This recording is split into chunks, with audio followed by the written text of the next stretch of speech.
Want to know if your Turkish skills are improving and what your real learning level is? Get your language skills assessed with our free level assessment test. Just click the link in the description and sign up for a free lifetime account to get assessed. Herkese merhaba.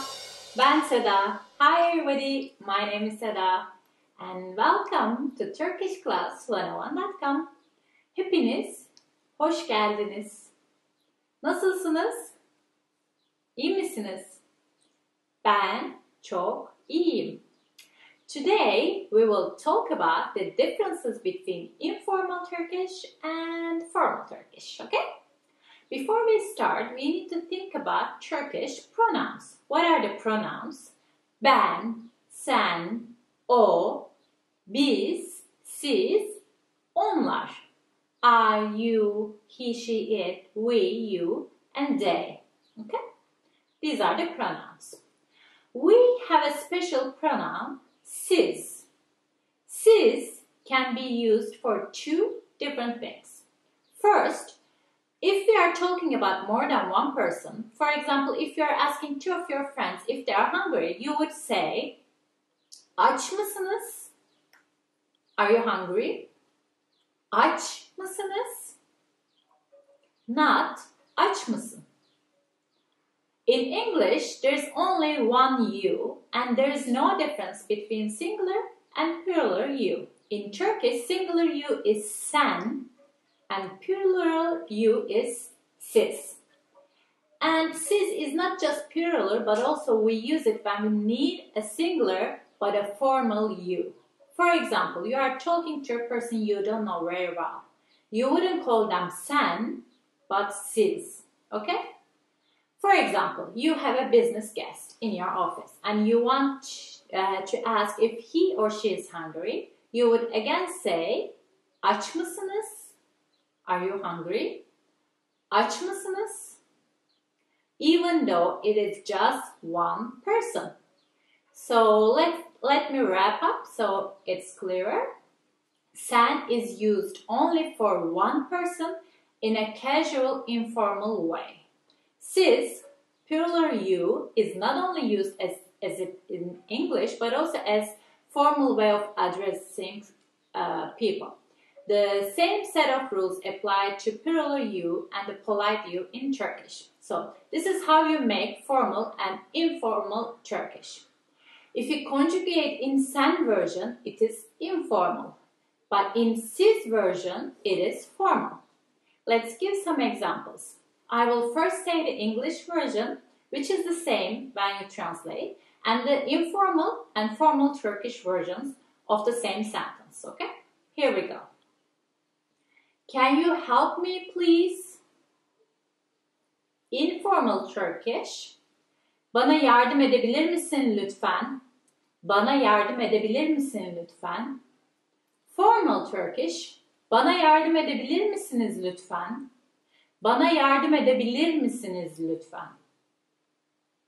Can you explain this to me, please? Informal version. Bunu bana anlatabilir misin lütfen? Bunu bana anlatabilir misin lütfen? And formal version is, bunu bana anlatabilir misiniz lütfen? Bunu bana anlatabilir misiniz lütfen? How can I access the document you mentioned? Informal version. Bahsettiğin dokümana nasıl ulaşabilirim?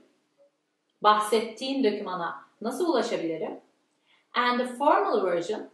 Bahsettiğiniz dokümana nasıl ulaşabilirim? Bahsettiğiniz dokümana nasıl ulaşabilirim? Can you give the password of the computer? Informal version. Bilgisayarın şifresini verebilir misin? Bilgisayarın şifresini verebilir misin? Formal version. Bilgisayarın şifresini verebilir misiniz? Bilgisayarın şifresini verebilir misiniz? Call me tomorrow. Just say, call me tomorrow. Informal version. Yarın beni ara. Yarın beni ara. And formal version. Yarın beni arayın. Siz. Yarın beni arayın. Have you slept well? Informal version. İyi uyudun mu? İyi uyudun mu? Formal version. İyi uyudunuz mu? İyi uyudunuz mu? Can you drive a car? Informal version. Araba kullanabilir misin? Araba kullanabilir misin? Formal version. Araba kullanabilir misiniz? Araba kullanabilir misiniz? Can you open the window? Informal version. Camı açabilir misin? Camı açabilir misin? And formal version. Camı açabilir misiniz? Camı açabilir misiniz? As you can see, when you conjugate the sentences for a sis version, you make them polite. And let's talk about the greetings. When greeting someone, you can use any of the following words, regardless of how formal or informal the situation is. Merhaba. You can just say hello, merhaba, merhaba. Or günaydın, good morning, günaydın. İyi günler, good days, iyi günler. İyi akşamlar, iyi akşamlar, good evening. If the situation is very informal, you can also say selam, just like that. Selam, hi, literally peace, selam. And to say goodbye in a formal manner, you can use one of these phrases. Hoşça kalın, hoşça kalın. Goodbye. It literally means stay pleasantly. Okay? Hoşça kalın. Or görüşmek üzere, görüşmek üzere. See you, literally, hope to see you. And to say goodbye to someone you are close with, you can use any of these following words. Bye-bye means bye. We use it like twice, bye-bye, like that.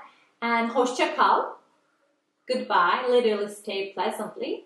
Not hoşça kalın, but hoşça kal. Okay? Not görüşmek üzere, but görüşürüz. Görüşürüz. It's like see you, see you. Okay.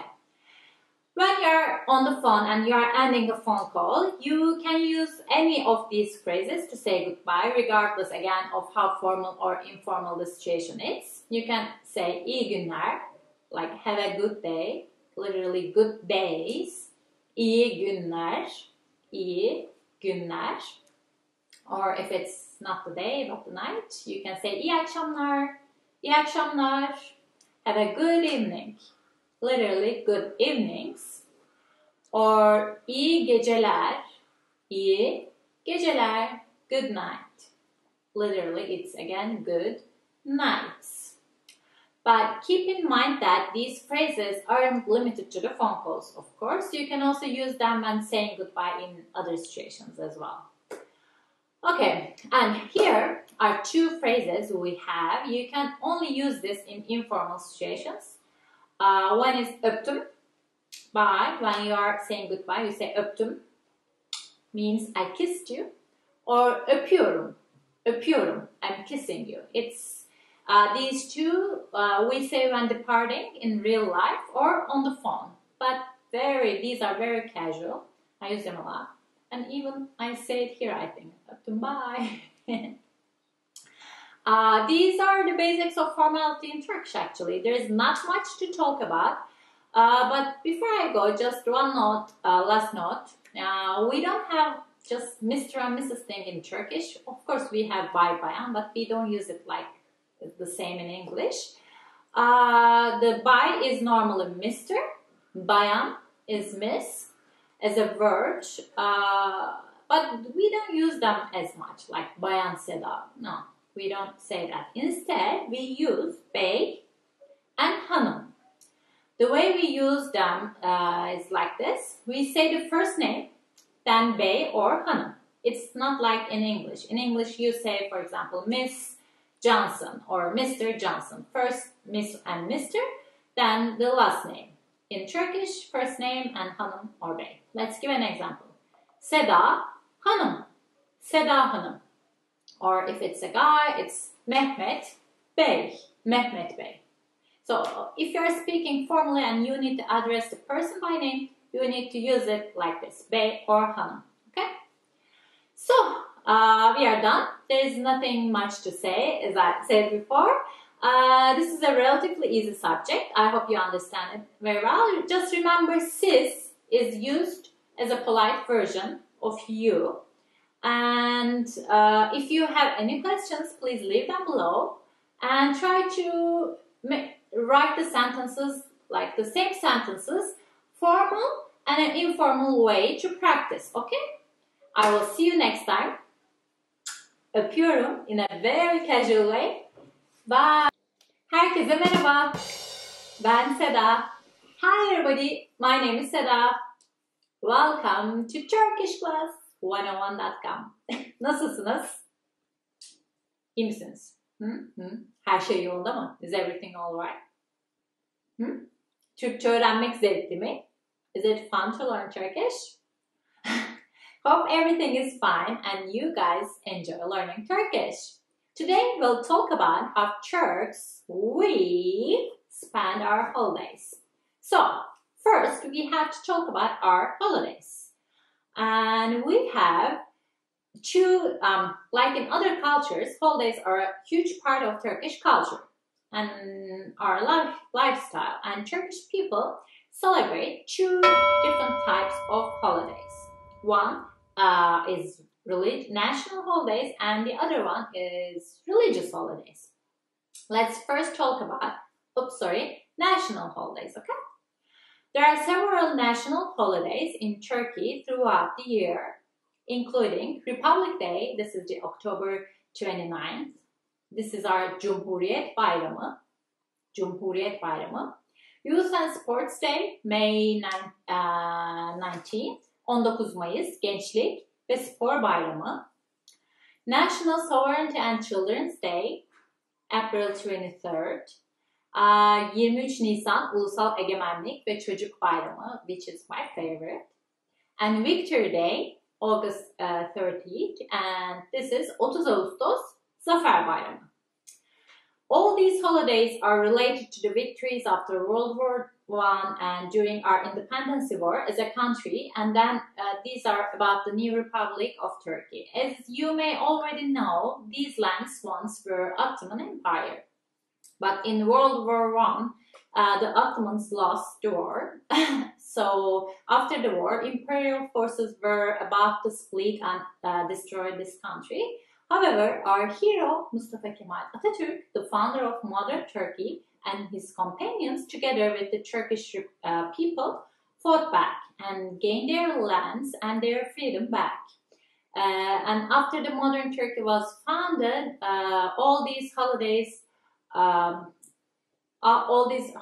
about remembering those times and celebrating. So, how do we celebrate them? During these national holidays, all official offices are closed, and all the cities are decorated with Turkish flags. You can also see flags hanging from the windows and balconies of houses and offices.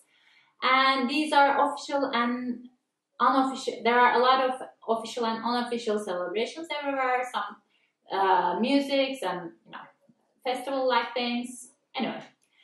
Religious holidays. Turkey is a secular country, so the government doesn't have preferred religion, but since the majority of its population is Muslim, the official religious holidays are Muslim holidays. These are movable religious holidays every year. The reason for that is because the religious holidays use different calendar than what we normally use in our daily life. And the dates change every year because one is a monthly calendar. First holiday is Ramazan. Ramazan is the month when Muslims fast for 30 days between the sunrise and the sunset of each day. And 3-day holiday follows the month of Ramadan. During this holiday, people generally visit other family members, friends, etc. And younger ones kiss older ones right hand and put it on their foreheads. This is a symbol of respect. And candy, chocolate, and Turkish coffee are offered to guests, and children are given money as an allowance. The second one is Feast of Sacrifice, Kurban Bayramı, again a religious holiday. This holiday is 4 days long. Most households, if they can afford it financially, sacrifice an animal, usually a sheep, in a special ritual, or just pay the share for the amount. The meat is shared with relatives and neighbors, with 1/3 of the meat usually given to those who are in need. And in addition to these special traditions, the same features of Ramadan holiday apply to this one as well. This is the tradition. However, lately the government has been doing this. For example, let's assume the Ramadan holiday starts on Wednesday and the previous day is half workday, anyway, the Tuesday. So sometimes the whole week officially called a holiday week. So a lot of people go to holiday places instead of all these traditions, especially if it's during summertime. So if you are planning to visit Turkey, check if the visit is during these two holidays, because the hotels can be very crowded. We also have a New Year holiday. The first day of January is a holiday in Turkey. People generally rest since the previous night is the last day of the year, and a lot of people eat a party or gather at homes and celebrate with friends and family. And I also need to say something about this celebration. It's a little bit mixed. New Year and Christmas traditions are a little bit mixed in Turkish culture. For the New Year, not Christmas, we get a tree decorated and put gifts under it. Then, on the last day of December, we give these gifts to each other as a New Year's gift. And some conservative people don't like it because it reminds them of Christmas, but a lot of people celebrate the New Year like this. So, very new and not a common holiday is Halloween, Cadılar Bayramı. It's not official at all, the Halloween, but it's not even a holiday, but lately some private schools and young people started to celebrate this. It's like a costume party, but it's the same day on Halloween. Anyway, and now the one I like most. This is another non-holiday but widely celebrated one in Turkey. It is Hıdır Ellez. This is some form of spring festival. According to one calendar, it's on the 6th of May, 6 Mayıs. According to another, it's 23 Nisan, 23rd of April. This is a very ancient tradition that you can find its roots in ancient cultures. Hıdır Ellez is a mixed word. Maybe you heard it as Ederlezi. There's a song called Ederlezi. Anyway, according to legend, Hızır and İlyas are two prophets, mystics, or we can say beloveds of God. They all also have roots in Judaism as well. And according to the legend, they found Ab-ı Hayat, which is the water of life, and they became immortal. One is responsible for the waters and the other is for the land. And only for a day, these two companions meet in a year, which is the day of Hıdır Ellez. This day is very holy and all the wishes were believed to come true. That's why people celebrate the day and these two coming together. What does the celebration look like? People make a big fire and jump over it. Then they make their wishes or write or draw their wishes on a piece of paper and bury it under a rose bush. And the next day they dig it up and throw it in the water. And some people hang rags on a rose bush making wishes.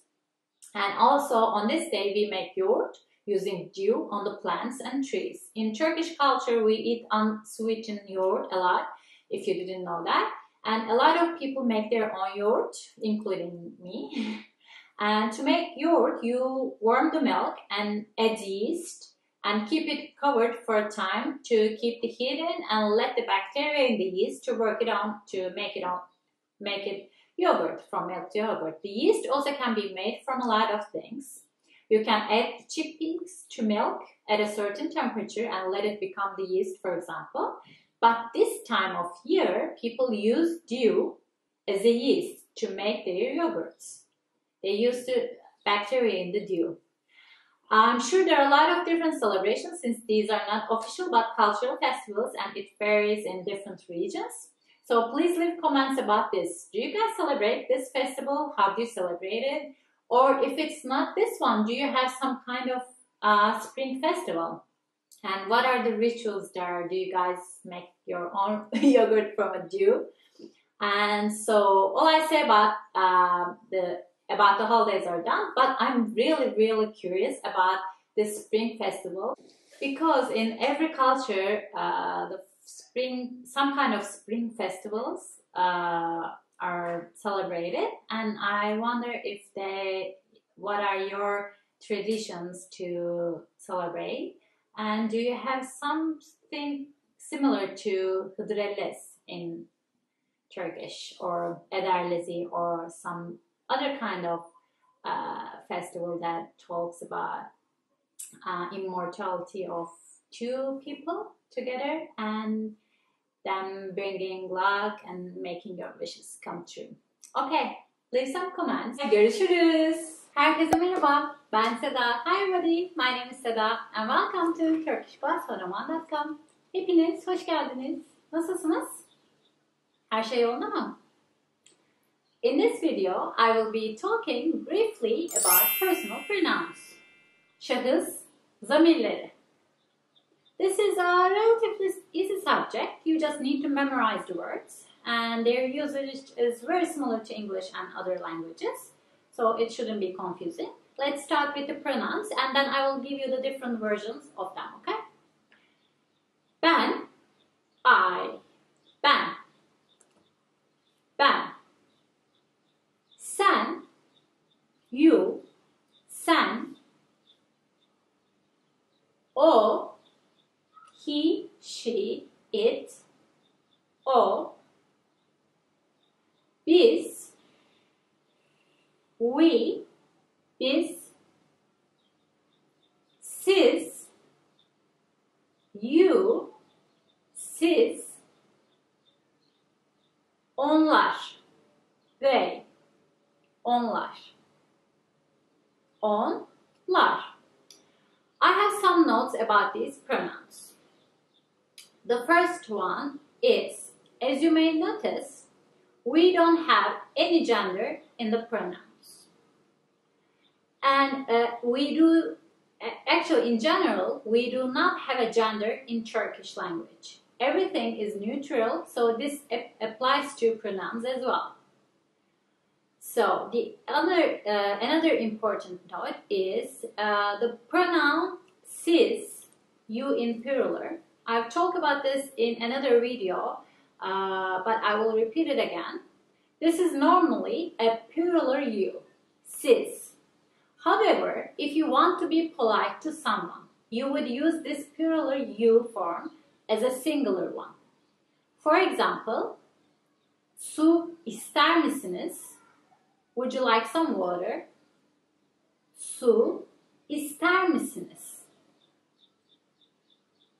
So, su ister misiniz? This can be directed to multiple people, 2, 3, 4, 5 people. Su ister misiniz, you guys, would you like water? Or just one person, you are being polite to. Okay? So, keep that in mind. The last note about the pronouns. In Turkish grammar, you do not have to use these pronouns in a sentence openly. What I mean?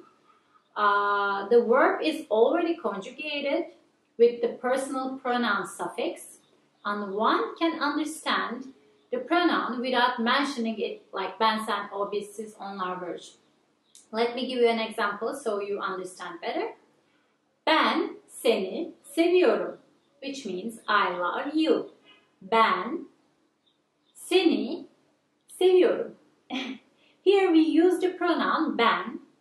However, you don't have to. If you say seni seviyorum, it already means I love you. Because the M at the end of seviyorum shows it is I who love you. Okay? So when or why do you use these if it's not necessary? Let me put it this way. If you want to emphasize it is I or it is someone to do something, you would use them. It's mostly for emphasis. Okay? Anyway, let's continue. In one of the previous videos, I talk about noun states. İsmin halleri. Okay? We have five noun states. The first one is nominative or absolute. In Turkish, it is yalın hali. This one is the plain one without the suffix. Okay? For example, ev, house, ev. There's no suffix. This is the plain noun. So we have the second version of a noun with the locative case, bulunma hali. This one is either at, on, or in, something like in English. As a Turkish suffix, it's de, da, te, ta. For example, ev, de, in the house. Ev, de. The third one is the dative, yönelme hali, dative case. This one is either to or towards in English.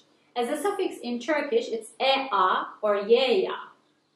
So it is eve, to the house. Eve, eve. The fourth one is the accusative, or you can say definite, belirtme hali. The verb should be, to be able to use this, the verb should be a transitive verb. This accusative form is used when the object of the sentence is definite or specific. It is similar to the in English. As a Turkish suffix, it is either I, U, Ü, Y, Y, U, Ü, according to vowel harmony rules. Sorry. If I give an example, evi, the house. Evi, evi. And the last one is ablative case. It is the ayrılma hali in Turkish. This one is either from, out of, through, of in English. And in Turkish, the suffixes are den, dan, ten, tan. Okay? So why did I mention these? Because all these noun state suffixes can be used with the personal pronouns in Turkish. Let's see how. I will probably, it's going to be a little confusing, me just saying it, so I will put some table, something like a table here, I don't know, somewhere. Okay, I will just say them and you can read them here. So I'll start with ben, I, bende, bana, beni, benden. Okay? So the next one is sen, you, sende, sana, seni, senden. The third one is o, he, she, it, onda, ona, onu, ondan. Biz, we, bizde, bize, bizi, bizden.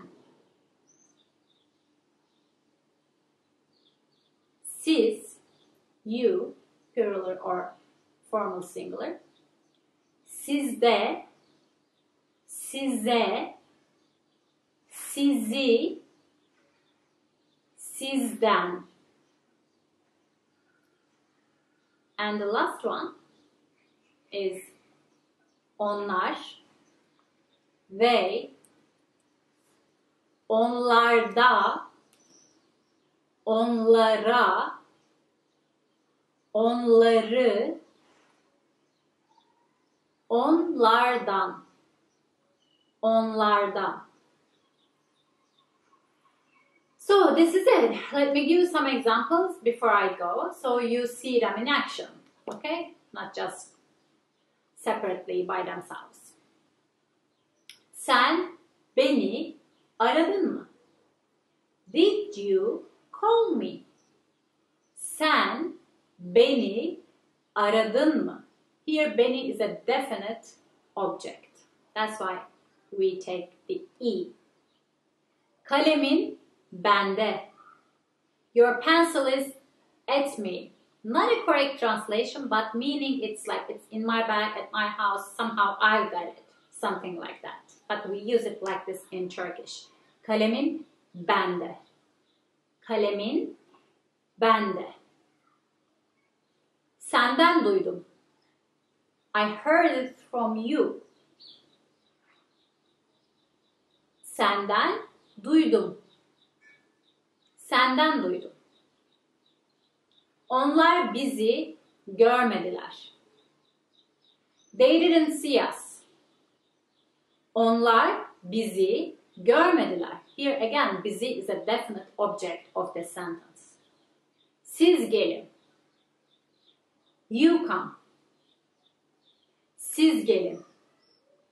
Siz gelin. Siz gelin. Biz üzgünüz. We are sorry. Biz üzgünüz. Biz üzgünüz. Bizi izliyorlar. They are watching us. Bizi izliyorlar. I didn't say onlar bizi izliyorlar. I could say it like that. Onlar bizi izliyorlar. Ben onlardan korkuyorum. I'm scared of them. Or just onlardan korkuyorum. Same. Okay, that's it. We are done, guys. You can, multiply the examples. I hope these examples are enough. You need to play with the words to be able to memorize them easily. Otherwise, it's all of them all at once. I hope you enjoy watching this video. And if you have questions, always leave them below. And use the comment section to practice together, to comment on each other, and have a conversation if you can. And don't hesitate to help each other. And I know sometimes I talk about some grammar terms, and not everybody's, not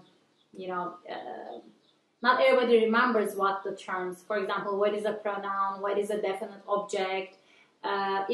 But these terms make sense when I explain things. So if you can't remember what those are, please take note of the terms and search about them. Because when you know the terms, you understand how these structures are used in a sentence. So it will help you to learn easier. So take note and just Google it. Probably you'll see in Wikipedia or something like that. Okay, that's it, guys. I will see you next time. Görüşürüz. Ben Seda.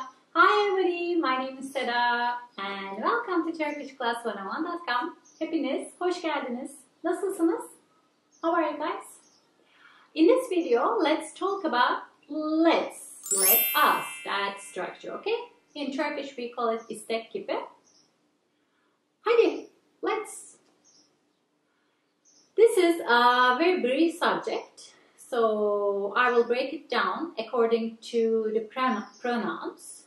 So, what do I mean? I mean, we will learn in these categories, okay? Let me, let him or her, as you know, there's no difference in Turkish. Let us, let's, and let them. And I will also give you the negative versions and the question versions. So let's start with the first one, okay? Let me. What is the formula? So we have the stem verb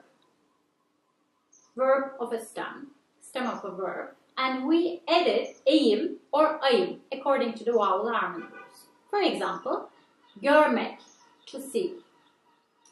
Görmek, it becomes göreyim. Let me see.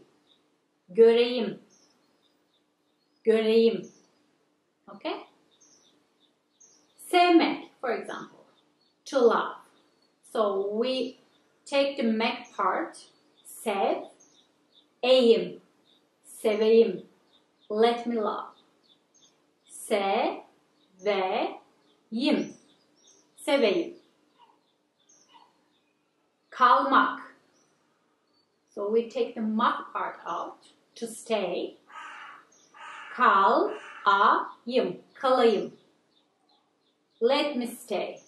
Kalayım. It's ayım because of the vowel harmony rules. Not ayım, but ayım. Kalayım. Satın almak. To buy. Okay? We take the mak part out. Satın alayım. Let me buy. Satın alayım. Satın alayım. If I say it really fast, satın alayım. It sounds like that. Satın alayım. As you can see, you add the suffix ayım or ayım according to the vowel harmony rules. Okay, how do we make this a question? It is very simple. We just add m or me according to again vowel harmony rules at the end. For example, göreyim becomes göreyim mi? So we translate this as if shall I see? Okay, göreyim mi? Göreyim mi? Or seveyim mi? Shall I love? It's not exact translation, but seveyim mi? Seveyim mi? Kalayım mı? Shall I stay? Kalayım mı? Kalayım mı? And the last one, the negative form. How do we do it? We add extra me or ma as a suffix after the verb stem. For example, if our verb is görmek, we add extra me. Görmeyeyim. Okay? Don't let me see. Görmeyeyim. It may be confusing with a lot of yeyim, but if it's sevmek, sevmeyeyim. Don't let me love. Sevmeyeyim. Sevmeyeyim. Okay? For example, if it's kalmak, this time we add ma. Kalmayayım. Kalmayayım. Don't let me stay. Kalmayayım. If it is satın almak, to buy, satın almayayım. Satın almayayım. Don't let me buy. Okay? Now let's continue with the other forms, with the other pronouns. Let's see, let him, her. There's no difference with him, her in Turkish. So the formula is verb stem plus suffix sim, sin, according to the vowel harmony rules. I will give examples with negatives and questions forms as well. The rules I just explained for negatives and questions apply to the rest of them, okay? So there's no new rule. This is the general rule. So, we have görmek and görsün. So, let him or her see. Görsün. Görsün mü? As a question, should he, she see? Görsün mü? Görsün mü? So, if you make it negative, görmesin. Görmesin. Don't let him see or her see. Görmesin. I will just use her, okay? Görmesin. Sevmek. To love. Sevsin. Let her love. Sevsin. Sevsin. Or if it's a question, sevsin mi? Should she love? Something like that. Sevsin mi? And the negative, sevmesin. Don't let her love or don't let him love. Sevmesin. Sevmesin.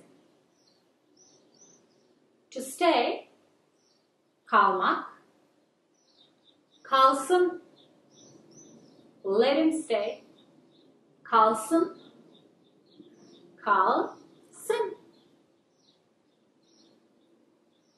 kalsın mı? Should he stay? Kalsın mı? Kalsın mı? Kalmasın. Don't let him stay. Kalmasın. Kalmasın. Kalmasın. Yeah, that was it for letting her. Okay, with him or her. Let's look at let's. Let us. Okay, let us. Let's. So we have our verb stem again. Then we add lim lum. Or sometimes I don't say it because this is according to vowel harmony rules. Lum lum. Okay, you have to learn the vowel harmony rules before anything. So it is görmek, görelim. Let us see. Let's see. Görelim. Görelim. Or if it's a question, görelim mi? Should we see? Shall we see? Görelim mi? Görmeyelim. Don't let us see. Görmeyelim. Görmeyelim. Sevelim. To love. Sevmek. Let us love. Sevelim. Sevelim. Sevelim mi? Shall we see? Shall we love? Sevelim mi? Sevelim mi? Sevmeyelim. Don't let us love. Sevmeyelim. Sevmeyelim. When I say it fast, sevmeyelim. It's like not sevmeyelim, sevmeyelim, but this is only when speaking, okay? Kalalım. Let's stay. Kalalım. Kalalım. Kalmayalım. Let's not stay. Or don't let us stay. Kalmayalım. Kalalım mı? Shall we stay? Kalalım mı? Kalalım mı? Okay, so we are also done with this. As you can see, the rules are almost the same, just the suffixes are different. So let's move on to the last one. Last but not least, let them. Okay, let them. Again, we have our verb stem, and then we add the suffix sinler, sınlar. This is very similar to let her, let him. We just add lar, the plural suffix. So you will find it similar. Let's see the example so you understand better. Görsünler, let them see. Görsünler. Görsün was let him or let her see. Görsünler, let them see. Okay? Görsünler mi? Görsünler mi? Shall they see? Should they see? Görsünler mi? Görmesinler. Don't let them see. Görmesinler. Görmesinler. Sevsinler. Sevsinler. That's a different story. We use it a little bit differently. Let them love. Sevsinler. Sevsinler. Sevsinler mi? Should they love? Shall they love? Sevsinler mi? Sevmesinler. Let them not love. Don't let them not love. Something like that. Sevmesinler. The translations are not exact. I have to say it again. Kalsınlar. Let them stay. Kalsınlar. Kalsınlar. Kalmasınlar. Don't let them stay. Kalmasınlar. Kalmasınlar. Kalsınlar mı? Should they stay? Kalsınlar mı? Kalsınlar mı? I don't know. Okay, guys, this is it. There's not much to say. The English versions are not exactly the same. Especially the positive ones are the same, but the negative and question ones are not the same. I use the same verbs so you can understand the differences in conjugations. So I don't want to make your mind go crazy over the conjugations. You can make more examples, and you should actually. I hope you enjoyed watching this video. And if you have questions, leave them below and use the comment section to practice together.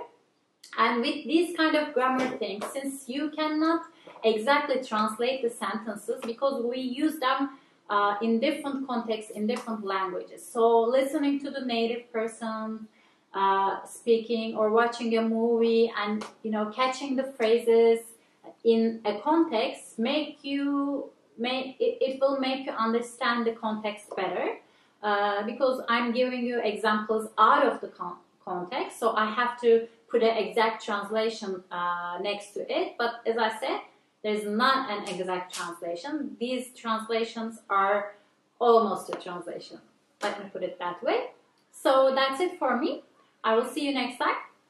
Herkese merhaba, ben Seda. Hi everybody, my name is Seda. Welcome to Turkish Class 101.com. In this video, I will talk about conjunctive adverbs. Bağlaçlar. Bağlaçlar. A conjunctive adverb connects two independent clauses or sentences. You can take them out of the sentence, and the sentence doesn't lose the meaning, but loses its complication. They make your speech more sophisticated. Are you guys ready to learn bağlaçlar? Okay? Are you ready? Are you ready? This will make your speech more sophisticated. Okay, then without further ado, let's start. First, let's talk about the ones that give the meaning of opposition. Okay? These connect two or more opposite expressions in a sentence, or connect contradicting sentences together. Most common ones are ama, lakin, yalnız, ancak, oysa, oysaki, halbuki, fakat. These mean all but, however, nevertheless, nonetheless, etc. Okay? They have different kind of feelings, but mostly you can use them interchangeably and you can translate them as it is. There is not much a difference. Let's give some examples. Onu seviyorum ama o beni sevmiyor. I love him, but he doesn't love me back. Onu seviyorum ama o beni sevmiyor. You can take ama out and add one of the others here. The sentence will mean the same. Halbuki, oysa, whatever, same. Çok çalışıyorum ancak başaramıyorum. I work so hard, however, I cannot succeed. Çok çalışıyorum ancak başaramıyorum. Çok çalışıyorum ancak başaramıyorum. Selen gelmedi, halbuki onu da aramıştım. Selen didn't come, however, I called her as well. Selen gelmedi, halbuki onu da aramıştım. Halbuki onu da aramıştım. 5 saat bekledi. Ancak içeri girmedi. He waited for 5 hours but couldn't get in. 5 saat bekledi ancak içeri giremedi. Okay, reasoning. These were the examples. Let's move on with our reasoning conjunctions, okay? These indicate reason for the action taken. Some of these conjunctive adverbs are çünkü. This means something like because, okay? Çünkü. Zira, again because. Zira. Bu yüzden. Therefore, bu yüzden. Bu sebeple. For this reason. Bu sebeple. Sebep means reason anyway. Bu nedenle. For this reason again. And you may know neden as why. These are very similar in meaning and they add variety to the sentence. That's why we have so many. You have options to choose one of these. Let's see some examples. Bugün işe erken gittim çünkü çok işim vardı. Today, I had to go to work early because I had a lot to do. Because. Bugün işe erken gittim çünkü çok işim vardı. Bugün işe erken gittim çünkü çok işim vardı. Eve gittim zira annem beni çağırmıştı. I went home because my mom called me. Eve gittim zira annem beni çağırmıştı. Sorry. I have to say zira is more like a literally word nowadays. Younger generation uses this less and less. You don't hear that a lot in younger generations. Okay? Ders çalışmıyor. Bu sebeple sınavı kazanacağımı sanmam. He is not studying. For this reason, I don't think he will pass the exam. Ders çalışmıyor. Bu sebeple sınavı kazanacağını sanmam. That's bad. Ondan pek etkilenmiş. Bu nedenle onunla tanışmak istiyor. Ondan pek etkilenmiş. Bu nedenle onunla tanışmak istiyor. She was impressed by him. For this reason, she wants to meet him. Ondan pek etkilenmiş. Bu nedenle onunla tanışmak istiyor. Okay, these were some of our examples. You can create more alternatives, of course. You can use them interchangeably. So let's move on with another group. Adding. These are used to add more information or details to our sentences. Instead of making lots of short sentences like with short sentence, we use these connect to, related points. What are the most common ones? Ve. This is the most common one. It means and. İle, literally meaning with, but is also used as the same meaning as and. Ayrıca, moreover, ayrıca, dahası, furthermore, ek olarak, in addition, bu arada, meanwhile, okay? Let's give some examples so we stick in your brains. Sen oraya git ve beni bekle. You go there and wait for me. Sen oraya git ve beni bekle. You can just say sen oraya git, beni bekle, but you connect them together. Ayşe ile Ahmet beraber yürüyorlar. Ayşe and Ahmet are walking together. Ayşe ile Ahmet beraber yürüyorlar. Literally, Ayşe with Ahmet are walking together, but it means ve in Turkish in these kind of sentences, okay? Gördüm. Ayrıca konuştum. Wow. I saw. Also I spoke. Gördüm. Ayrıca konuştum. Dün Özgür'ü İzmir'de gördüm.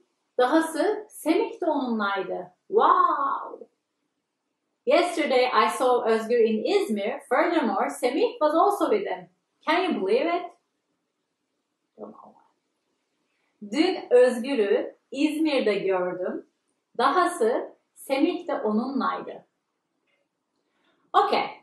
The next group is for giving options, okay? Some most common ones are veya, ya da, yahut, veyahut, yahut, veyahut. These all mean or, and there's no other word to describe them. That's or. Yahut and veyahut are more classy or sometimes mature way to say or. Veya and yada are the most common ones, not very different from each other. Elma ya da armut isterim.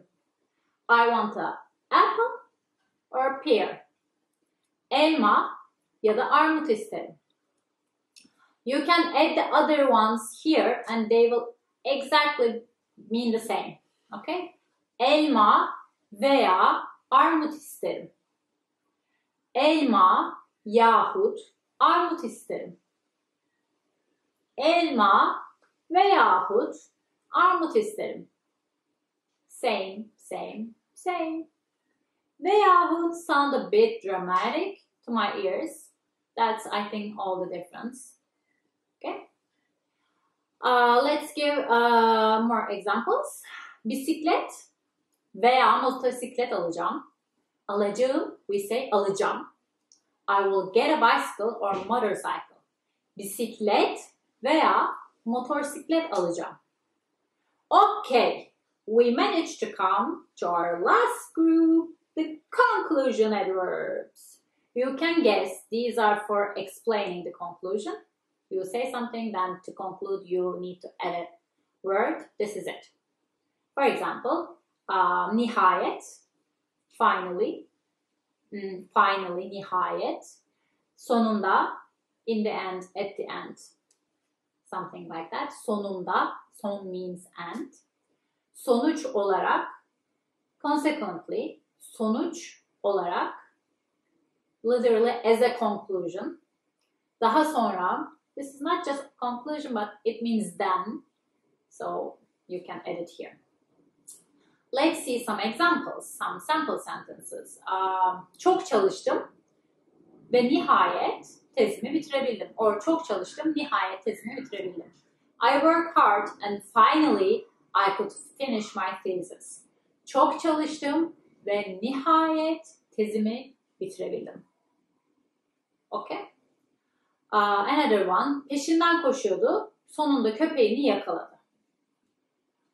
You can translate it as she was running after her. Finally, she could catch her dog. Peşinden koşuyordu. Sonunda köpeğini yakaladı. Okay. Another one. Let's see. Ne dersen de sonuç olarak yaptığın yanlıştı. Say whatever you want. At the end, what you did was wrong. Yeah. Ne dersen de sonuç olarak yaptığın yanlıştı. Ne dersen de sonuç olarak yaptığın yanlıştı. Kabul etmiyorum. I don't accept it. Eve gidecek, daha sonra uçağını yakalamaya çalışacak. He will go home, then he will try to catch his flight. Eve gidecek, daha sonra uçağını yakalamaya çalışacak. Okay, I think these examples are enough. Of course, there are a lot of them. There are many more bağlaç out there. Try to catch them in conversations, especially when you watch a movie or something. And can you write one down, like I didn't mention, and use it in a sentence so you can practice. If you don't know anything else, you can just use these, what I just gave you as a practice, but try to catch them in the conversations, okay? Try to take notes and try to listen how native speakers are using them. So that's why you get used to using them. Okay, that's it, guys. I will see you next time.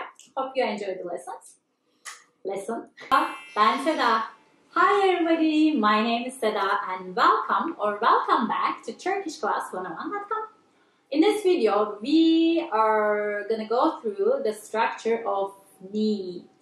This subject is a bit complicated in Turkish, okay? So I will start immediately and go through it one by one.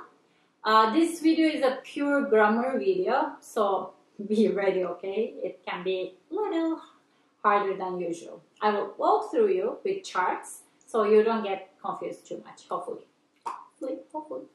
First thing first, to need is gerekmek in Turkish. Gerekmek. Gerekmek is the dictionary form. What do I mean by that? It means that it is not the conjugated version, okay?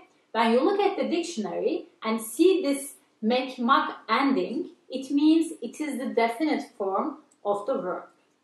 If you don't need the definite form and you want to conjugate the verb, you need to take out of this mekmak part at the end of the verb, okay? It is like not using the to in to need. You say I need, you don't say I too need, right? For example, here gerekmek becomes gerek. And you add the suffixes to gerek, not to gerekmek.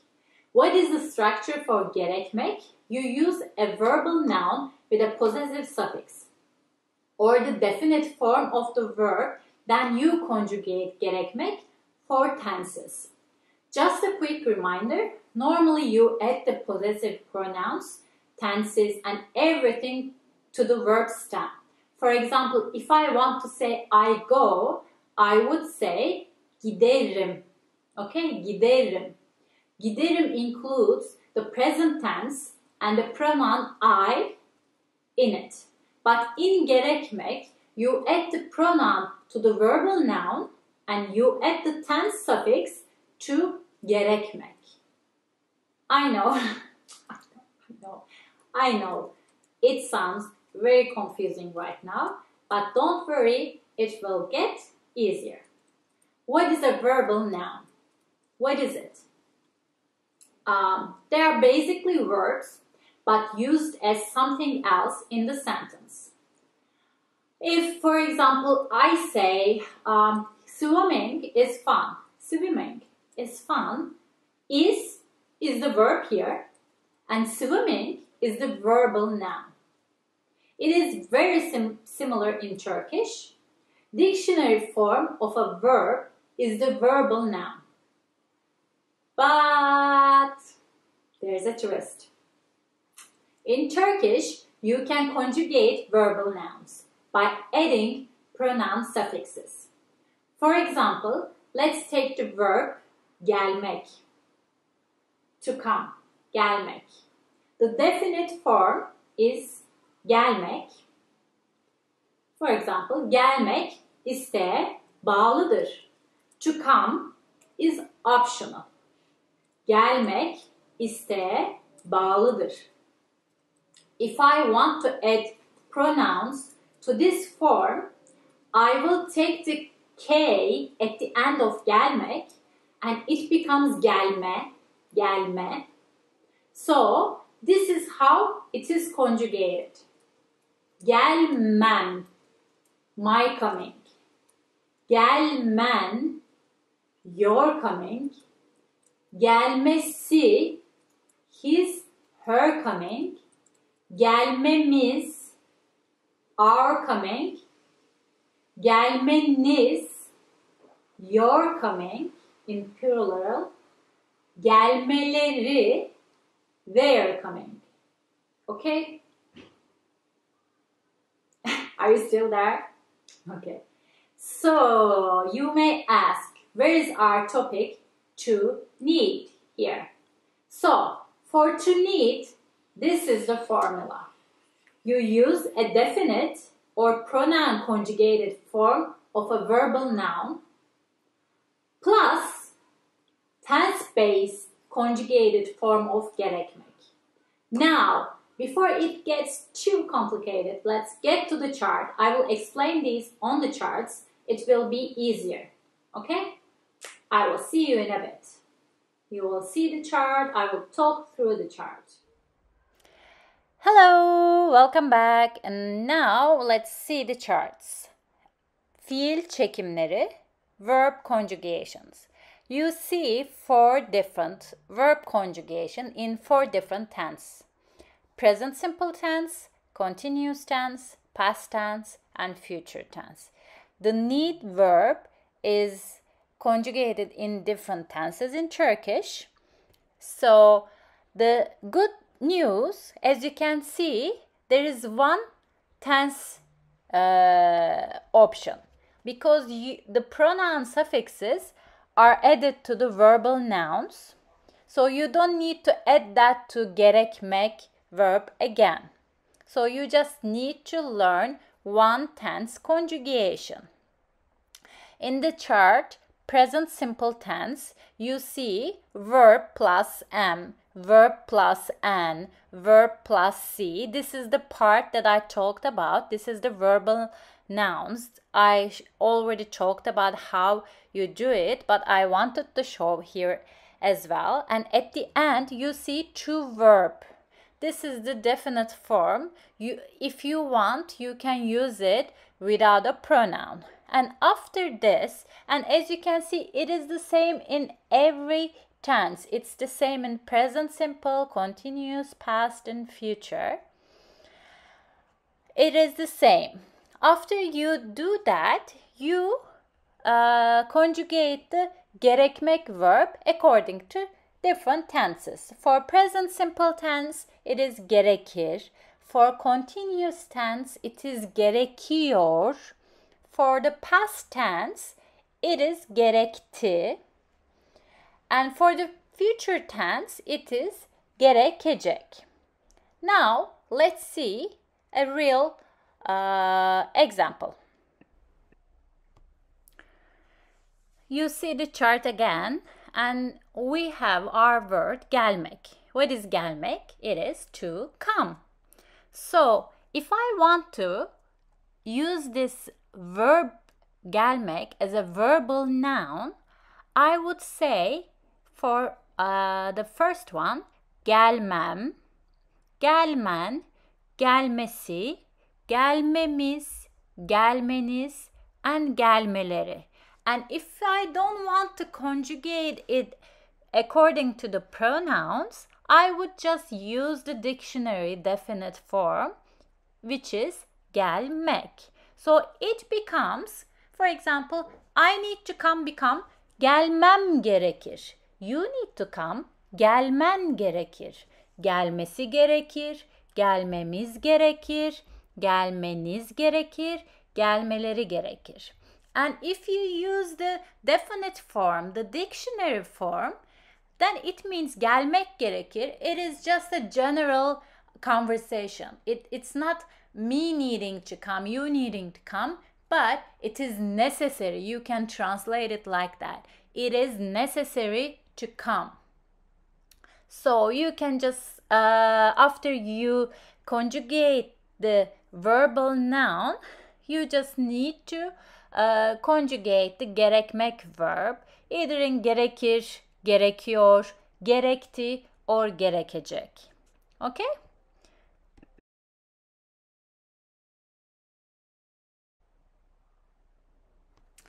Okay, now let's see our next chart. You don't have to be so positive all the time, right? Let's see the negative conjugation of the verb gerekmek. So, we had our lesson about negation.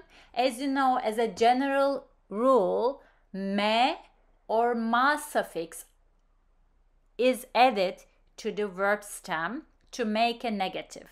and you can see it here, the me, ma suffix, and the verb itself, gerekmek verb itself is conjugated in third person singular pronoun. Gerekmez. Okay, gerekmez. Doesn't need. Gerekmiyor. Something like isn't needing. It's not a thing in English, but it's a thing in Turkish. Gerekmedi, didn't need. Gerekmeyecek, won't need. And the rest of the rules, same. You see the verbal nouns, you see the verbal noun suffixes added or the dictionary form, and you just make it negative by adding mema to the gerekmek verb stem. Okay, let's see our example with gelmek fiil.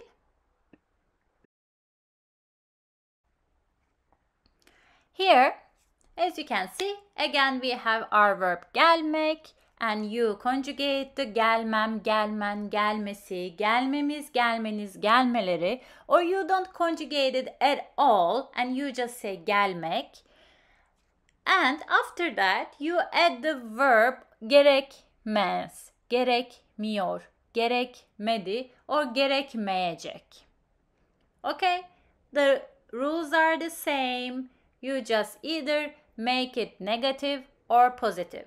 I want to remind you again, with the gerekmek verb, you add negative suffix if you want to make it negative, and tense suffixes. What are the tense suffixes?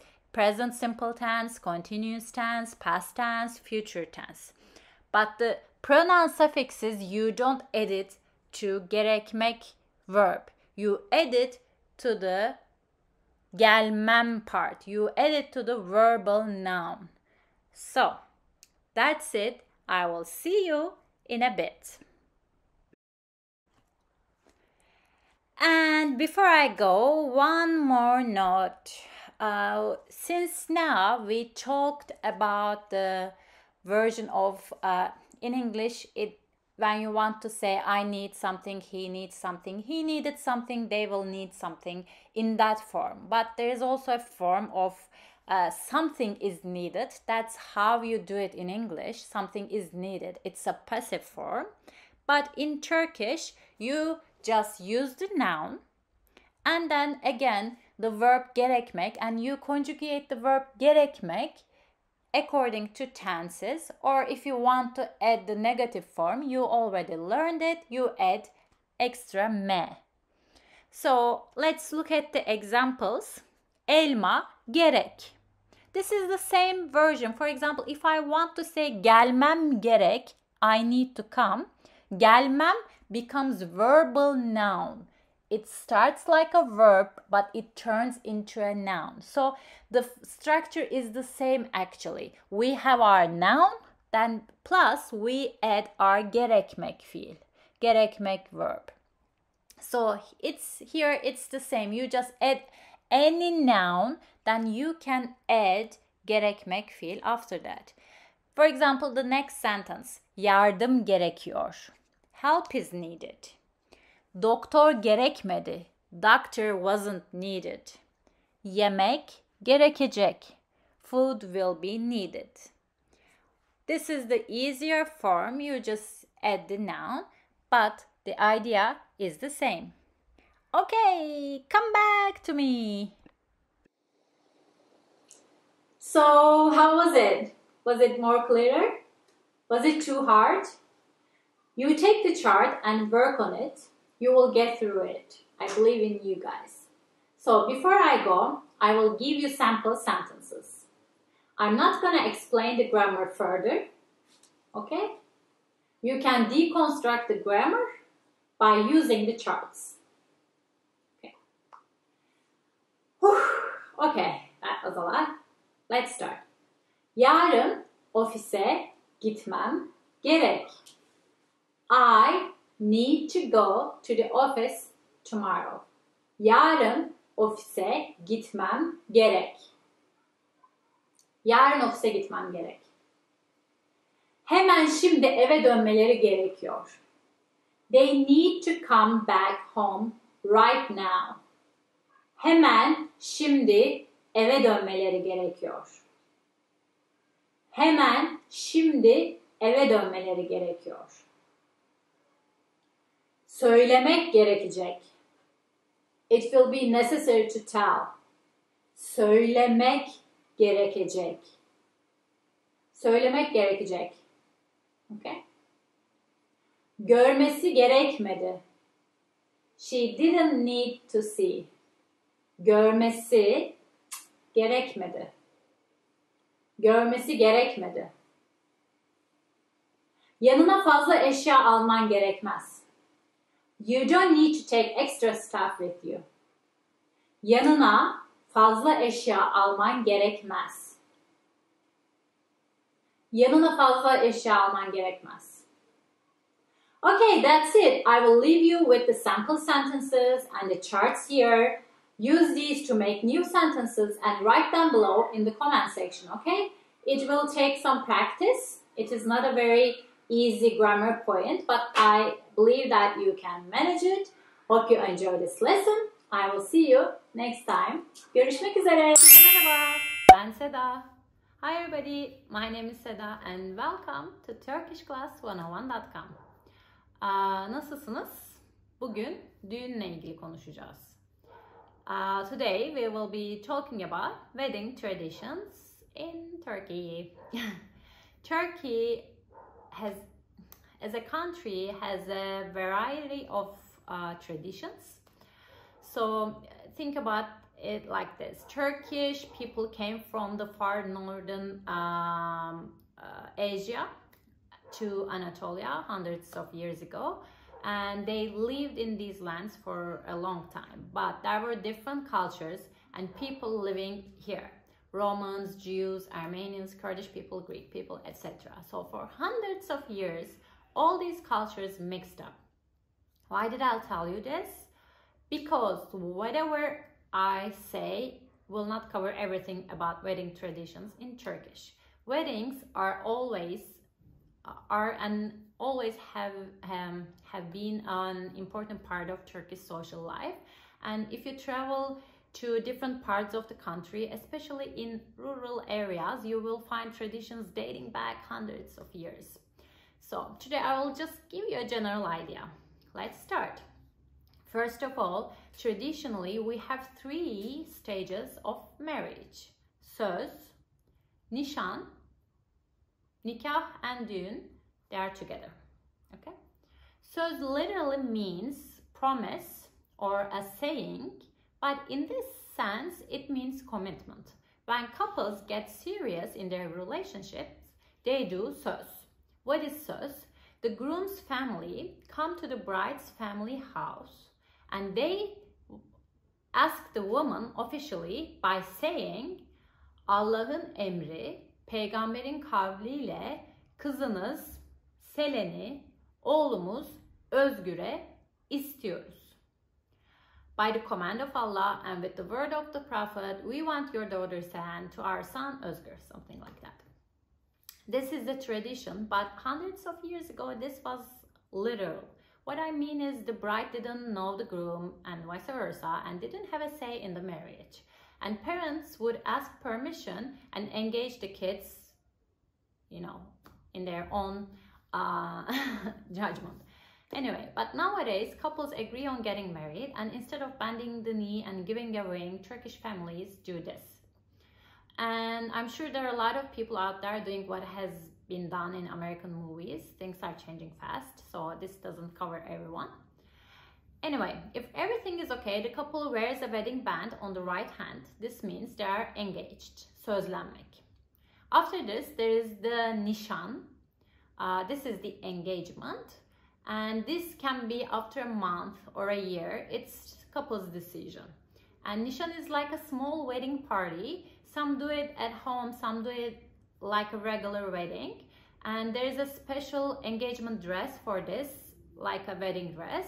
And people come to the party, bring gold and money and give these to the couple. And here the wedding bands are still on the right hand. And there's a saying about this. Nişanı kız tarafı, düğünü erkek tarafı yapar. The girl's side pays for the engagement and the boy's side pays for the wedding. So after this party, the time of the wedding again depends on the couple's preferences, decisions. But a couple of days before the wedding, the bride has a gelin hamamı and kına gecesi. Gelin hamamı is bridal hammam. Bride and her family and friends go to hammam, something like a spa, but more traditional than that. Just search for it. They eat, get massages, get washed thoroughly, play music, dance and have fun. And after that, bride has a kına gecesi, henna night.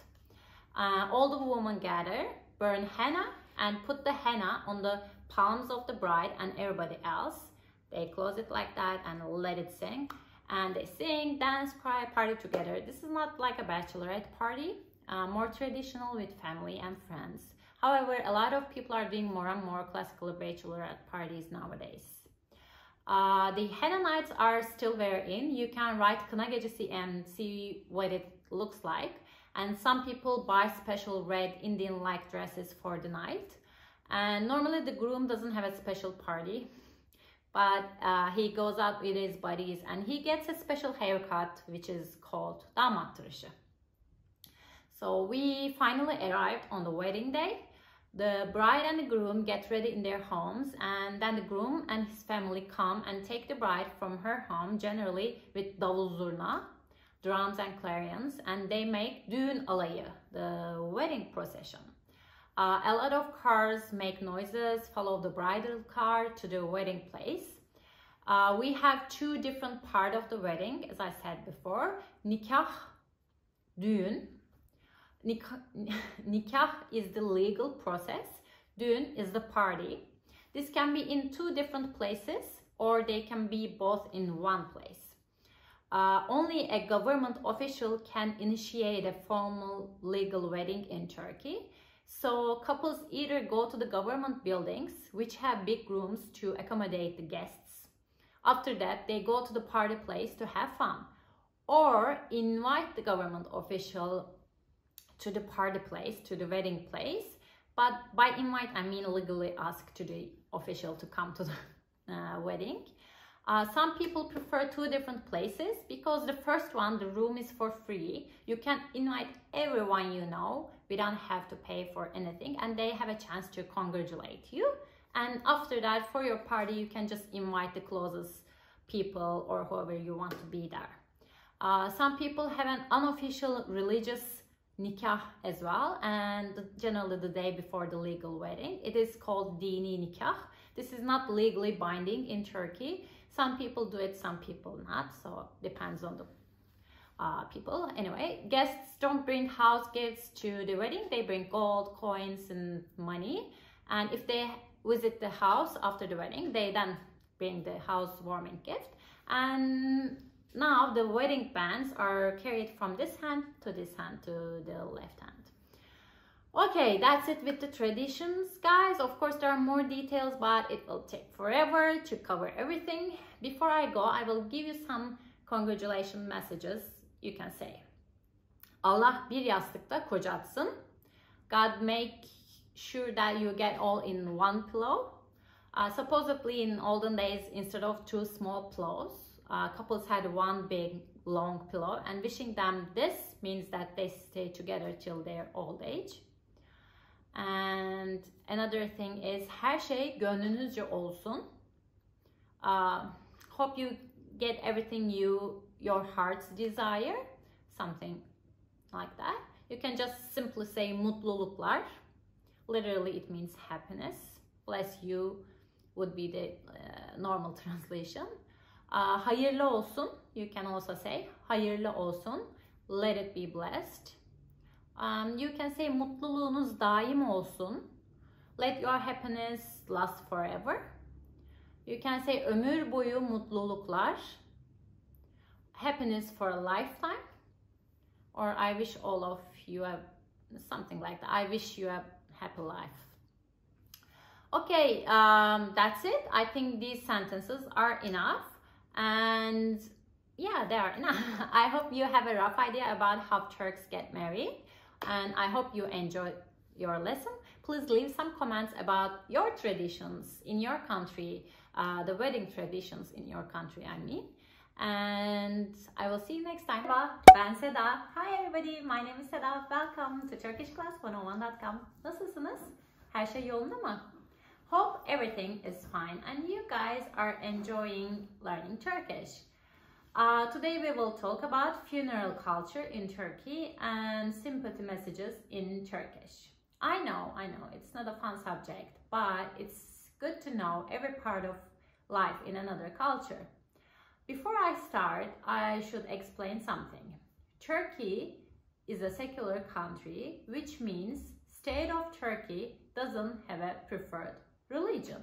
However, since most of the Turkish people, Turkish population is Muslim, here I will explain how Muslim funerals look like. There are Jewish and Christian populations as well. And normally every citizen gets registered by his or her parents' religion in official records. And of course, after 18 years, they can change it. But the record is kept to know how to deal with funerals, since everybody is buried according to his or her religion. But some things are not possible, even if you want to. For example, there is no place to get cremated, so you have to be buried. So, as I said before, today I will talk about Muslim traditions around funerals. And let's start. The corpse, which is nash in Turkish, is brought to the mosque after, passing away.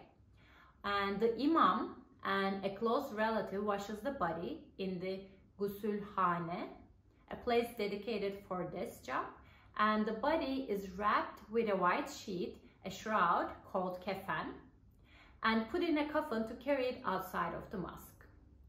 And it is placed on a special stone for this called musalla taşı, and then special namaz is performed for the deceased called cenaze namazı, funeral namaz. And after this, the deceased is taken to a cemetery to be buried there. While cemetery workers and relatives are digging the ground, Imam prays. And when the ground is ready, the deceased is taken out of the coffin and buried with that shroud only. Muslims are not buried in coffins. It is expected to throw some soil on the deceased body as a respect while saying a prayer of Fatiha. And after this, everyone is gathered at the house of the deceased. Generally, the neighbors, the close friends, and relatives cook for the people who are coming to pay their respect.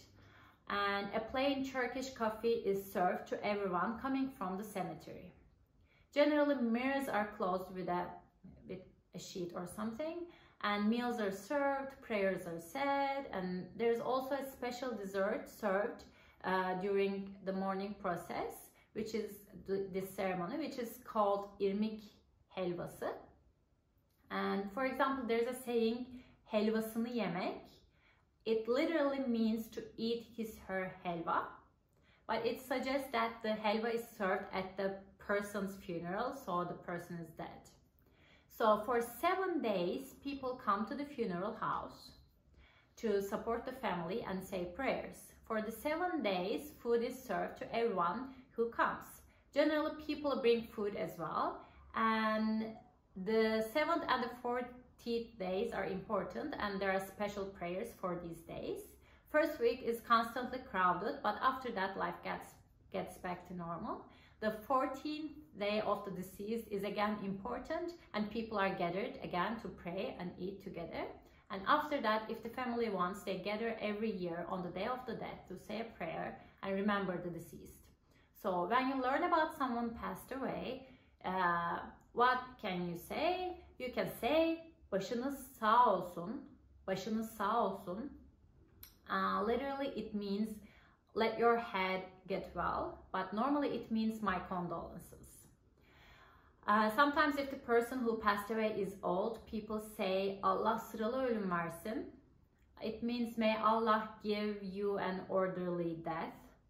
it may sound weird, but it means that I hope young people in your life live long lives, something like that. And also nur içinde yatsın is very common to say. It means may the deceased lay in lights. Allah rahmet eylesin is another one. Allah rahmet eylesin. May Allah give grace. And some, not exactly, but close. And as you may know, there are different sects of Islam, and one of the sects in Turkey is Alevis. Some of their sayings are a little different from the Sunni sect I have just mentioned so far. For example, they say Hakka yürüdü, meaning she or he walked to Allah. Another one is devri daim olsun, let his her cycle be forever. Another one is menzili mübarek olsun, let his her stop be blessed. So there are of course a lot of ways to, give your condolences, but these are the main ones, and I hope these will be enough and you don't have to use them. Sorry for the heavy subject, but that's what we had to talk about today. So I hope you enjoy the information. Let me put it that way. I will see you next time. Görüşürüz. Hoşça kalın. Hi everybody. Merhaba. Ben Seda. Welcome to turkishclass101.com. Nasılsınız? İyi misiniz? Bugün sizinle Türkiye'de iş kültürü ile ilgili konuşacağım. Today I will be talking about business culture in Turkey. Are you guys ready? Turkey is a country in the middle of Europe and Middle East, so our culture is kind of mixed up in the middle, in between. Turkey's population is over 80 million and most of them are very young. With this huge young population and a strategic geographical position, Turkey has always been a center for business, center of attention for business. What are the things that are a little different than the other cultures in business world? First of all, Turkish people are not very direct in conversation. They like to go around the subject for a while to know the person. So being very direct and trying to get to the point is not suggested. You may be found some kind of repulsive, and having lots of meetings and meals are very normal before even start.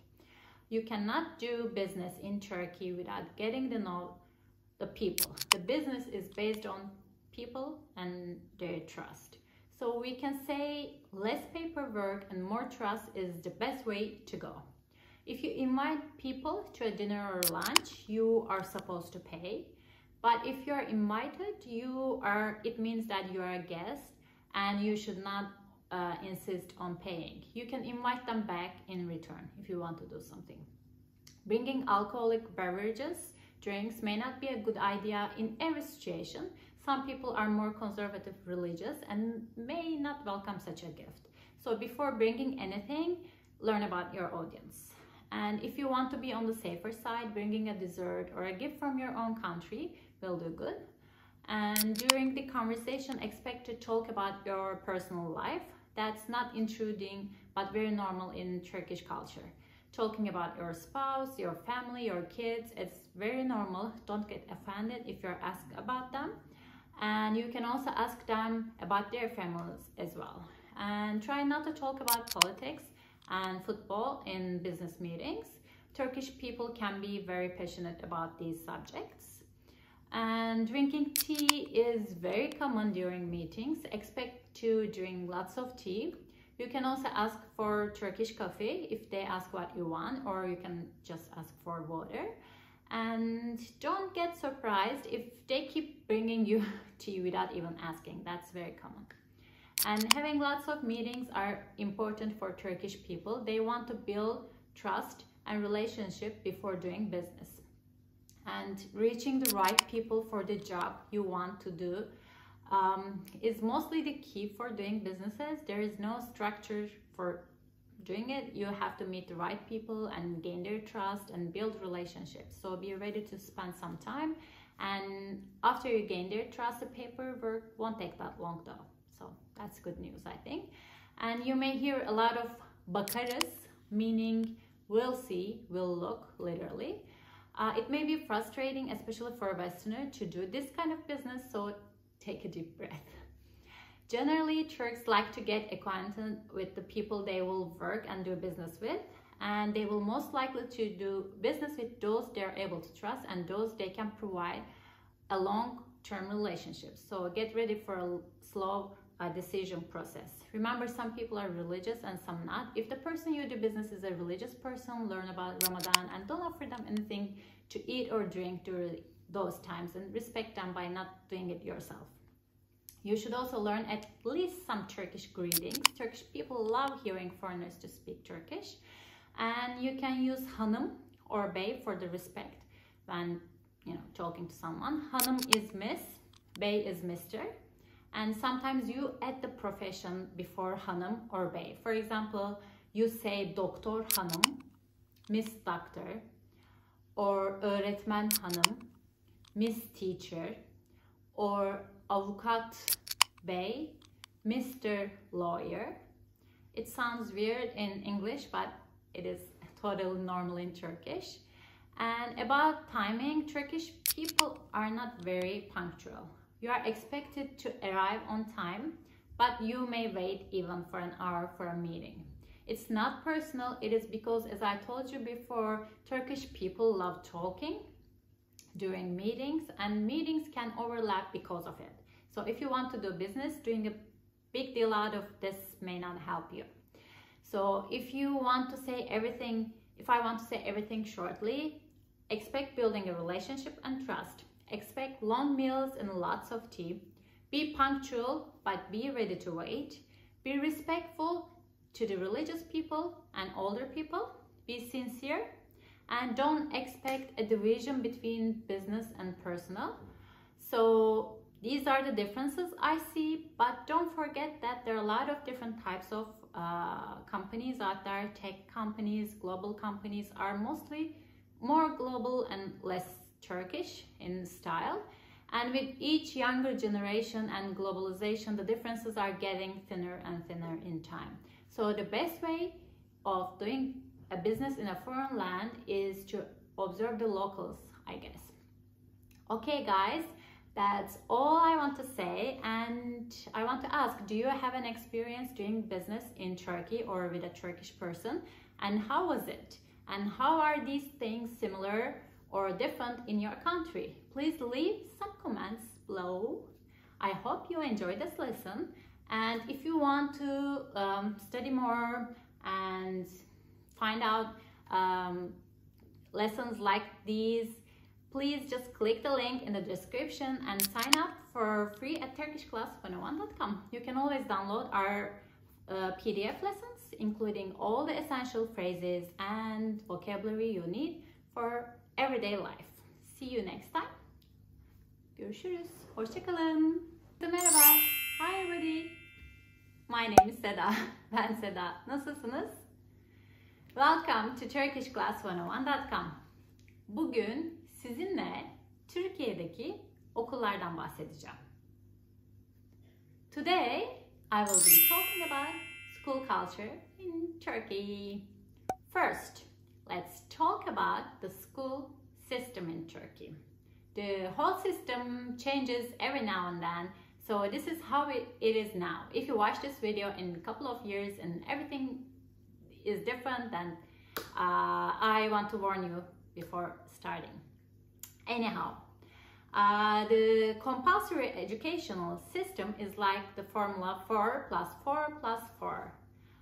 4 years of primary school, ilkokul, 4 years of middle school, ortaokul, and 4 years of high school, lise. Okay? Before primary school, there is the pre-primary kindergarten, which is called okul öncesi eğitimi or anaokul, ana sınıf. So this is optional, it's not compulsory, and this education is for children from age 3 to 6. Okay, primary education is ilk öğretim. This is compulsory education for all children from age 6-7 to 14-15. This education lasts 8 years, grade 1 to grade 8, and after this grade kids take an exam which is called LGS, liseye geçiş sınavı, the exam to continue to high school. After this exam, every student gets a certain score, and according to this score there are different schools. Some are private, some are public, some are good, some are not so. And if the student doesn't have a score on this test, he has to go to the closest school in the district. It can be a bad school and the student wouldn't have the chance to change it. So this exam is a big deal for a lot of students. And after this exam, there's a high school, which is lise, and this is for students from age 14-15 to 18-19, and it lasts 4 years from grade 9 to grade 12. There are different type of high schools, public high schools, and under that, like regular high schools, ordinary high schools, Anatolian high schools, where more lessons are provided in a selected foreign language, and science high schools focusing on science education. And there are private high schools, and these are established by private companies and provide more lessons in selected foreign languages, English, German, French, etc. And there are technical schools focused on a certain type of profession. So after the grade 12, the compulsory education is done, it's finished, and it's up to the students to continue with their studies or not. And if they want to continue, then they need to take the university exam and get a good score and apply for a university. And it can be a public or a private one. And different schools have different scores, and having good grades in school and getting a good result from this exam give the students options to choose. Okay, these were the grades and info on the educational structure. What else? From grade 1 to 12, all students have to wear uniforms. It is mandatory. Every school has its own uniform. Smoking, drinking, swearing are forbidden. Teachers should be respected. The rules differ, of course, depending on which school you go to. Some schools may be a lot stricter than the other schools, but in general, wearing wild accessories, makeup, dyeing your hair is not okay. And students generally call the teachers by saying hocam, or in primary schools, öğretmenim, which means my teacher. And the schools open in September. And these are from 1 to 12, and there's a week off during November.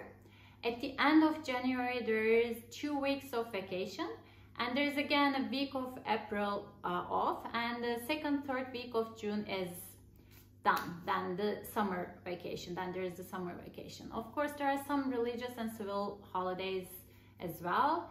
And school days are from Monday to Friday, and Saturdays or Sundays are off. But if you're on the grade 8 and 12, some schools can call the students on Saturdays to help with their big exam. And if you're planning to study in Turkey, you should note that the Turkish state schools do not provide special help to children whose first language is not Turkish. So you should discuss your needs directly with the schools. Okay, these are all I can think of, and let's give you a couple of vocabulary relating to schooling. The first vocabulary is okul, school, okul. Okulunu seviyor musun? Do you like your school? Okulunu seviyor musun? Okulunu seviyor musun?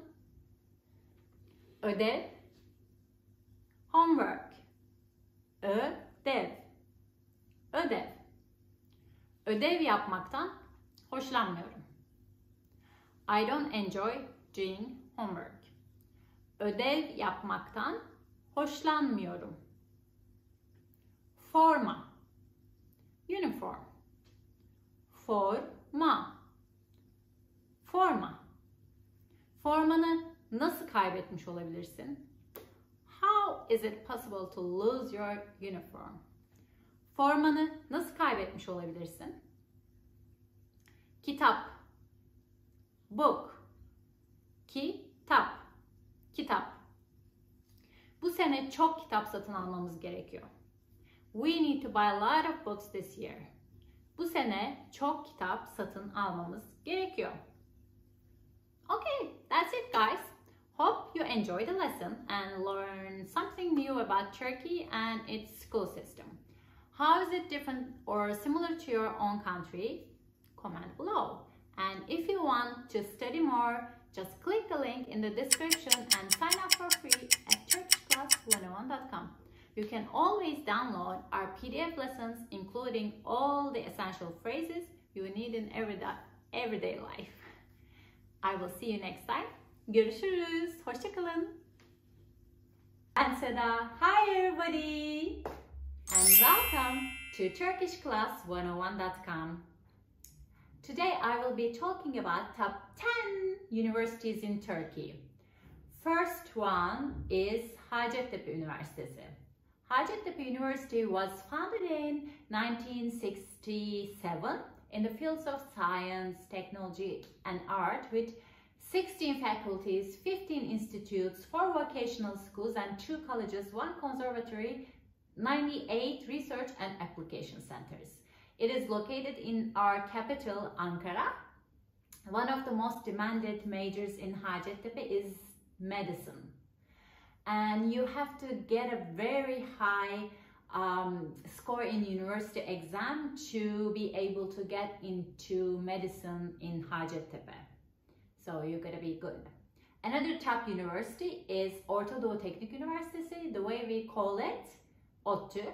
It's one of the best universities in Turkey. The Middle Eastern Technical University is founded under the name of Orta Doğu Yüksek Teknoloji Enstitüsü, Middle East High Technology Institute in 1956 to contribute to the development of Turkey and Middle East countries, and especially to train people so as to create a skilled workforce in the fields of natural and social sciences. And it's also located in Ankara. It has 41 undergraduate programs with 5 faculties. Additionally, there are 5 graduate schools with 105 masters and 70 doctorate programs, and a school of foreign language, which includes the English preparatory department. And 15 undergraduate programs and 5 graduate programs are offered at the Northern Cyprus campus. So that's a lot of information, I know. And let me check the other one. And yeah, its engineering programs are very popular among students. And we have another technical university on the list, which is, let me see, Istanbul Teknik Üniversitesi. We call it İTÜ. It's located in Istanbul and founded in 1773 actually. It's one of the oldest technical universities in the world and was established with the name of Mühendishane-i Bahre-i Hümayun by Sultan Mustafa III. And İTÜ, the first technical university in Turkey, is identified with its engineering and architectural programs. It has 99 undergraduate, 179 graduate programs, and they are mostly tech, science and engineering programs. The next one in my list is 9 Eylül Üniversitesi. This university is in Aegean region. It has 17 faculties involving education, science, maritime, fine arts, nursing, administrative sciences, theology, law, architecture, engineering, and so on. And it has 10 graduate schools and institutes, 1 conservatory, 3 schools, 6 vocational schools, and 15 research and application centers. And their programs are very diverse, and their academic staff is also diverse, so you should check them out. The next one in my list is Istanbul University. you know, the history of Istanbul University goes back to 453. The Ottoman Sultan Mehmet II started as a medrese school, as a school of philosophy, medicine, law, and letters. And this school has changed in time, of course, and come today. And so it has a very rich history. You should read about it. And its main campus is in Istanbul, in the middle of Beyazıt Square, since the palace was located there, and the school was kind of extension to that palace.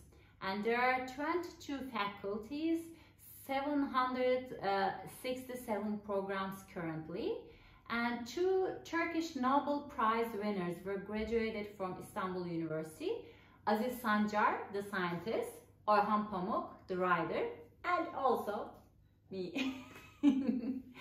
The other university is Koç University. It's relatively new. Koç University was founded in 1993 as a non-profit private university in Istanbul. And despite the brief history, it became one of the best universities in Turkey. The school offers scholarships as well. It is located in the hills of Sarıyer, Istanbul. And Koç University is 20 minutes from the Black Sea region, surrounded by charming villages and natural landscapes. And its medicine program is highly preferred among students. And another one is Boğaziçi University. Boğaziçi University is one of the highly demanded universities in Turkey, and it is located in Bosphorus area of Istanbul, which explains the name Boğaziçi. Robert College was founded in Istanbul, Turkey by Dr. Cyrus Hamlin, an educator, inventor, technician, architect, builder, and Mr. Christopher Robert, a well-known philanthropist and a wealthy merchant from New York in 19th century. And after a lot happened in 1971, Boğaziçi University was officially established on what had been Robert College campus for over 100 years. It has 4 faculties, 2 schools, 6 institutes covering 29 undergraduate, 68 graduate, and 33 PhD programs. It also has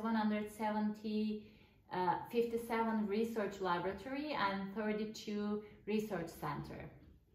And the next one is also a technical university. It's Yıldız Teknik Üniversitesi.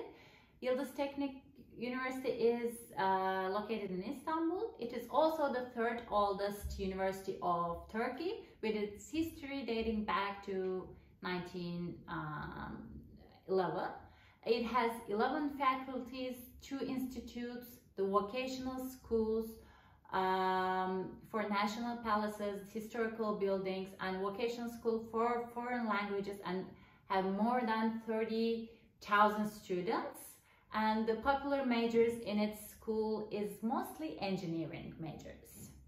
The next one is Marmara University, and Marmara University is one of the oldest educational institutions in Turkey. It started in 1883 under the name of Hamidiye Ticaret Mektebi Alisi. It has 16 faculties, 9 schools, 11 institutes, and more than 70,000 students.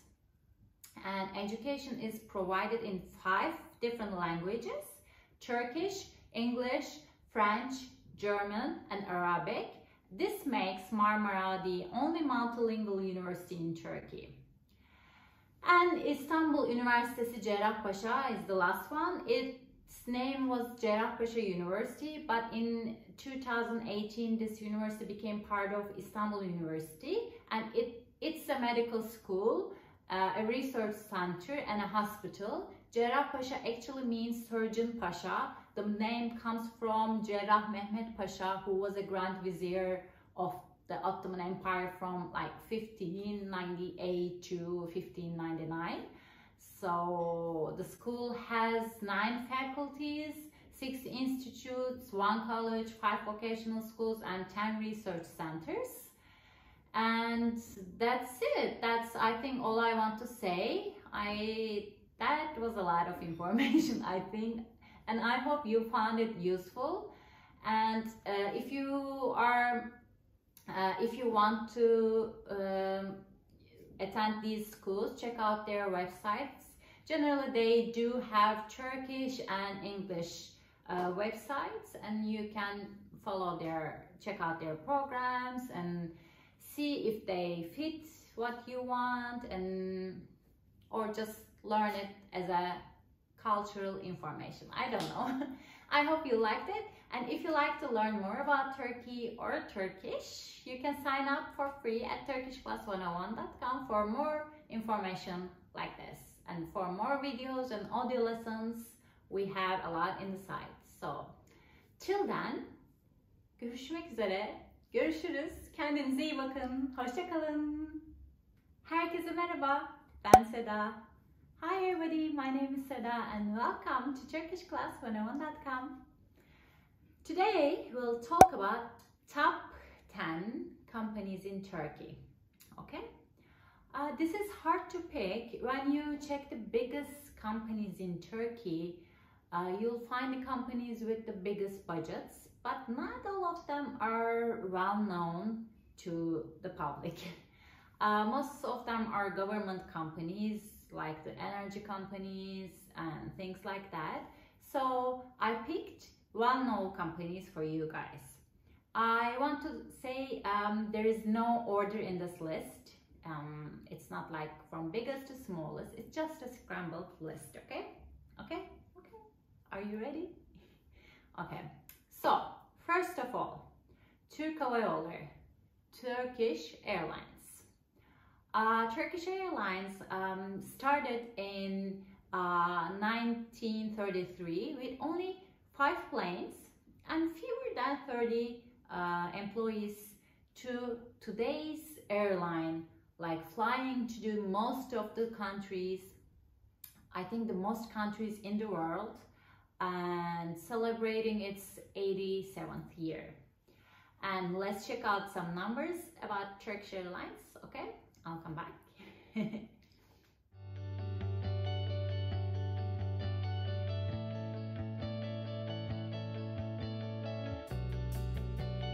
Okay, the next one is Turkcell. Turkcell is a telecommunication and technology services provider since 1994. It's one of the biggest companies in Turkey, and it has around 16,000 employees, and this company is especially very appealing to younger generation. I will share its link somewhere over here so you can check. And the next one is Arçelik. It's one of the oldest well-known appliances brands in Turkey. They have over 40,000 employees, and they started their business around 1955. And it's a company with 12 sub-brands. And here are some numbers to see in detail.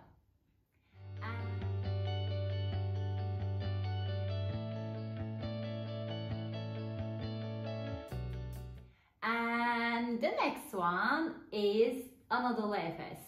Anadolu Efes is a local beer company who started businesses 1969. And as they have explained, Anadolu Efes is Europe's 5th and the world's 10th largest brewer by production volume. And the company serves a population of close to 700 million with beer and soft drinks brands in its portfolio. And Anadolu Efes is operating as one of the most important players in its regions and among top 10 largest Coca-Cola bottlers by sales and volumes. And the company ships its products to more than 70 countries. It's big. And the next one is Ülker. Ülker started its operations 70 years ago in a small workshop in Eminönü, Istanbul, with only 6 or 7 boilers, a small oven, can you believe it, and 3 employees, producing around 200 kilograms biscuit per day, and now it's Turkey's largest food company. It's Turkey's largest food company, right? And other than Turkey's market, while the majority of products are exported to the Middle East, Russia, and Central Asian republics, it also exports to Europe, Africa, United States. So it's a very big company. You can see their products everywhere. And I think that's about it when we talk about Ülker. The next company is a bit new comparing what I have introduced so far. It is Yemek Sepeti. It's an online food delivery company which operates in 70 cities in Turkey, and they have over 30,000 members restaurant, 18 million users, and it is active in a lot of other countries including UAE, Saudi Arabia, Lebanon, Qatar, Oman, Jordan, Greece, Bulgaria, and Romania, I think. And it's been both by the German-based company Delivery Hero. And the next one is again one of the oldest companies in Turkey. It is Doğuş Group. Doğuş Group is active in 6 core businesses, including automotive, construction, media, hospitality, retail, real estate, energy, and it sustains its growth with new investments in the areas of technology, sports, and entertainment along with its current operations. So it's very big, and it has over 300 companies and almost 19,000 employees. So the other one is again a very big group. It's Sabancı Holding. Sabancı Group is a very large corporation which main business areas are banking, and let me check, banking, financial services, energy, industrials, building materials, and retail. There are a lot of retail companies which is part of this group that we use daily life, such as Carrefour'sa, Teknosa, Aviva'sa, and so on. Let's check some numbers, okay? The next one is also one of the oldest companies in Turkey, which is Eczacıbaşı. Eczacıbaşı is founded in 1942 with 44 companies and over 11,000 employees. Eczacıbaşı's core sector are building products, healthcare, and additionally the group is active in information technology, natural resources, and property development. Okay, the last company I will talk about is a bank. It is İş Bankası. It's Turkey's first truly national bank following the foundation of the republic. As well as the financial sector, İş Bankası has participated nearly 300 companies to date.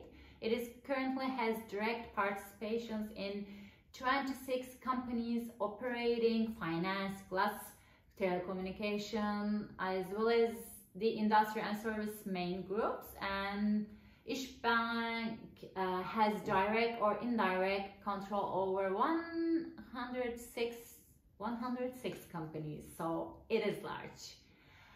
Okay guys, I think this is enough information. You got a rough idea about some companies in Turkey. Hope it was helpful and enjoy this lesson. If you want to apply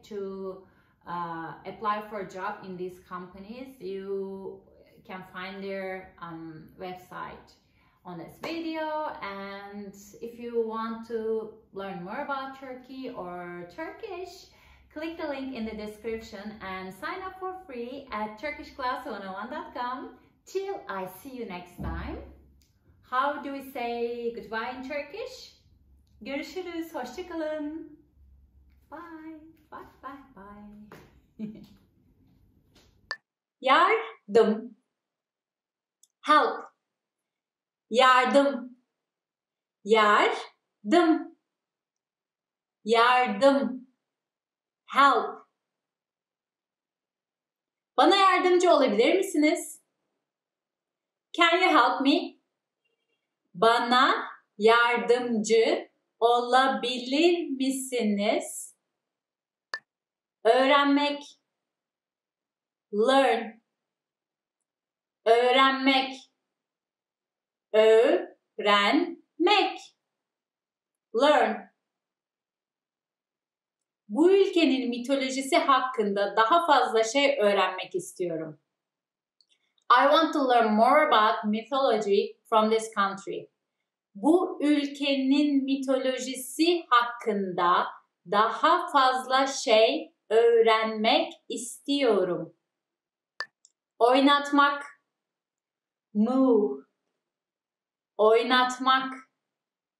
Oynatmak. Move. Kollarını oynatabilir misin? Can you move your arms? Kollarını oynatabilir misin? 17. 17. 17. 17. 17. 26 eksi 9 17 eder. 26 minus 9 is 17.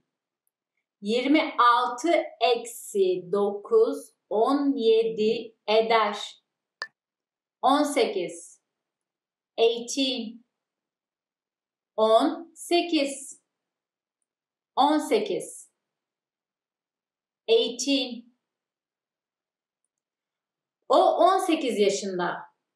He's 18 years old. O 18 yaşında. 19. 19. 19.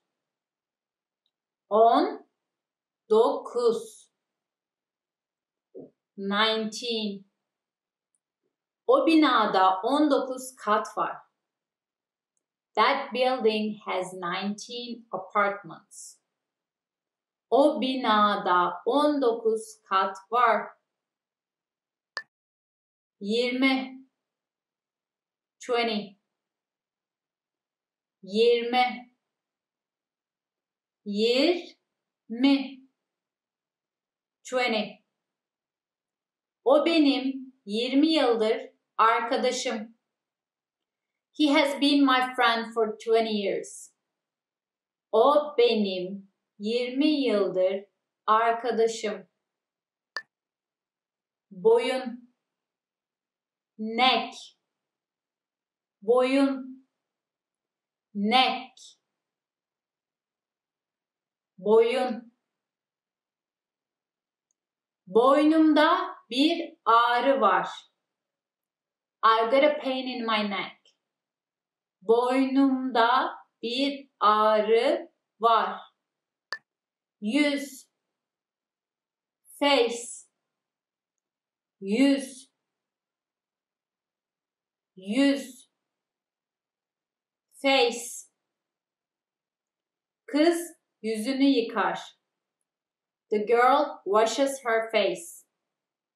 Kız yüzünü yıkar. Kulak. Ear. Kulak. Kulak.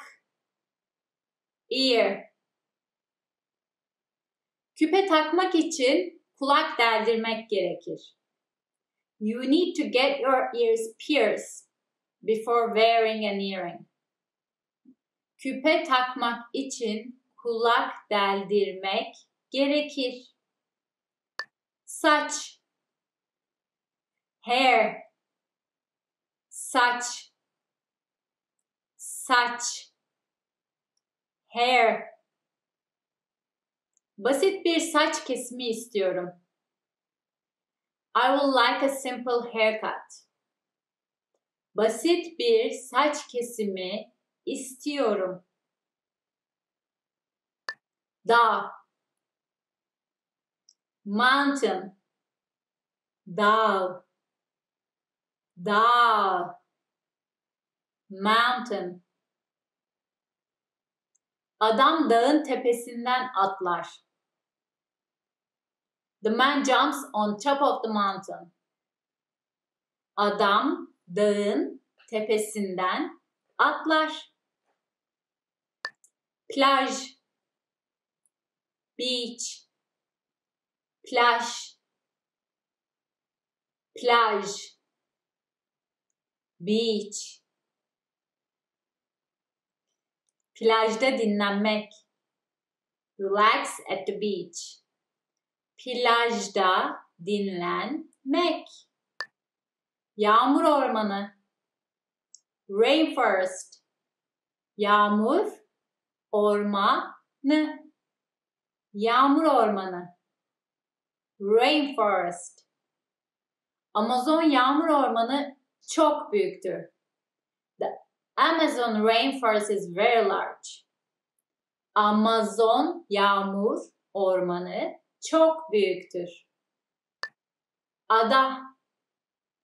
Island. Ada. A-da. Island. Erkek arkadaşıyla adalara gidecek. She'll go to the Prince Islands with her boyfriend. Erkek arkadaşıyla adalara gidecek. Sözlük. Dictionary. Sözlük. Sözlük. Dictionary. Bu bir elektronik sözlüktür. It's an electronic dictionary. Bu bir elektronik sözlüktür. Mavi. Blue. Mavi. Mavi. Blue. Mavi bir araba seçti. He chose a blue car. Mavi bir araba seçti. Sarı. Yellow. Sarı. Sarı. Yellow. Türkiye'de taksiler sarıdır. Taxis in Turkey are yellow. Türkiye'de taksiler sarıdır. Turuncu. Orange. Turuncu. Turuncu. Orange. Turuncu renk bir t-shirt istiyorum. I want an orange shirt. Turuncu renk bir t-shirt istiyorum. Renk. Color. Renk. Renk. Color. Yeni polo gömleğin 3 farklı rengi var. The new polo shirt comes in 3 colors.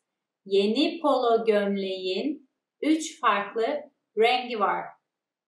Fırçalamak. Brush. Fırçalamak. Fırçalamak.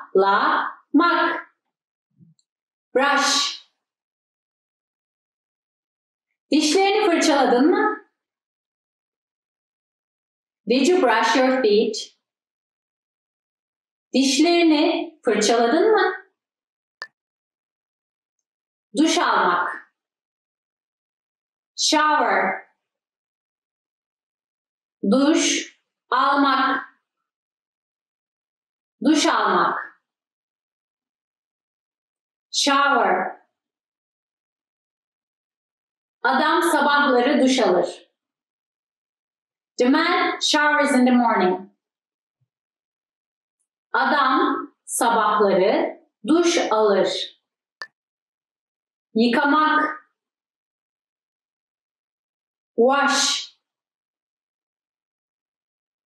Yıkamak. Yıkamak. Wash. Yüzünü soğuk su ile yıkamalısın. You should wash your face with cold water. Yüzünü soğuk su ile yıkamalısın. Ayrılmak. Leave. Ayrılmak. Ayrılmak. Leave. Bence ayrılmalıyız.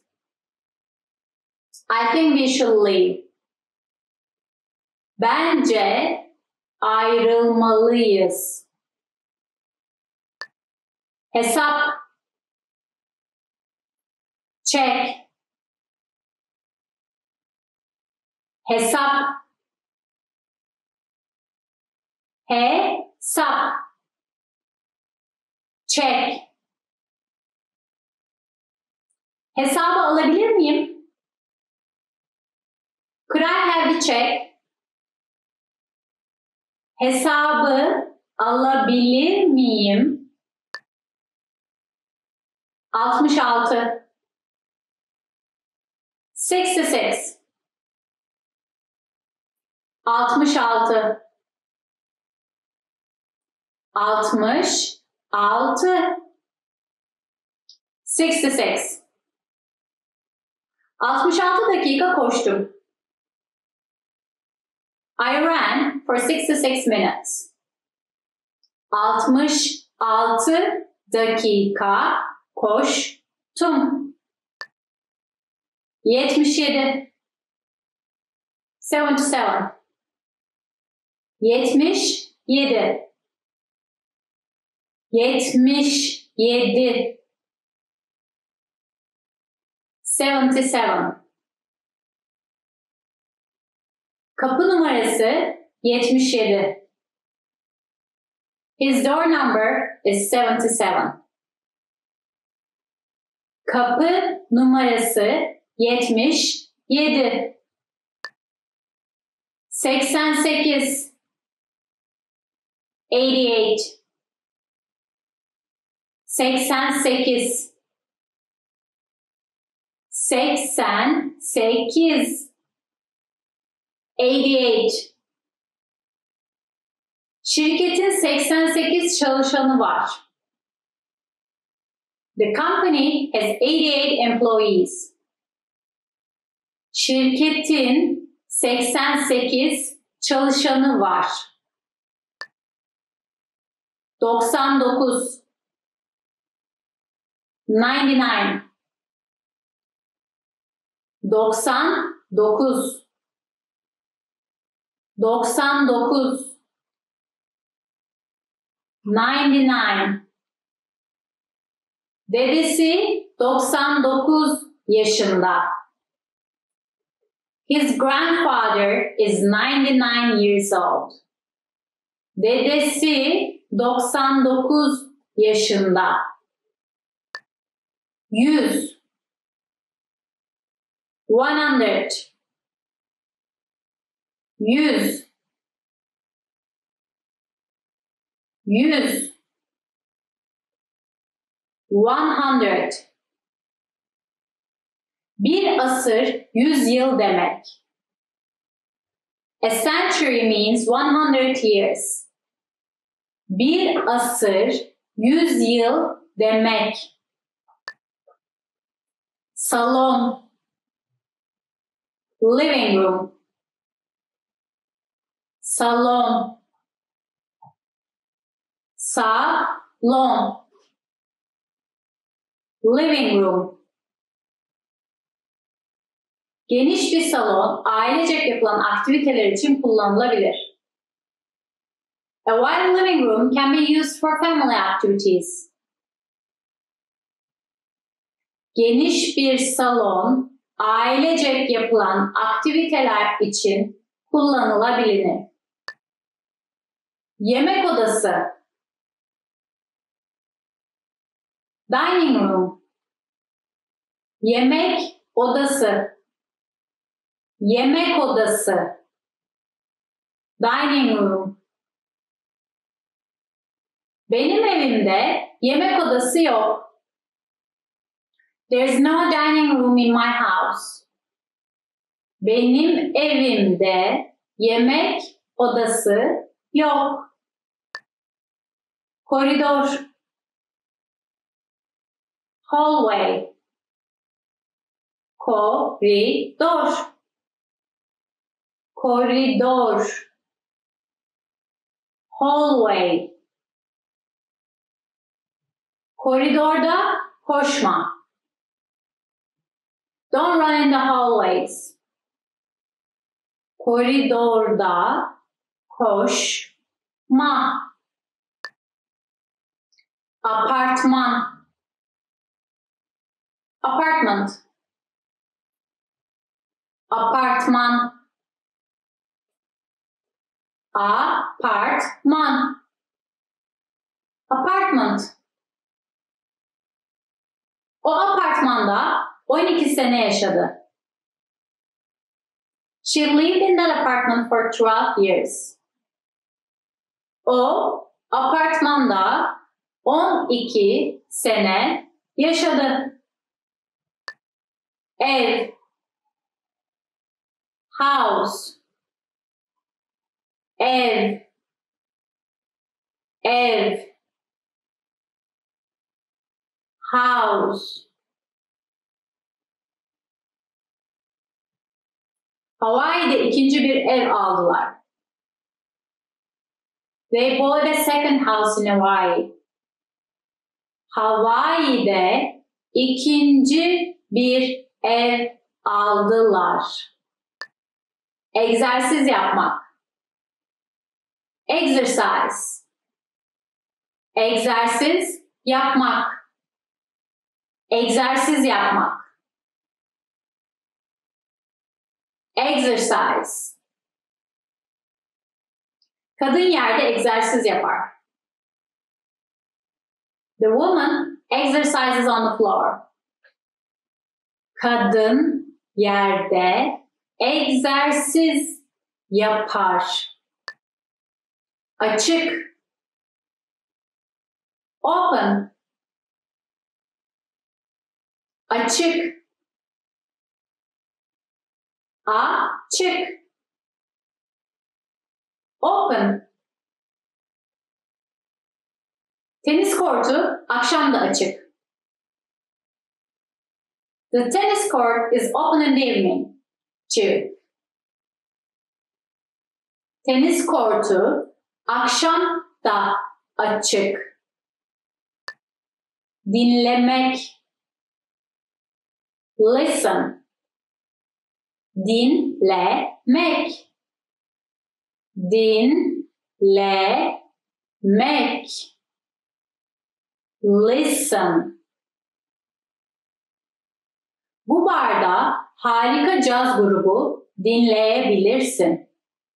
You can listen to a great jazz band in this bar.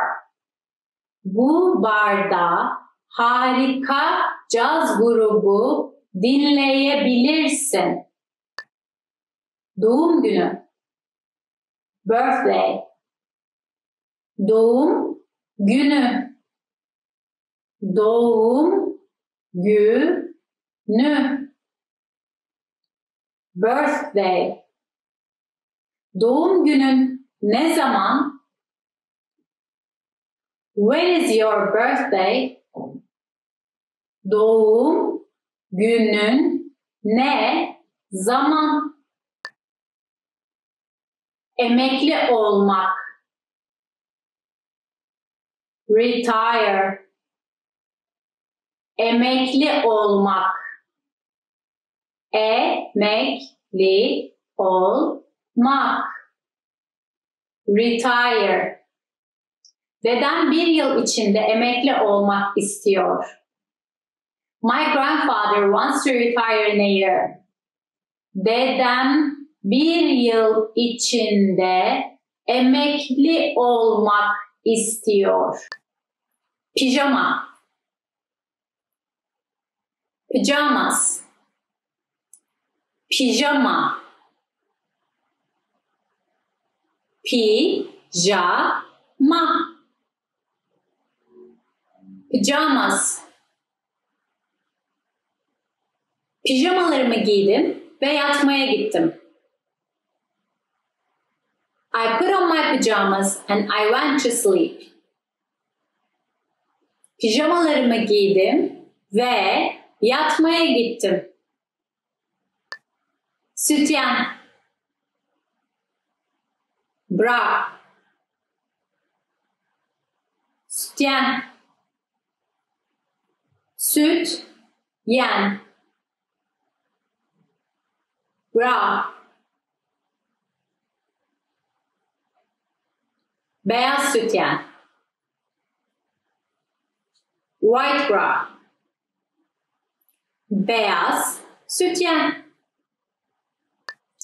Uyanmak. Wake up. Uyanmak. Uyanmak. Wake up. Uyanabilmek için alarma ihtiyacım var. I need an alarm to help me wake up. Uyanabilmek için alarma ihtiyacım var. Gidip gelmek. Commute. Gidip gelmek. Gidip gelmek. Commute. Maaşı fena değil ama iş için en az 2 saat yol gidip gelmek lazım. The pay is not bad, but you have to commute to work for at least 2 hours. Maaşı fena değil ama iş için en azından 2 saat yol gidip gelmek lazım. Yemek. Eat. Yemek. Yemek.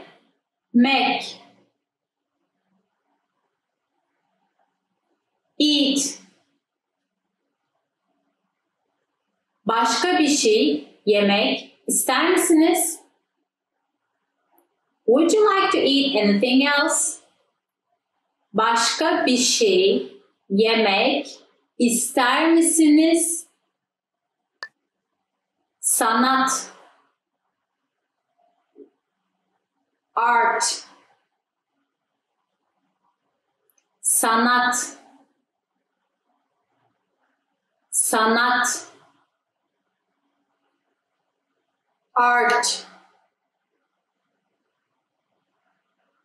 Birçok okul artık sanat dersi vermiyor. Many schools don't offer art classes anymore. Birçok okul artık sanat dersi vermiyor. Edebiyat. Literature. Edebiyat. Edebiyat.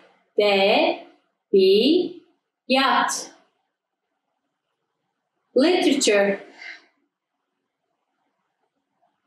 Edebiyat hikayelerinde pek çok sembol ile dolu. Literature is full of symbols in stories. Edebiyat hikayelerde pek çok sembol ile dolu. Film. Movie. Film. Film. Movie. Bu film altyazılı mı? Does this movie have subtitles? Bu film alt yazılı mı? Müzik. Music. Müzik. Müzik. Music. Müzik dinlemekten hoşlanırım. I enjoy listening to music. Müzik dinlemekten hoşlanırım. Cevap. Answer. Cevap. Cevap. Answer. Lütfen telefona cevap verin. Please answer the phone. Lütfen telefona cevap verin. Öğretmek. Teach. Öğretmek. Öğretmek. Teach. Öğretmeyi seviyor. She loves teaching. Öğretmeyi seviyor. Sormak. Ask. Sormak. Sormak. Ask. Sana bir şey sormam gerekiyor. I have to ask you something. Sana bir şey sormam gerekiyor. Kapamak. Close. Kapamak. Kapamak. Close. Kapıyı kapar mısın? Could you close the door? Kapıyı kapar mısın? Doğum. Birth. Doğum. Doğum. Birth. Son yıllarda ülkedeki doğum oranı düştü. The birth rate has decreased in the country in recent years. Son yıllarda ülkedeki doğum oranı düştü. Çalışmak. Work. Çalışmak. Çalışmak. Work. Para kazanmak için çalışmak zorundayız. We need to work in order to make money. Para kazanmak için çalışmak zorundayız. Açmak. Turn on. Açmak. Açmak. Turn on. Adam ışığı açtı. The man turned on the light. Adam ışığı açtı. Kapatmak. turn off, kapatmak, kapatmak, turn off. Işıkları kapatır mısın? Can you turn off the lights? Işıkları kapatır mısın? Dışarıda yemek. Eat out. Dışarıda yemek. Dışarıda yemek. Eat out. İnsanlar hafta sonları dışarıda yemek yemeyi severler. People like to eat out on the weekends. İnsanlar hafta sonları dışarıda yemeyi severler. Katılmak. Attend. Katılmak. Katılmak. Attend. Bölümdeki herkes toplantıya katılıyor. Everyone in the department is attending a meeting. Bölümdeki herkes toplantıya katılıyor. Batı, west, batı, batı, west. Güneş batıdan batar. The sun sets in the west. Güneş batıdan batar. Pirinç, rice. Pirinç, pirinç, rice.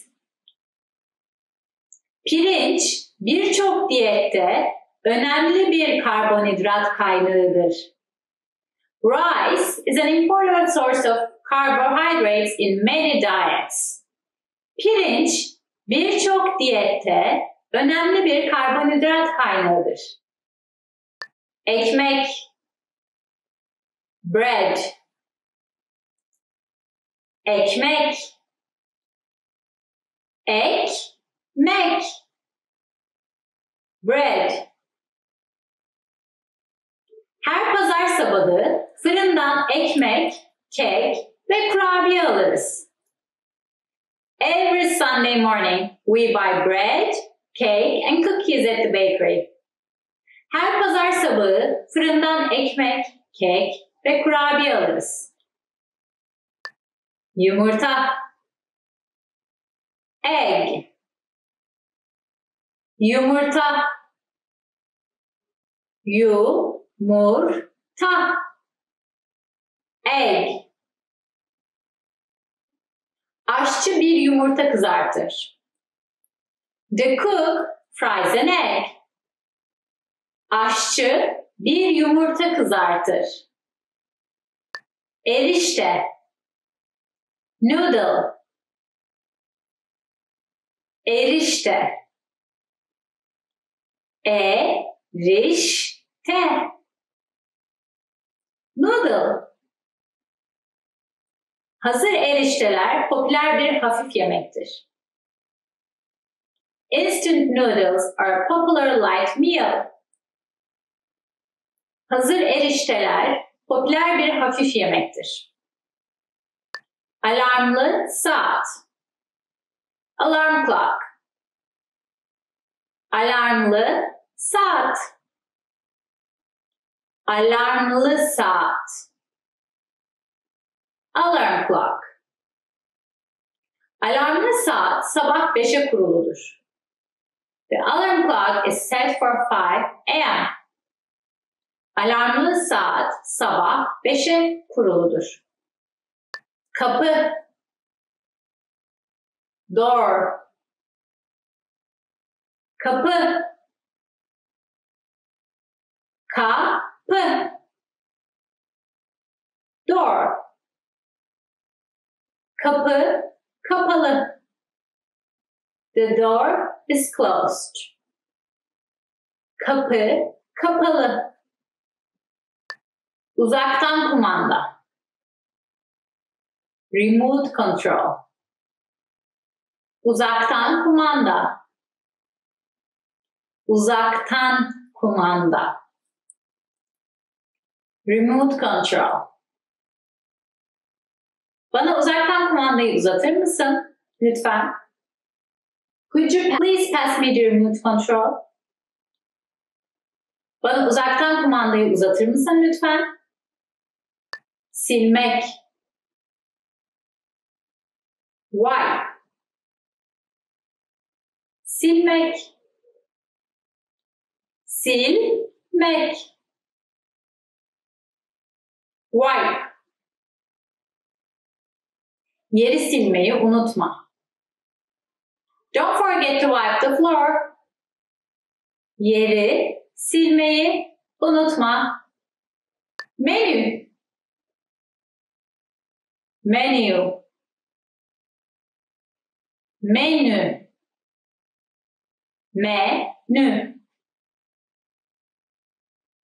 Menu. Menüyü görebilir miyim lütfen? Can I see the menu, please? Menüyü görebilir miyim lütfen? Dergi. Magazine. Dergi.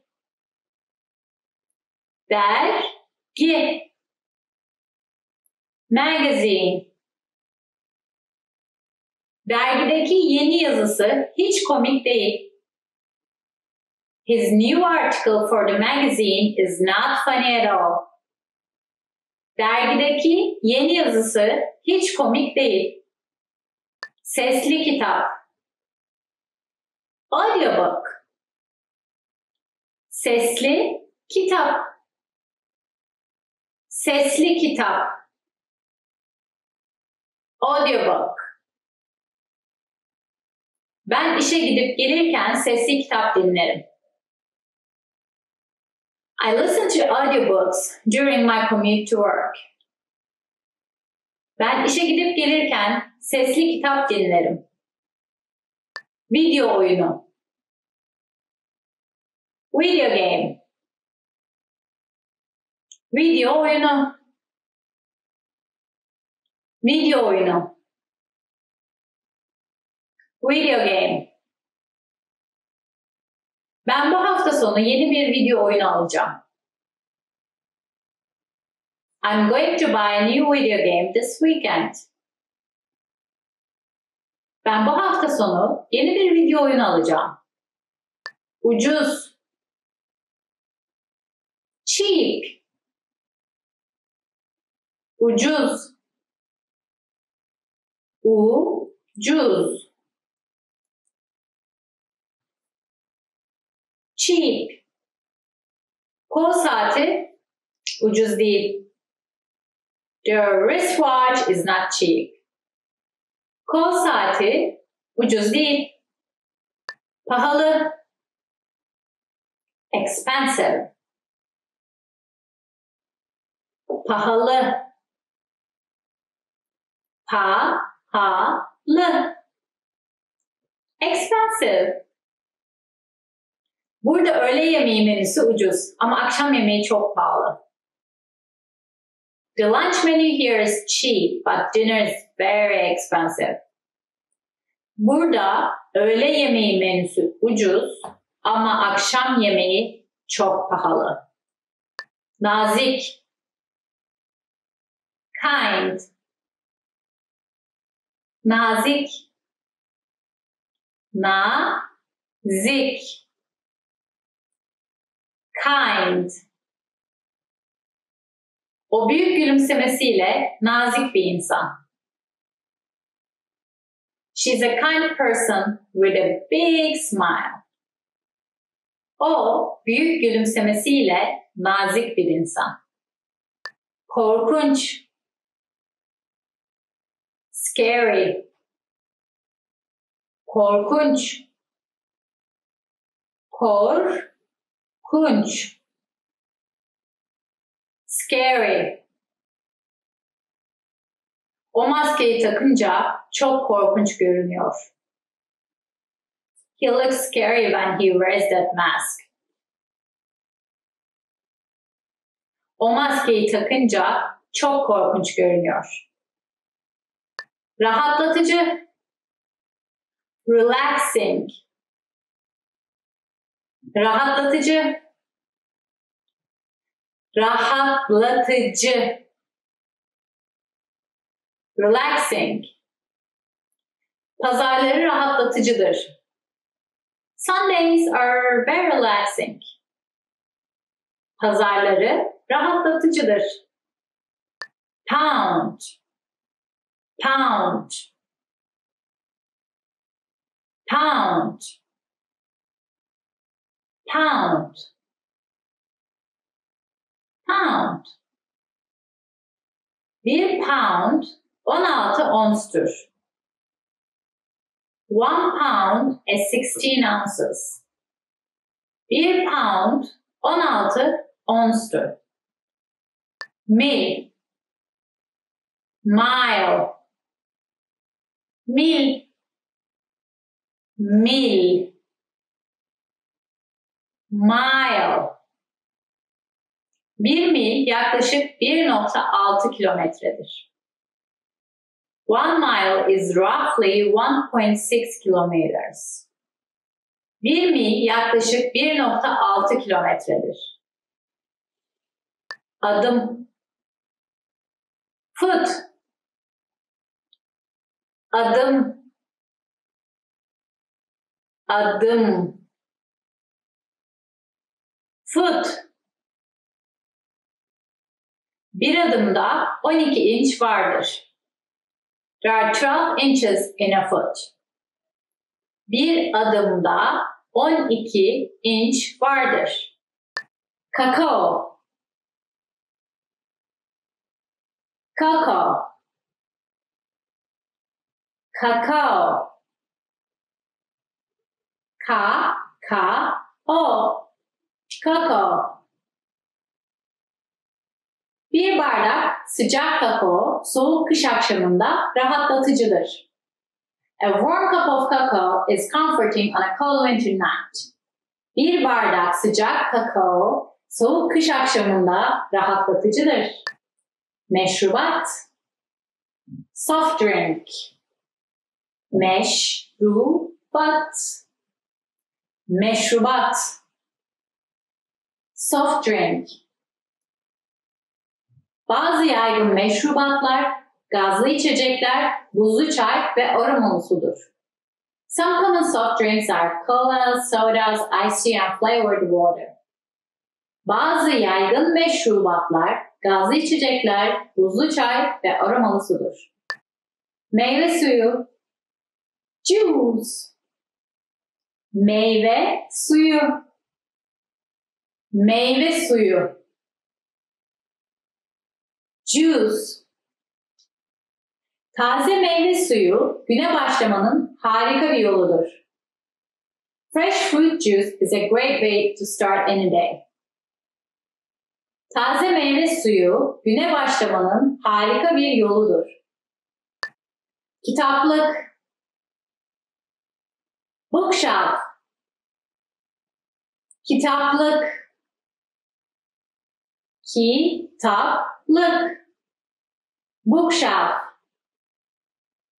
Kitaplık kitaplarla dolu. The bookshelf is full of books. Kitaplık kitaplarla dolu. Yatak. Bed. Yatak. Yatak. Bed. Yeni bir yatak satın aldım. I bought a new bed. Woohoo! Yeni bir yatak satın aldım. Ayna. Mirror. Ayna. Ayna. Mirror. Ayna duvarda asılı duruyor. The mirror is hanging on the wall. Ayna duvarda asılı duruyor. Şifonyer. Dresser. Şifonyer. Şifonyer. Dresser. Ahşap şifonyer bir antika. The wooden dresser is an antique. Ahşap şifonyer bir antika. Süpürmek. Sweep. Süpürmek. Süpürmek. Sweep. Kadın dışarıyı süpürür. The woman sweeps outside. Kadın dışarıyı süpürür. Kaldırmak. Put away. Kaldırmak. Kaldırmak. Put away. Bulaşıkları kaldırdım. I put away the dishes. Bulaşıkları kaldırdım. Silmek. Mop. Silmek.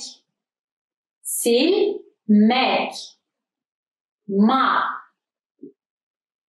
Meyve suyunu döktüm. Bu yüzden yeri sileceğim. I spilled the juice, so I'll mop the floor. Meyve suyunu döktüm. Bu yüzden yeri sileceğim. Garson. Waitress. Garson. Garson. Waitress. Garson bardakların olduğu bir tepsi tutuyor. The waitress is holding a tray with glasses. Garson bardakların olduğu bir tepsi tutuyor. Fahrenheit. Fahrenheit. Fahrenheit. Fahrenheit. Fahrenheit. Su 32 Fahrenheit derecede donar. Water freezes at 32 degrees Fahrenheit. Su 32 Fahrenheit derecede donar. Sıcaklık. Temperature. Sıcaklık. Sıcaklık. Temperature. Sıcaklık yükseliyor. Temperature is increasing. Sıcaklık yükseliyor. Nemli. Humid. Nemli. Nemli. Humid. Düşük nemli hava çok kuru hissedilir. With low humidity, the air feels dry. Düşük nemli hava çok kuru hissedilir.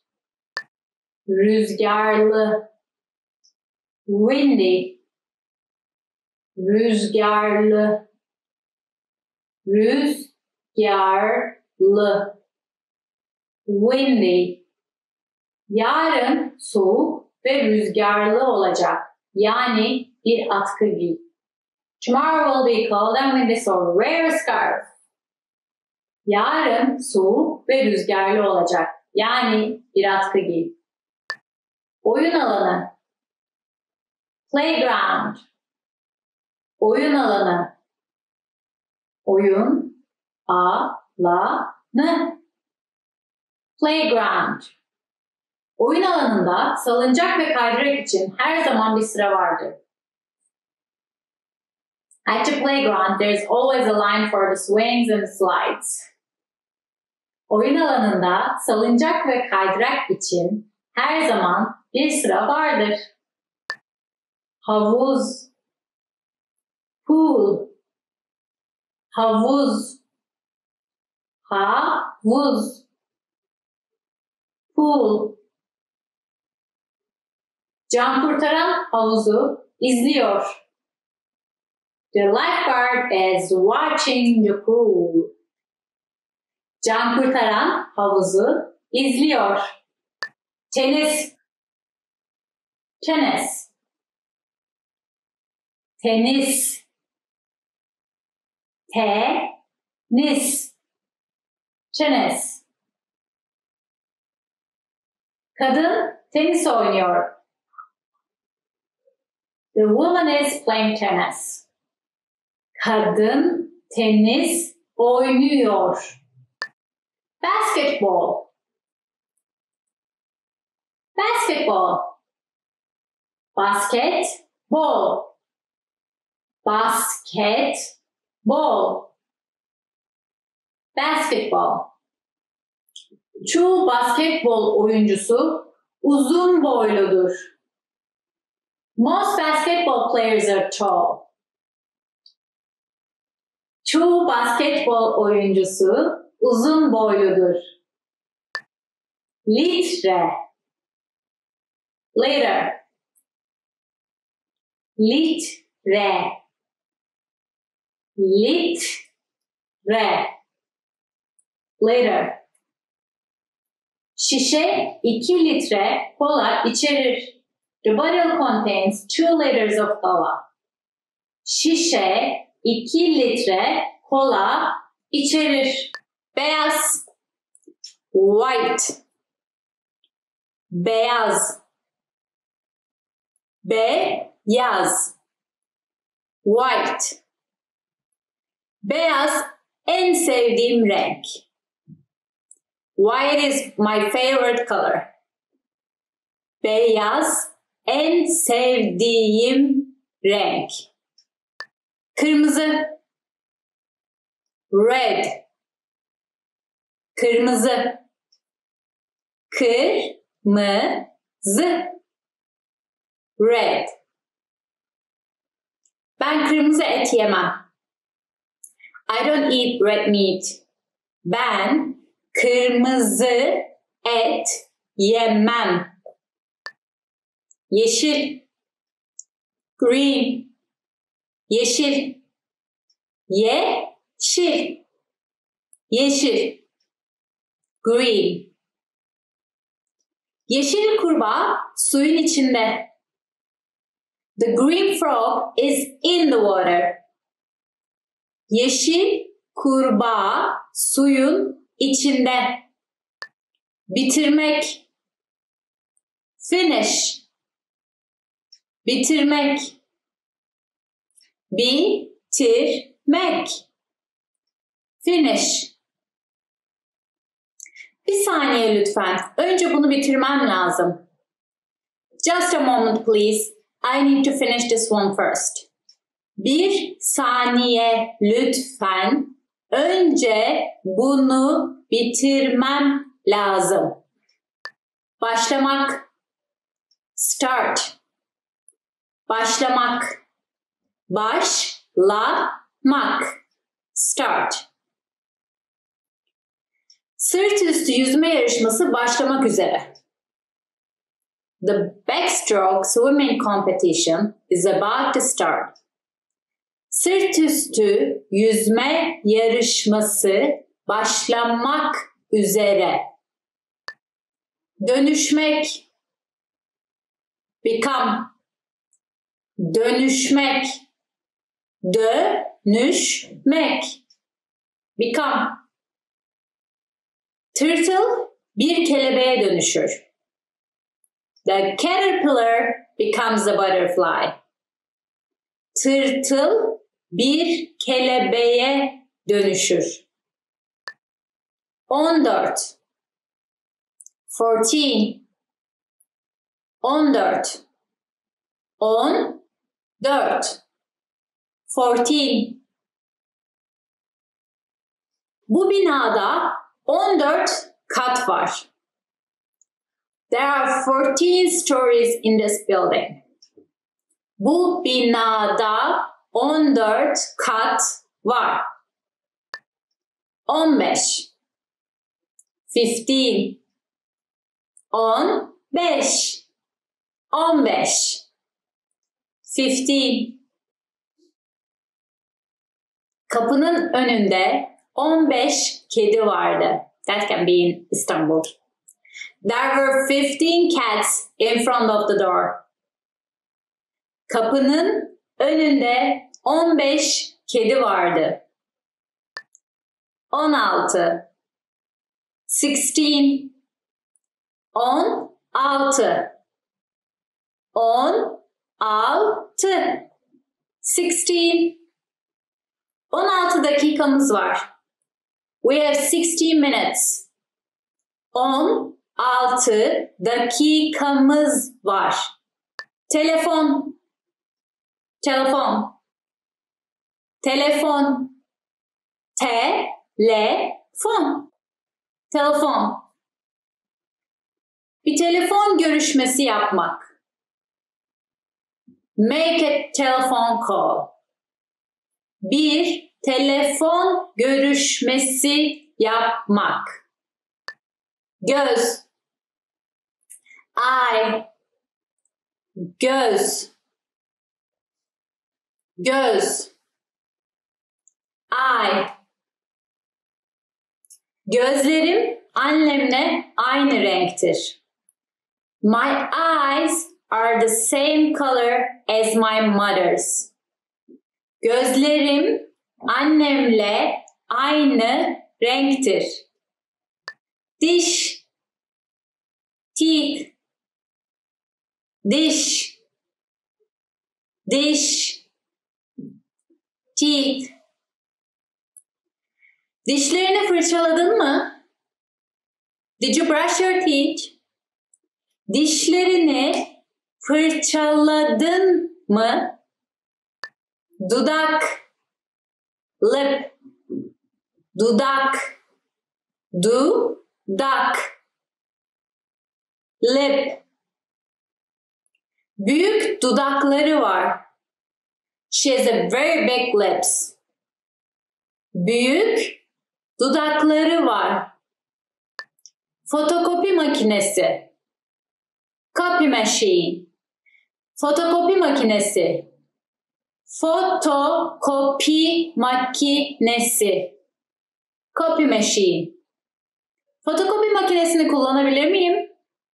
Can I use the copy machine?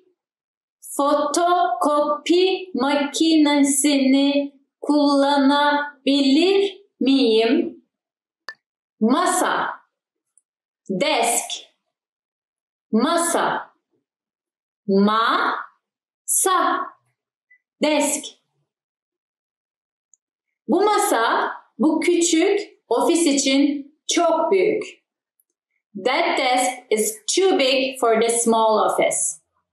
Bu masa, bu küçük ofis için çok büyük. Kitap. Book. Kitap. Kitap. Book. Kendi seviyene uygun kitaplar ve metinler seç. Pick books and texts suitable for your level. Kendi seviyene uygun kitaplar ve metinler seç. Tükenmez kalem. Pen. Tükenmez kalem. Tükenmez kalem. Pen. Tükenmez kalemin var mı? Do you have a pen? Tükenmez kalemin var mı? Postane. Post office. Postane. Postane. Postane. Post office. Bu caddede bir postane var. There is a post office in this street. Bu caddede bir postane var. Kütüphane. Library. Kütüphane. Kütüphane. Library. Kitabı kütüphaneye iade etmeyi unuttum. I forgot to return the book to the library. Kitabı kütüphaneye iade etmeyi unuttum. Süpermarket. Supermarket. Süpermarket. Süpermarket. Supermarket. Müşteriler süpermarkette alışveriş yaparlar. The customer shops at the supermarket. Müşteriler süpermarkette alışveriş yaparlar. Çaydanlık. Kettle.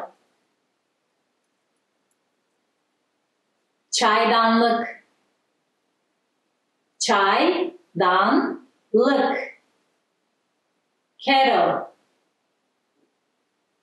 Çaydanlık ocağın üstünde. The kettle is on the stove. Çaydanlık ocağın üstünde. Tencere. Pot. Tencere. Tencere. Pot. O tencere 10 yıllık. That pot is 10 years old. O tencere 10 yıllık. Kurbağa. Frog. Kurbağa. Kurbağa. Frog. Yeşil kurbağa suyun içinde. The green frog is in the water. Yeşil kurbağa suyun içinde. Güvercin. Pigeon. Güvercin. Güvercin. Pigeon. Güvercinler ekmek yemek için aceleyle dönüp duruyorlar. The pigeons are scurrying to eat the bread. Güvercinler ekmek yemek için aceleyle dönüp duruyorlar. Rehber kitap. Guidebook. Rehber kitap. Rehber kitap. Guidebook. Bir rehber kitap seyahatinizde size yardımcı bilgiler verecektir. A guidebook will give you helpful information for your trip. Bir rehber kitap seyahatinizde size yardımcı bilgiler verecektir. Giriş. Entrance. Giriş. Giriş. Entrance. Kız girişe doğru ilerliyor. The girl is moving toward the entrance. Kız girişe doğru ilerliyor. Rehber.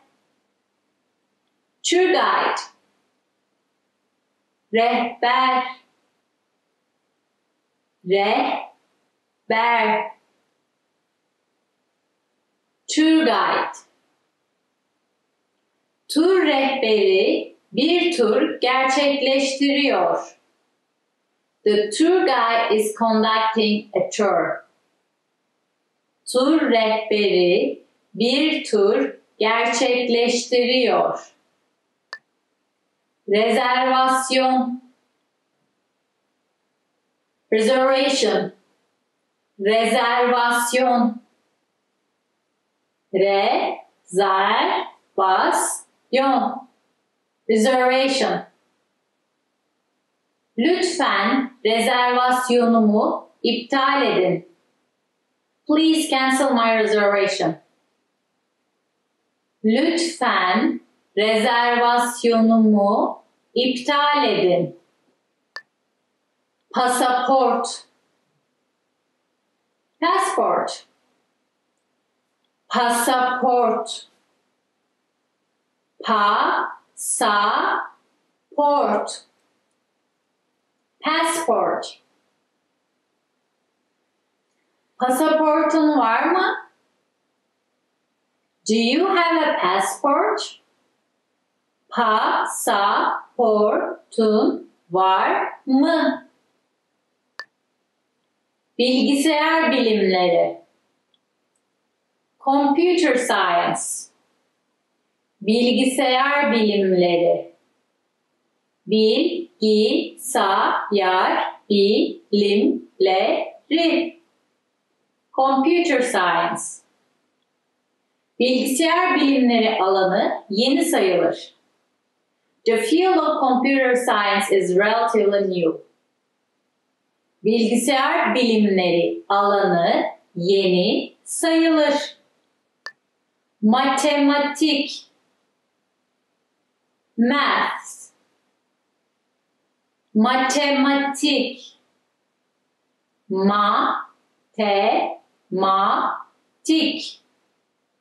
Math. Okulda en sevdiğim ders matematik. My favorite subject in school is math. Okulda en sevdiğim ders matematik. Hissetmek. Feel. Hissetmek. Hissetmek. Feel. Aşkı hissetmek, canlı hissetmektir. To feel love is to feel alive. Aşkı hissetmek, canlı hissetmektir. Çizmek. Draw. Çizmek. Çizmek. Draw. Sanatçı bir resim çizer. The artist draws a picture. Sanatçı bir resim çizer. Planlamak. Plan. Planlamak. Planlamak. Plan. Biz Avrupa'ya bir tatil planlayacağız. We'll plan a holiday to Europe. Biz Avrupa'ya bir tatil planlayacağız. İndirim. Sale. İndirim. İndirim. Sale. Ayakkabı bölümünde büyük bir indirimli satış var. There's a big sale in the shoe department. Ayakkabı bölümünde büyük bir indirimli satış var. Alışveriş. shopping, alışveriş, alışveriş, shopping. Dün arkadaşlarımla alışverişe gittim. Yesterday, I went shopping with my girlfriends. Dün arkadaşlarımla alışverişe gittim. Dördüncü, fourth. Dördüncü, dördüncü, fourth. Benim 4. yaş günüm için annem bana bir kitap verdi. For my 4th birthday, my mother gave me a book. Benim 4. yaş günüm için annem bana bir kitap verdi. 5. fifth. 5.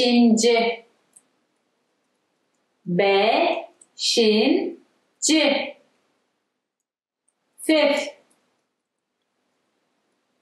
4. trafik ışığından sağa dön, 5. köşeye varana kadar düz git. Turn right at the 4th traffic signal, go straight until the 5th corner. 4. trafik ışığından sağa dön, 5. köşeye varana kadar düz git. 6. Sixth. 6.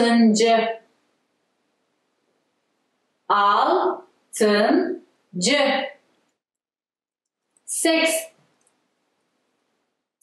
6. yaş günümde okul elbisesi aldım. I received school clothes for my 6th birthday. 6. yaş günümde okul elbisesi aldım. 7. Seventh. 7. 7. Seventh. 7. ayın 7. günü Çinlilerin sevgililer günüdür. The 7th day of the 7th lunar month is Chinese Valentine's Day. 7. ayın 7. günü Çinlilerin sevgililer günüdür. Helikopter. Helicopter. Helikopter. Helikopter. Helicopter. Helikopter uçurmak zordur. It's hard to fly a helicopter. Helikopter uçurmak zordur. Siyah. Black. Siyah. Siyah. Black. Kargalar siyahtır. Crows are black. Kargalar siyahtır. Kahverengi. Brown. Kahverengi. Kahverengi. Brown. Saçlarının asıl rengi kahverengidir. The real color of her hair is brown. Saçlarının asıl rengi kahverengidir. Gri. Gray. Gri. Gri. Gray. Gri fazla göze çarpan bir renk değil. Gray is not a very flashy color. Gri fazla göze çarpan bir renk değil. Dinlenmek. Rest. Dinlenmek. Dinlenmek. Rest. Engebeli kırsal alan dinlenmek için çok huzurlu bir yerdi. The rolling countryside was a very peaceful place to rest. Engebeli kırsal alan dinlenmek için çok huzurlu bir yerdi. Duymak. Hear. Duymak. Duymak. Hear. Yağmurun sesini duymaktan hoşlanırım. I like to hear the sound of the rain. Yağmurun sesini duymaktan hoşlanırım. İstemek. Want. İstemek. İstemek. Want. Daha iyi bir insan olmayı istememi sağlıyorsun. You make me want to be a better person.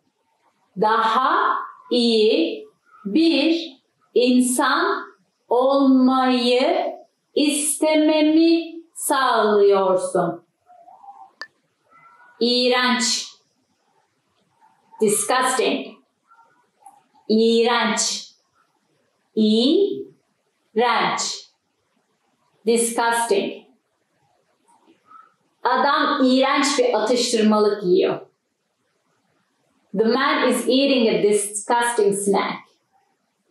Adam iğrenç bir atıştırmalık yiyor. 11 11 11 11 11 Bu alışveriş merkezinin 11 katı var.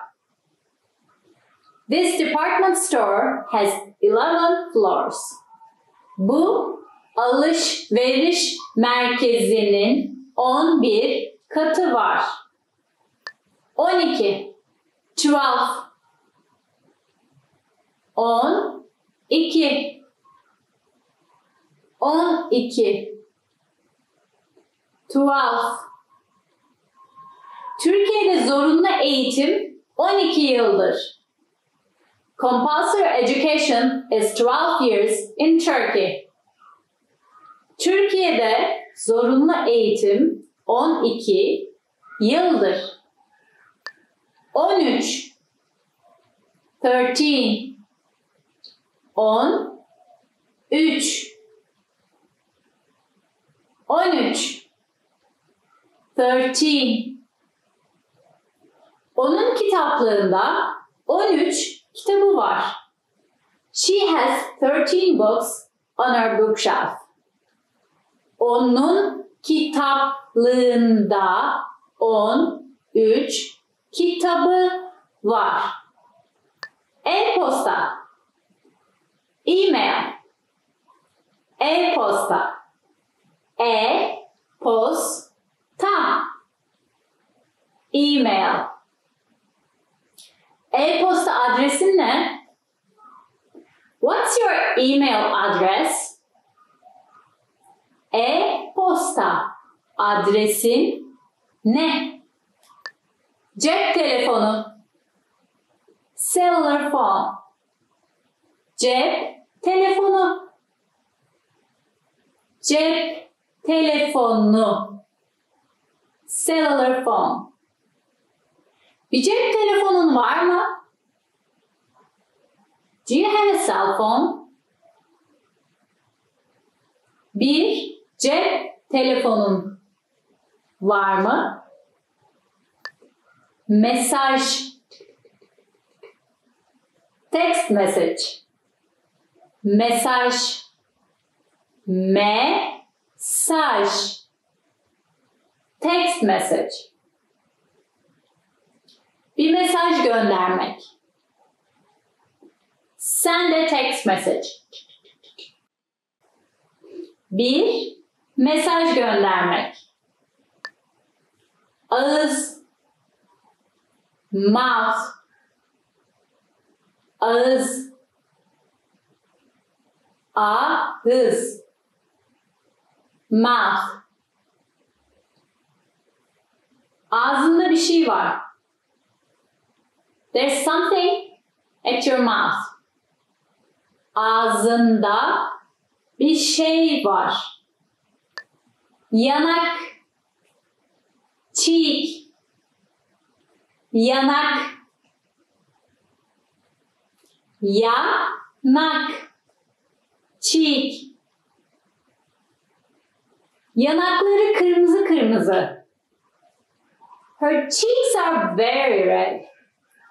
Yanakları kırmızı kırmızı.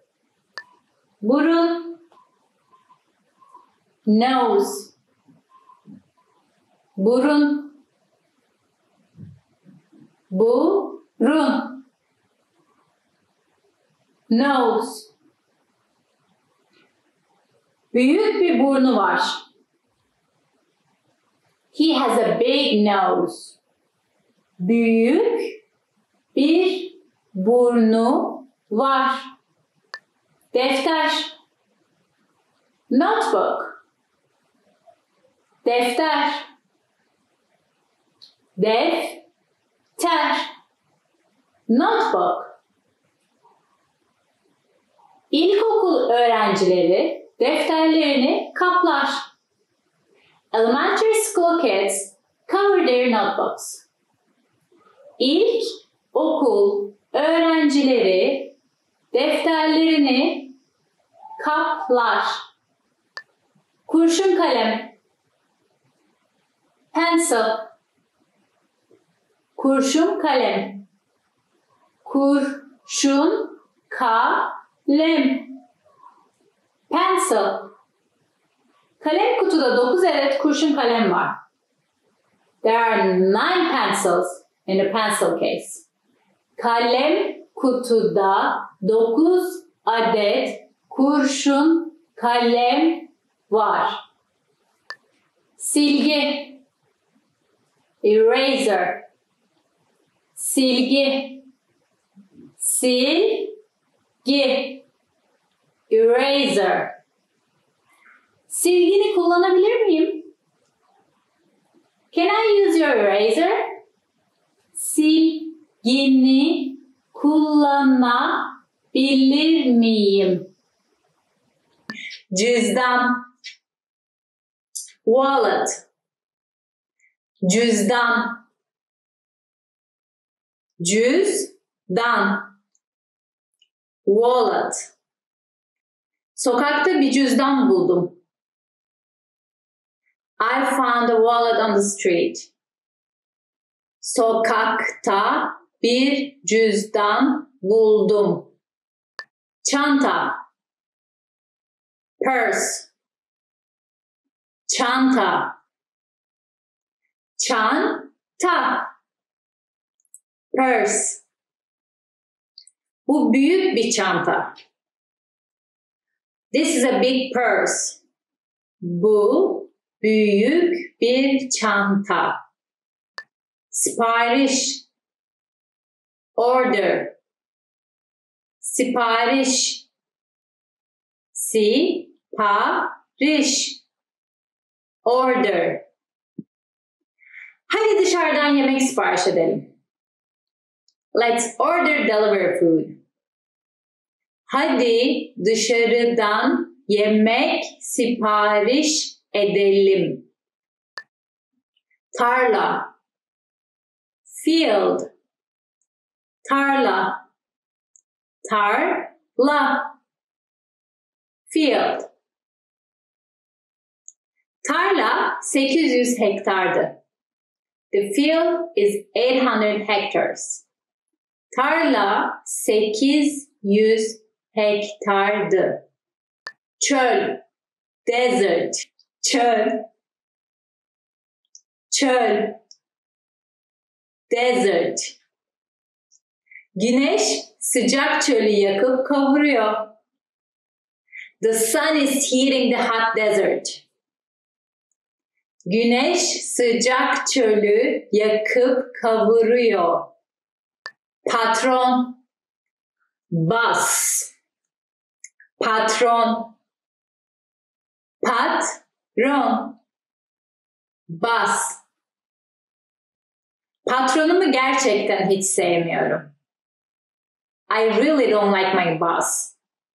Patronumu gerçekten hiç sevmiyorum.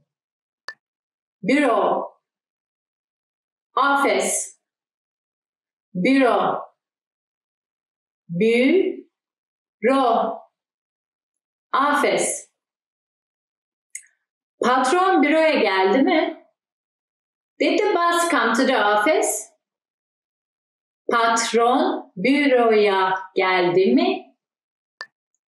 İş arkadaşı, coworker.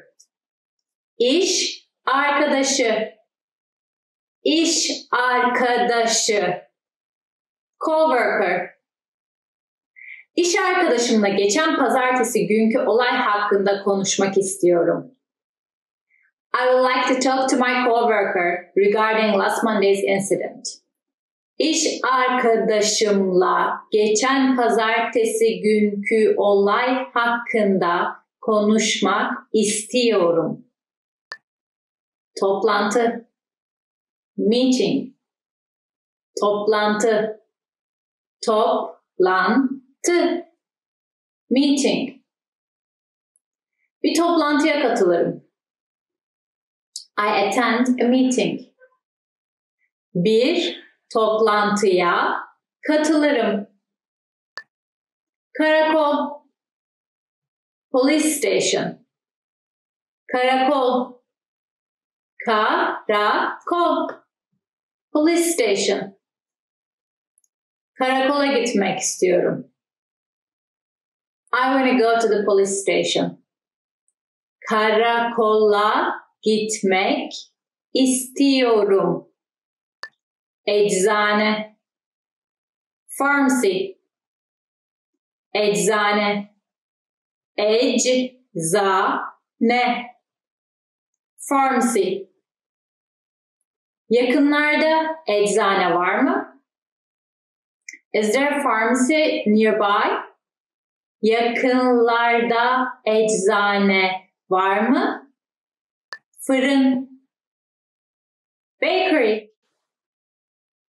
Fırın, fırın, bakery. Eve dönerken fırından ekmek alalım. While on our way back home, let's buy bread from the bakery. Eve dönerken fırından ekmek alalım. Sinema, movie theater. Sinema, sinema, movie theater. Hangi sinema salonuna gitmek istersin? Which movie theater do you want to visit? Hangi sinema salonuna gitmek istersin? Pazarlık, negotiation. Pazarlık, pazarlık, negotiation. 2 yıllık bir pazarlıktan sonra iki ülke sonunda bir anlaşmaya varabildi. After 2 years of negotiation, the two countries were finally able to come to an agreement. 2 yıllık bir pazarlıktan sonra iki ülke sonunda bir anlaşmaya varabildi. Sözleşme, contract. Sözleşme, sözleşme, contract. Sözleşmeyi tamamen okumadan imza atma. Don't sign anything before you have read the contract thoroughly.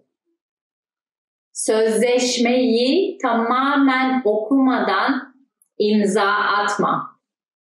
İş, business, iş, iş, business. İş ortaklarımla tanışmanızı istiyorum. I would like you to meet my business partners. İş ortaklarımla tanışmanızı istiyorum. Anlaşma, deal, anlaşma, anlaşma, deal. Emlakçı anlaşma yapıyor.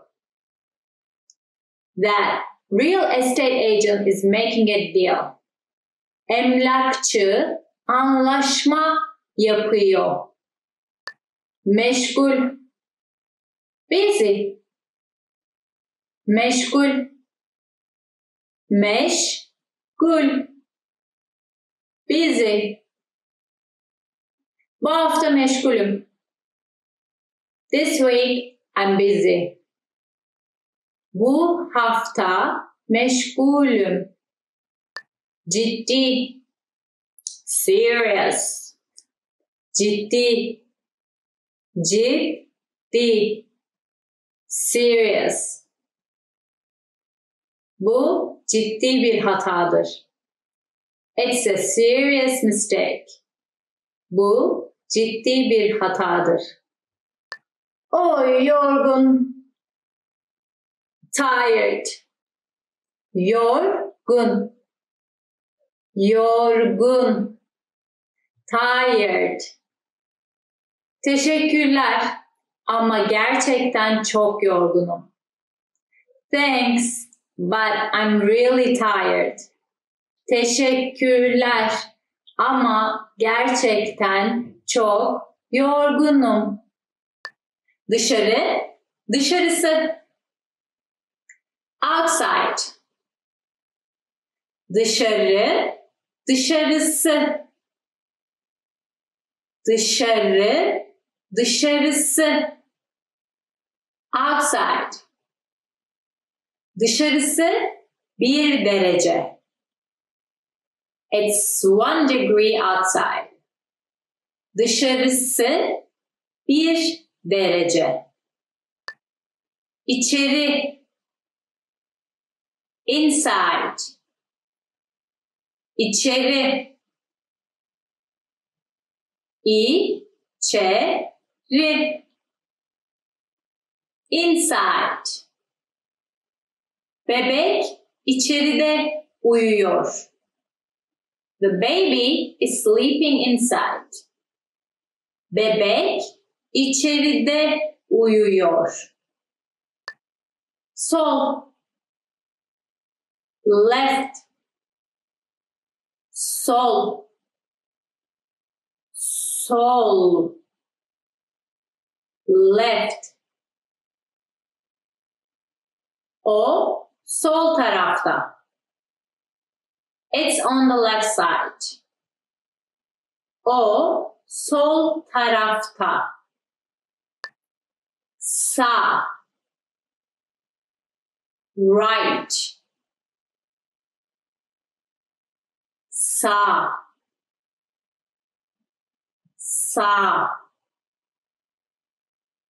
Right.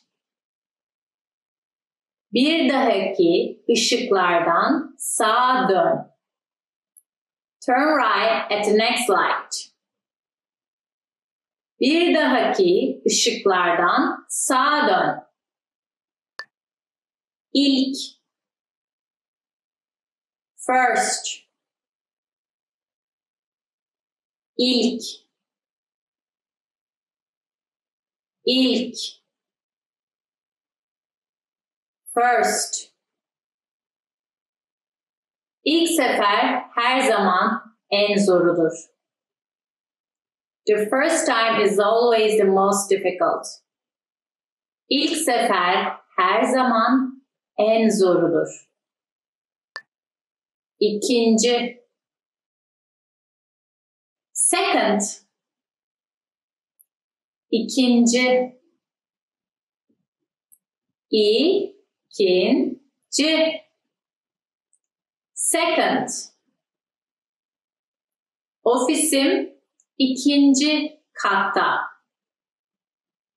My office is on the second floor. Ofisim ikinci katta. Üçüncü. Third. Üçüncü. Üçüncü. Third. Yarışta üçüncü olduğum için mutsuzum. I'm very upset that I finished third in the race. Yarışta üçüncü olduğum için mutsuzum. Sabun. Soap. Sabun. Sabun. Soap. Sabun kalıbı mavi. The bar of the soap is blue. Sabun kalıbı mavi. Diş fırçası. Toothbrush. Diş fırçası. Diş fırçası. Toothbrush. Diş fırçamı unuttum. I forgot my toothbrush. Diş fırçamı unuttum. Diş macunu. Toothpaste. Diş macunu. Diş macunu. Toothpaste. Diş macunumuz bitti. We are out of toothpaste. Diş macunumuz bitti. Şampuan. Shampoo. Şampuan. Şampuan. Shampoo. Eğer şampuan gözüme kaçarsa hemen suyla yıka. If some of the shampoo gets in your eyes, rinse them with water immediately. Eğer şampuan gözüne kaçarsa hemen suyla yıka. Bilgi. Information. Bilgi. Bilgi. Information. Ben bilgileri internetten toplarım. I gather information from the internet. Ben bilgileri internetten toplarım. Çiftçi. Farmer. Çiftçi. Çiftçi. Farmer. Çiftçi buğday tarlasında. The farmer is in the wheat field.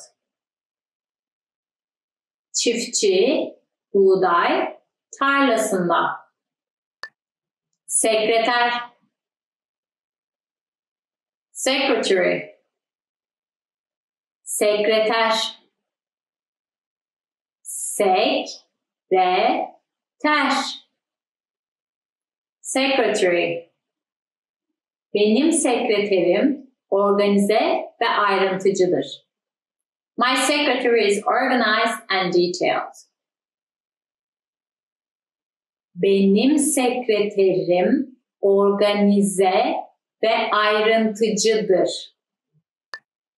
Bankacı. Banker. Bankacı. Bankacı. Bankacı. Banker. Ben bir ev satın almak için ihtiyacım olan krediyi almadan önce 10 bankacı ile bir araya geldim. I met with 10 bankers before I received a loan to buy a house. Ben bir ev satın almak için ihtiyacım olan krediyi almadan önce 10 bankacı ile bir araya geldim. Yazar. Writer. Yazar. Yazar. Writer.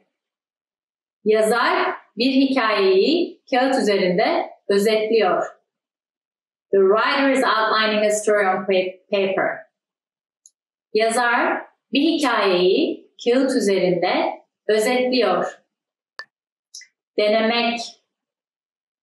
Try. Denemek. Denemek. Try. Anlamayı deneme.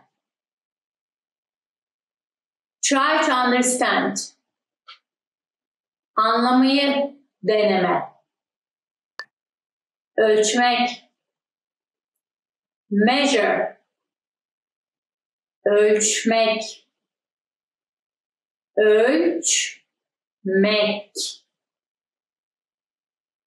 Measure.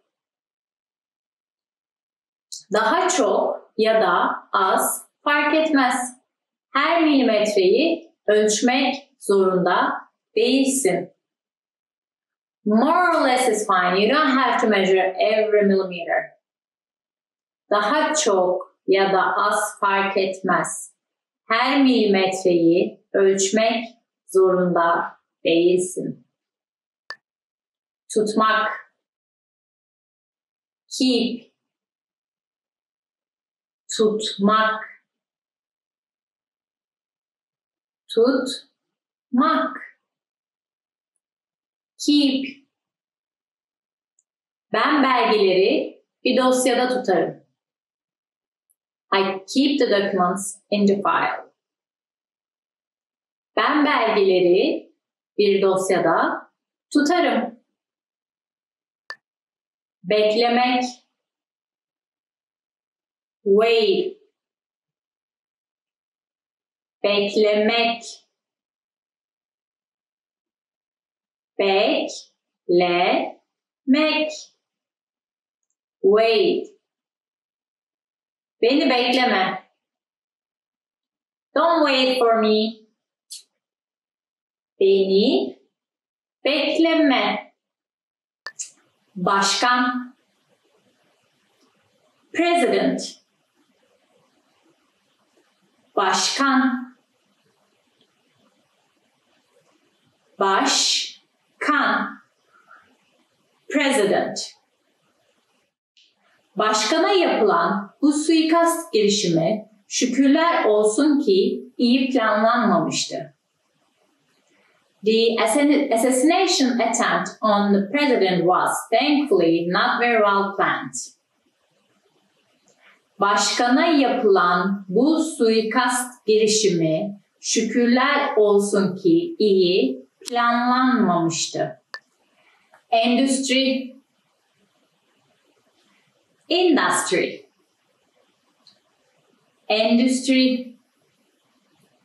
Endüstri. Industry.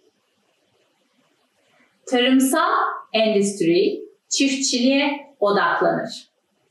The agricultural industry focuses on farming. Tarımsal endüstri çiftçiliğe odaklanır. Kemer. Belt. Kemer. Kemer. Belt. Adam kemerini unutur. The man forgets his belt. Adam kemerini unutur. Bozuk para. Coin. Bozuk para. Bozuk para. Coin. Bozuk param yok. I don't have coins. Bozuk param yok. Para. Money. Para. Para. Money. Biraz borç para alabilir miyim? Can I borrow some money? Biraz borç para alabilir miyim? Bankamatik kartı. Debit card. Bankamatik kartı. Bankamatik kartı. Debit card. Bankamatik kartımı kaybettim ve polise gitmek durumunda kaldım. I lost my debit card and had to go to the police. Bankamatik kartımı kaybettim ve polise gitmek durumunda kaldım. Fatura. Bill. Fatura. Fatura. Bill. Bu ay elektrik faturası çok geldi. This month, the electricity bill is too much. Bu ay elektrik faturası çok geldi. Fotoğrafçılık. Photography. Fotoğrafçılık.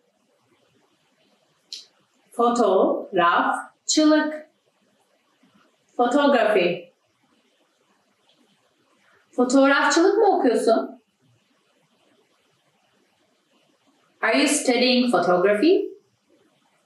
Fotoğrafçılık mı okuyorsun? Çıkartmak. Take off. Çıkartmak. Çıkartmak. Take off. Lütfen ayakkabılarını çıkartma. Please don't take off your shoes. Lütfen ayakkabılarını çıkartma. Yatak odası. Bedroom. Yatak odası. Yatak odası. Bedroom.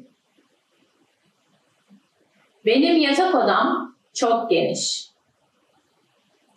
My bedroom is very large. Benim yatak odam çok geniş. Mutfak. Kitchen. Mutfak. Mutfak. Kitchen. Şef mutfakta yemek pişirir. The chef cooks in the kitchen. Şef mutfakta yemek pişirir. Banyo. Bathroom. Banyo. Banyo.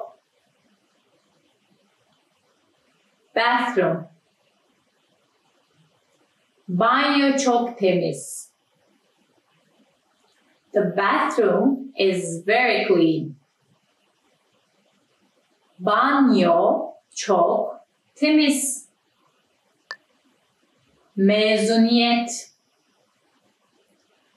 graduation. Mezuniyet, mezuniyet, graduation. Mezuniyet hediyesi olarak oyun konsolu bekliyorum. I'm expecting a game console as a graduation present. Mezuniyet hediyesi olarak oyun konsolu bekliyorum. Terfi, promotion. Terfi, terfi, promotion. Patronu ayrıldığında terfi edeceği düşüncesine kapıldı. He operated on the assumption that he would get a promotion when his boss left. Patronu ayrıldığında terfi edeceği düşüncesine kapıldı. Yıl dönümü, anniversary. Yıl dönümü, yıl dönümü, anniversary. Yıl dönümün kutlu olsun. Best wishes for your anniversary. Yıl dönümün kutlu olsun. Cenaze, funeral. Cenaze, cenaze, funeral. Kimse cenazeye gitmek istemez. Nobody wants to go to a funeral. Kimse cenazeye gitmek istemez. Düğün, wedding. Düğün, düğün, wedding. Düğüne terslikler yüzünden geç gittim. I went to the wedding late due to ill luck. Düğüne terslikler yüzünden geç gittim. Açıklamak, explain. Açıklamak, açıklamak. Explain. Bunu bana bir kere daha açıklayabilir misin? Can you explain that to me once more? Bunu bana bir kere daha açıklayabilir misin? Arka, back. Arka, arka, back. Çocuklar arabanın arkasında kavga ediyorlar. The kids are fighting in the back of the car. Çocuklar arabanın arkasında kavga ediyorlar. Doğu, east. Doğu, doğu, east. Gelecek seyahatimde Güneydoğu Asya'ya gitmeyi planlıyorum. I'm planning to go to Southeast Asia on my next trip. Gelecek seyahatimde Güneydoğu Asya'ya gitmeyi planlıyorum. Üst, superior. Üst, üst, Superior. Onun üstleri insafsız. His superiors are mean. Onun üstleri insafsız. Şirket. Company. Şirket. Şirket. Company.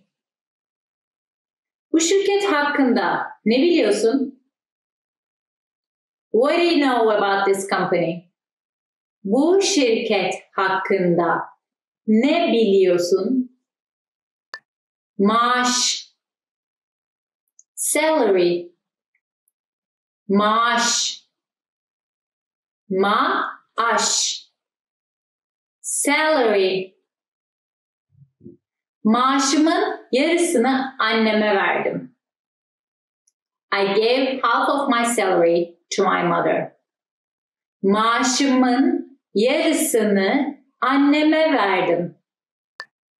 Radyo. Radio. Radyo. Radyo. Radio. Yarın radyodan yayınlayacaklar. They'll broadcast it on the radio tomorrow. Yarın radyodan yayınlayacaklar. Televizyon. Television. Televizyon. Televizyon. Television. Televizyonda kendimi görmeyi sevmiyorum. I don't like seeing myself on television. Televizyonda kendimi görmeyi sevmiyorum. İnternet. İnternet. İnternet. İnternet. İnternet. İnterneti kullanın. İçi dinleme kaynakları ile doludur. Use the internet. It's full of listening resources. İnterneti kullanın. İçi dinleme kaynakları ile doludur. Gazete. Newspaper. Gazete.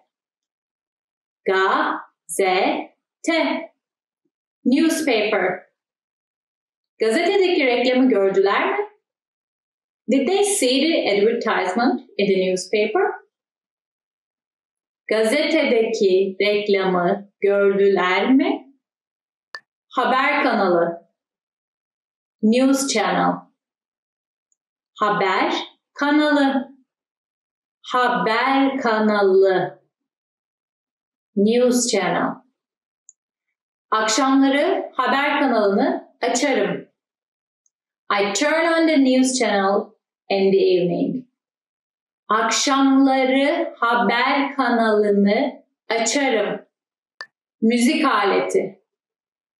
Musical instrument. Müzik aleti. Müzik aleti. Musical instrument. Bir müzik aleti çalmak. Play a musical instrument. Bir müzik aleti çalmak. Tablo. Painting. Tablo. Tablo. Painting.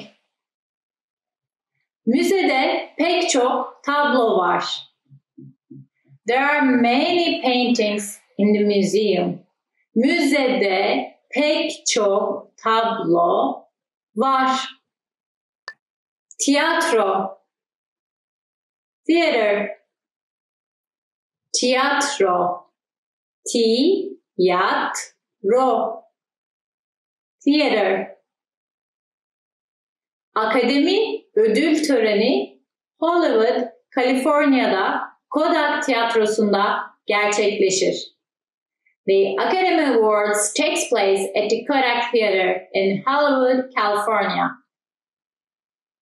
Akademi ödül töreni Hollywood, Kaliforniya'da Kodak tiyatrosunda gerçekleşir.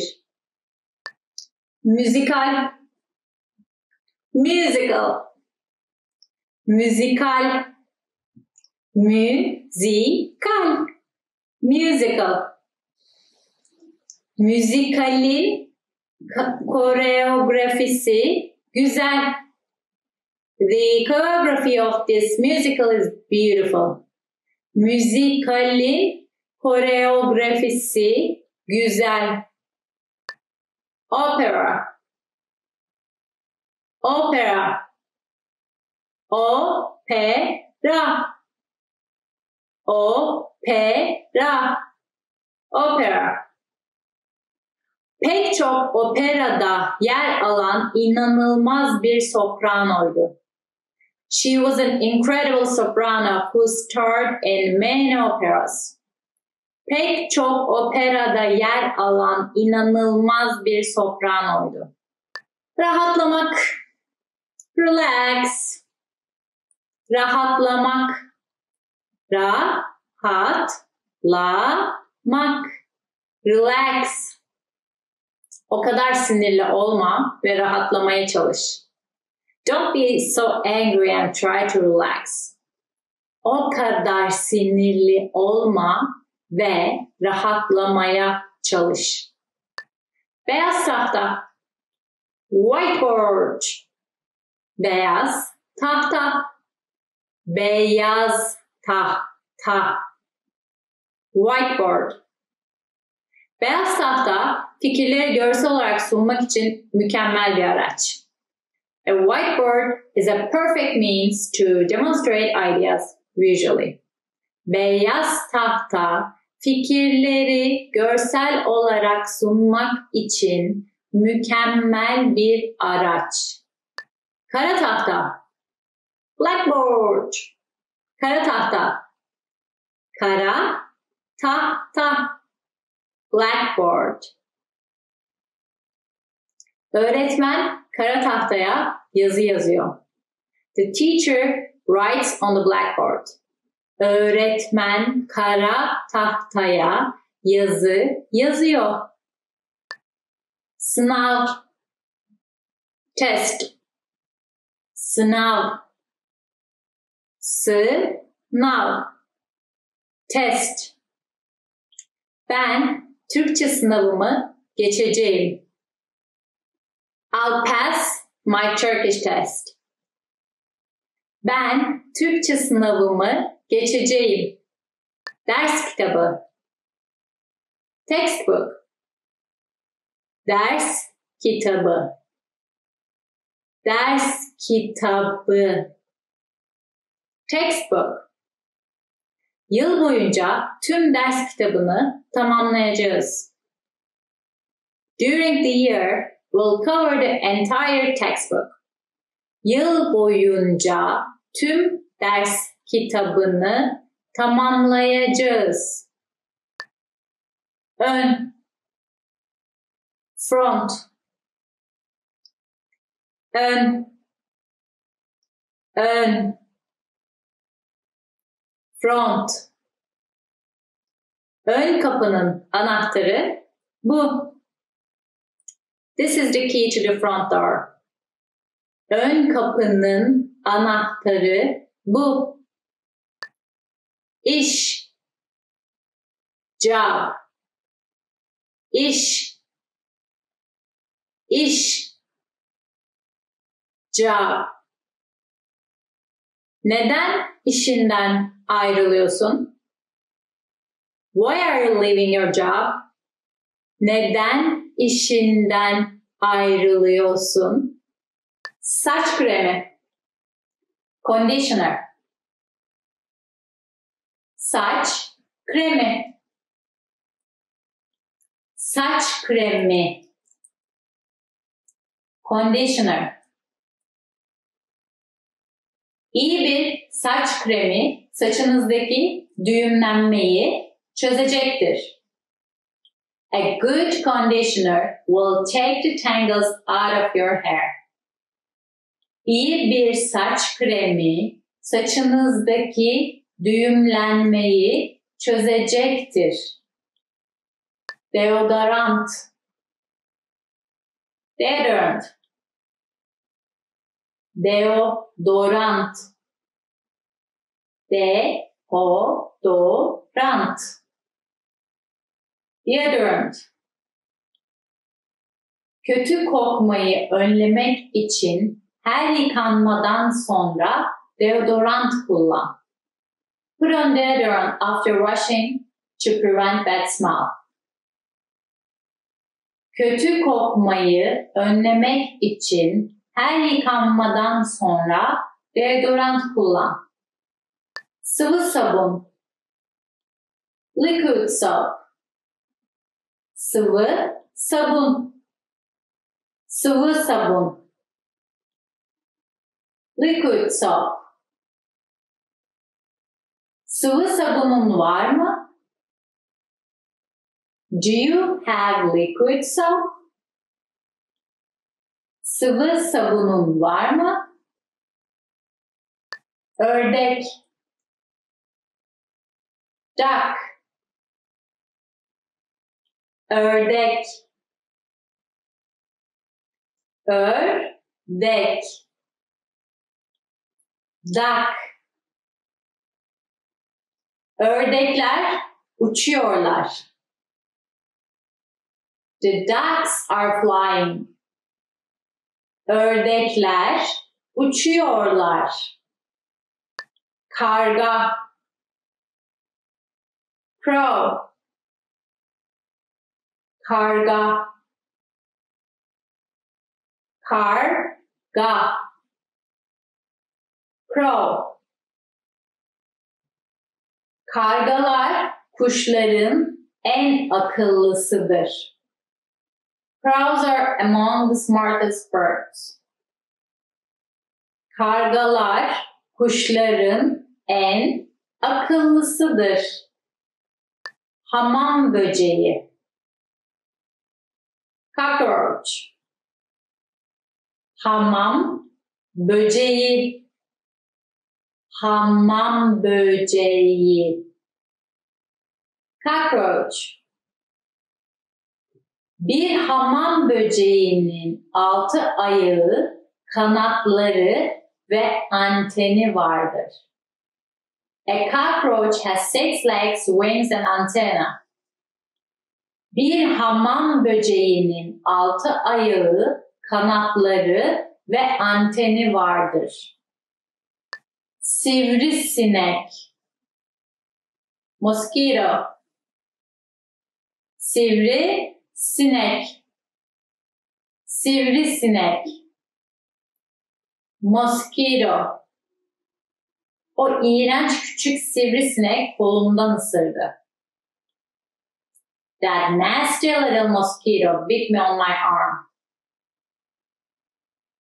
O iğrenç küçük sivrisinek kolumdan ısırdı. İnşaat işçisi, construction worker. İnşaat işçisi, inşaat işçisi. Construction worker. İnşaat işçisi tahtayı ölçüyor.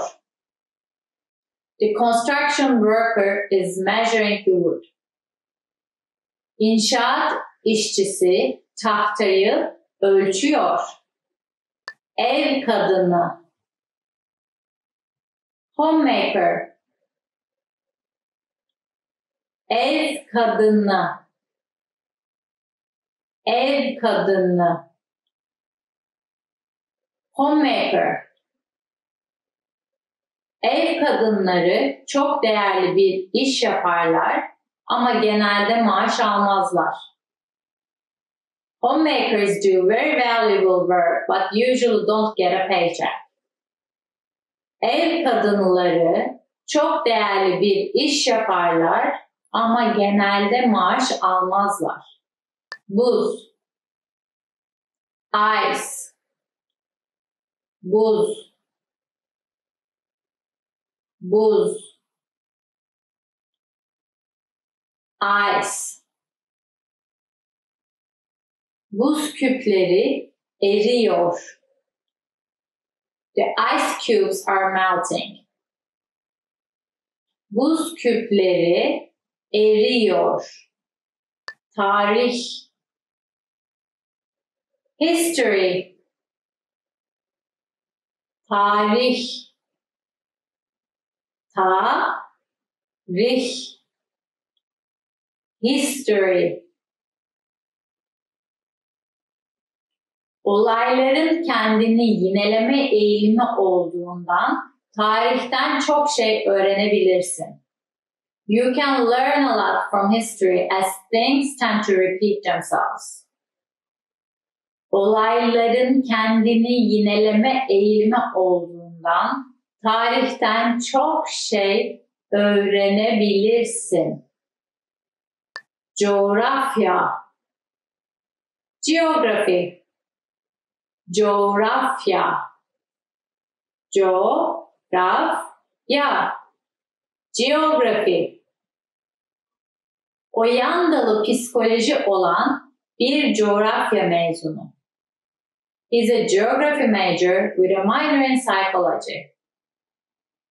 O yan dalı psikoloji olan bir coğrafya mezunu. Market. Store. Market. Market. Store. Süt ve yumurta almak için markete gidiyorum. I'm going to the store to buy some milk and eggs. Süt ve yumurta almak için markete gidiyorum. Market. Market. Market. Market. Market. Markette birçok çeşit meyve var. They have many kinds of fruit in the market. Markette birçok çeşit meyve var. Fiyat. Price. Fiyat. Fiyat. Price. Fiyat yarım euro. The price is half a euro. Fiyat yarım euro. Kupon. Kupon. Kupon. Kupon. Kupon. Benim %50 indirim kuponum var. O yüzden burada yiyelim. I have a coupon for 50% off, so let's eat there. Benim %50 indirim kuponum var. O yüzden burada yiyelim. Koridor. Aisle. Koridor. Koridor. Aisle. Baharatlar ve çeşniler koridor 6'da bulunuyor. Spices and seasonings are on aisle 6. Baharatlar ve çeşniler koridor 6'da bulunuyor. Çanta. Bag. Çanta. Çanta. Bag. Adam yiyecek dolu bir poşet taşıyor. The man is carrying plastic bag full of groceries. Adam yiyecek dolu bir poşet taşıyor. Fotoğraf. Photograph. Fotoğraf. Fotoğraf. Fotoğraf. Bu fotoğraf güzel görünmüyor. This photograph doesn't look good. Bu fotoğraf güzel görünmüyor. Gazlı içecek. Soda. Gazlı içecek. Gazlı içecek. Soda.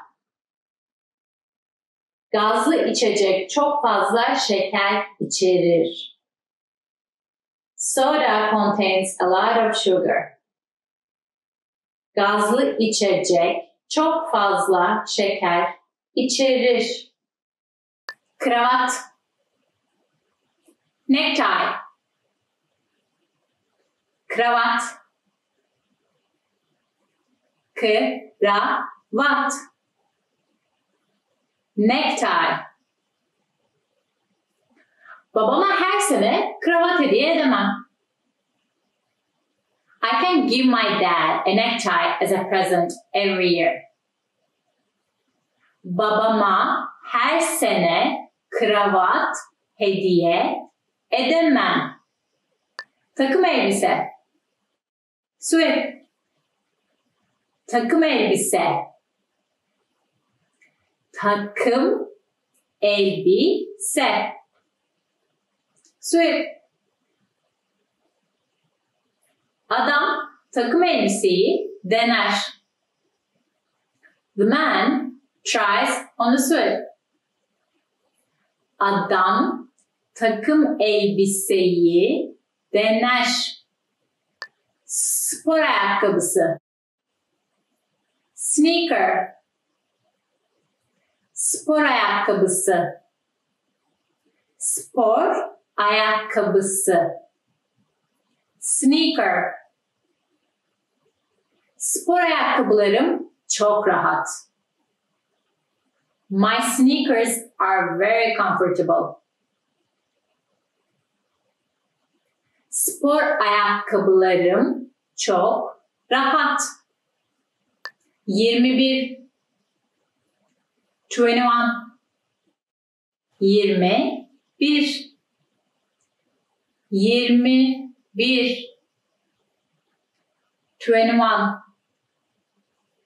Binanın 21 katı var. The building has 21 stories. Binanın 21 katı var. 22 22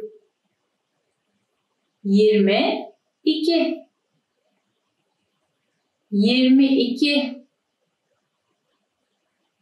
22 22 onun en sevdiği numara. 22 is her favorite number. 22 onun en sevdiği numara. 33 33 33 33 33 O 33 yaşında. She's 33 years old. O 33 yaşında. 44 44 44 44 44 44 sınıf arkadaşım var. I have 44 classmates. 44 sınıf arkadaşım var. 55 55 55 55 55 Televizyonumda 55 kanal var. My TV has 55 channels. Televizyonumda 55 kanal var. Öğrenci. Student. Öğrenci. Öğrenci. Student. Ben seni öğrenci sandım. I assumed you were a student. Ben seni öğrenci sandım. İzlemek. Watch. İzlemek. İzlemek. Watch. Düşen yaprakları izlemek huzur veriyor. It's soothing to watch falling leaves.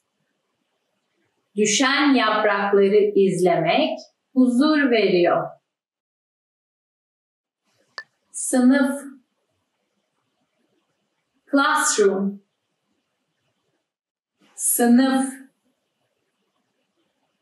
Sınıf. Classroom. Onların sınıfın karşısında bulacaksın. You'll find them across the classroom. Onları sınıfın karşısında bulacaksın. Okul. School. Okul. Okul. School. İlkokul öğrencileri defterlerini kaplar. Elementary school kids cover their notebooks. İlkokul öğrencileri defterlerini kaplar. Okul sandalyesi. School chair. Okul sandalyesi. Okul sandalyesi. School chair. Okul sandalyem için minder aldım. I bought a cushion for my school chair. Okul sandalyem için minder aldım. Sıra. School desk. Sıra. Sıra. School desk. Sandalye sıraya bağlı. The chair is attached to the school desk. Sandalye sıraya bağlı. İnternette surf yapmak. Surf the internet. İnternette surf yapmak. İnternette surf yapmak. Surf the internet. Her akşam uykudan önce internette surf yaparım. I surf the internet every night before bed. Her akşam uykudan önce internette surf yaparım. Kuzey. North. Kuzey. Kuzey. North. Güney, kuzeyin tersindedir. South is opposite to north. Güney, kuzeyin tersindedir. Gidiş dönüş. Return. Gidiş dönüş. Gidiş dönüş. Return. Gidiş dönüş bilet istemiyorum.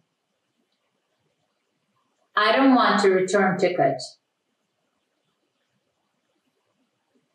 Gidiş dönüş bilet istemiyorum. Banyo yapmak. Bathe.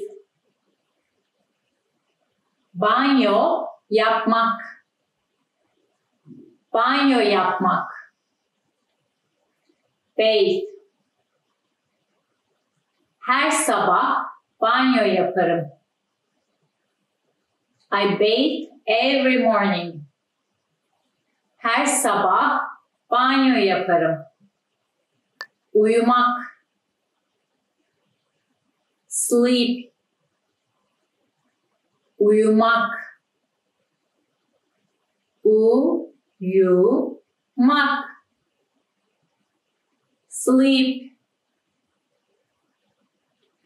Kız uyumak üzere. The girl is about to sleep.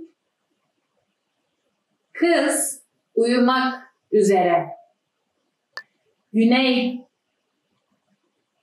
South. Güney. Güney. South.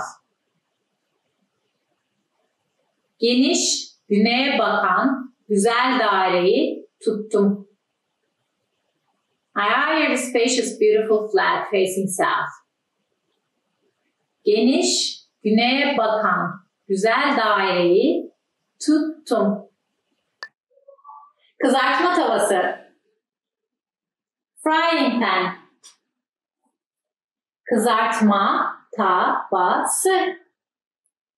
Kızartma tavası. Frying pan. Soğanlar kızartma tavasında sote ediliyorlar. The onions are being sauteed in a frying pan. Soğanlar kızartma tavasında sote ediliyorlar. Kesme tahtası. Cutting board. Kesme tahtası. Kesme tahtası. Cutting board. Aşçı katı haşlanmış yumurtaları kesme tahtasında kesiyor. The cook is cutting a hard-boiled egg on the cutting board. Aşçı katı haşlanmış yumurtaları kesme tahtasında kesiyor. Lavabo. Sink. Lavabo. La-va-bo. Sink. Adam, kadın lavaboyu ovuyor. The person is scrubbing the sink. Adam, kadın lavaboyu ovuyor. Kase. Bowl. Kase. Kase. Bowl. Kase boş. The bowl is empty. Kase boş. Çıkış. Exit. Çıkış. Çıkış. Exit. Acil çıkış soldadır. The emergency exit is on the left. Acil çıkış soldadır. Harita. Map. Harita. Harita. Map. Gitmek istediğin yerin adresini bulmak için haritayı kontrol et. Check the map to find your way to your destination. Gitmek istediğin yerin adresini bulmak için haritayı kontrol et. Bavul. Suitcase. Bavul. Bavul. Suitcase. Değerli eşyalarınızı bavulunuzda bırakmayınız. Do not leave valuables in your suitcase. Değerli eşyalarınızı bavulunuzda bırakmayınız. Turist, tourist, turist, turist, tourist. Turistler hayvanların fotoğraflarını çekiyorlar. The tourist is taking pictures of the animals. Turistler hayvanların fotoğraflarını çekiyorlar. Siyaset, politics, siyaset, siyaset, politics. Ben siyaset tartışmayı seviyorum. I like discussing politics. Ben siyaset tartışmayı seviyorum. Biyoloji, biology, biyoloji, biyoloji, biology. Biyoloji, yaşayan canlıların incelenmesidir. Biology is the study of living organisms. Biyoloji, yaşayan canlıların incelenmesidir. Kimya, chemistry, kimya, kimya, chemistry. Laboratuvar kimyanın öğrenildiği yerdir. The laboratory is a place to learn about chemistry. Laboratuvar kimyanın öğrenildiği yerdir. Fizik, physics, fizik, fizik, physics. Ben fiziğin temellerini biliyorum. I know the basics of physics. Ben fiziğin temellerini biliyorum. Ekonomi, economics, ekonomi, ekonomi, economics. Ekonomi çoğu alan için iyi bir altyapıdır. Economics is a good background for many fields. Ekonomi çoğu alan için iyi bir altyapıdır. Koymak, put, koymak, koymak, put. Binanın önüne tabelayı koy. Put the sign on the front of the building. Binanın önüne tabelayı koy. Hatırlamak. Remember. Hatırlamak. Hatırlamak. Remember. Kadın sayıyı hatırlar. The woman remembers the number. Kadın sayıyı hatırlar. Tutmak. Hold. Tutmak. Tutmak. Hold.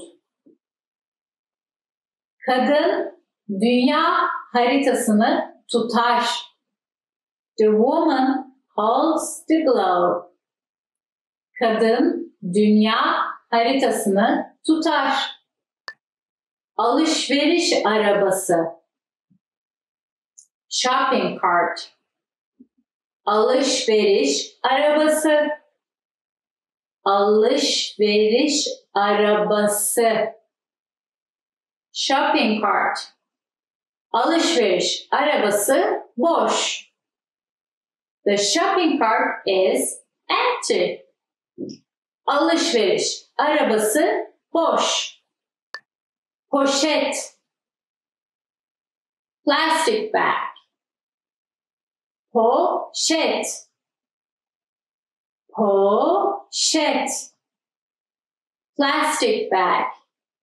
Yiyecekle dolu poşet. Plastic bag full of groceries. Yiyecekle dolu poşet. Komedi. Comedy. Komedi. Komedi. Comedy. Onlar bir komedi izliyorlar ve gülüyorlar. They are watching a comedy and laughing. Onlar bir komedi izliyorlar ve gülüyorlar. Roman. Novel. Roman.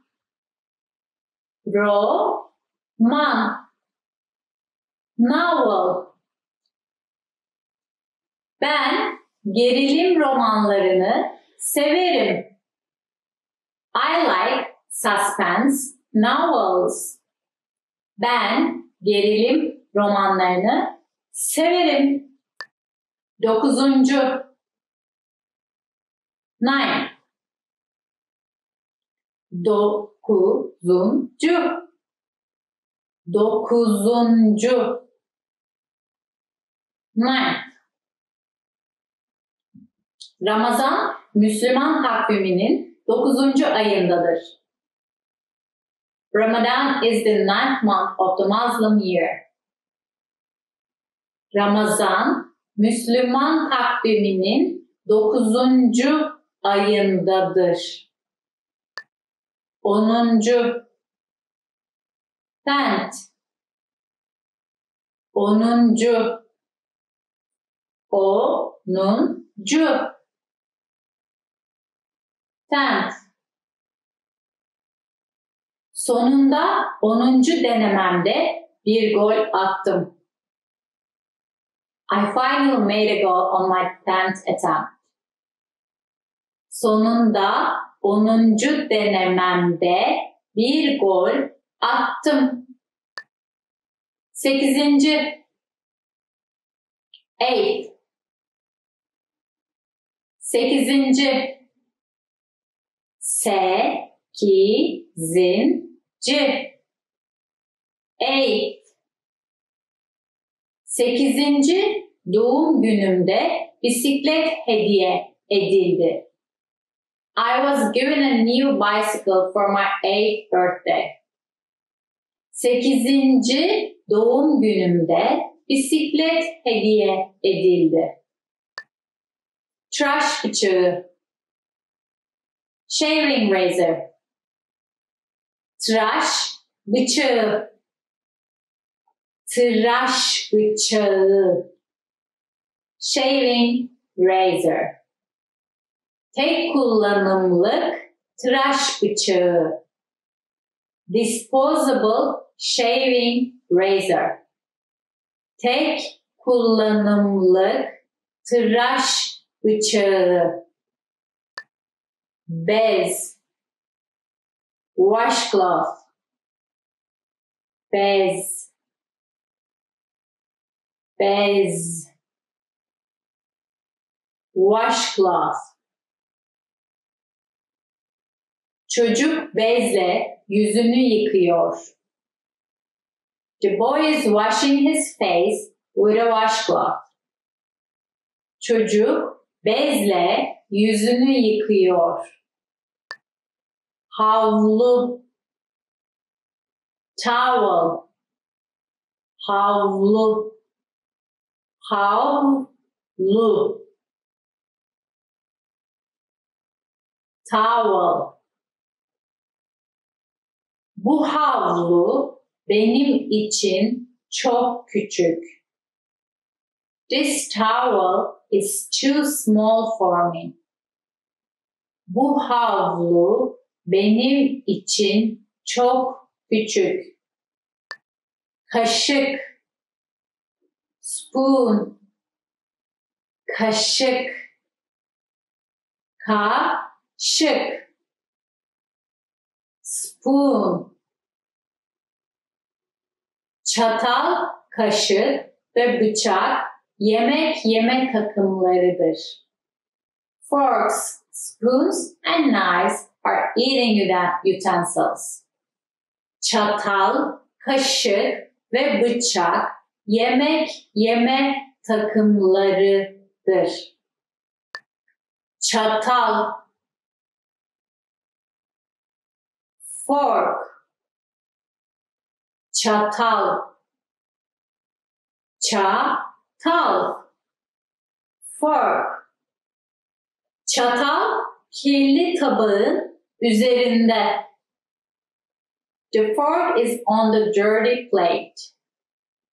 Çatal kirli tabağın üzerinde. Bıçak, knife, bıçak, bıçak, knife. Bana bıçağı uzatır mısın? Could you pass me the knife? Bana bıçağı uzatır mısın? Tabak, plate, tabak, tabak, plate. Bu tabak kirli. This plate is dirty. Bu tabak kirli. Arı. Bee. Arı. Arı. Bee. Arı sarı çiçeğin polenlerini yayıyor. The bee is pollinating the yellow flower. Arı sarı çiçeğin polenlerini yayıyor. Karınca, ant, karınca, karınca, ant. Karıncalar yemekleri taşıyorlar. The ants are carrying food. Karıncalar yemekleri taşıyorlar. Yılan, snake, yılan, yılan, snake. Deniz yılanı mercanların yakınında yüzüyor.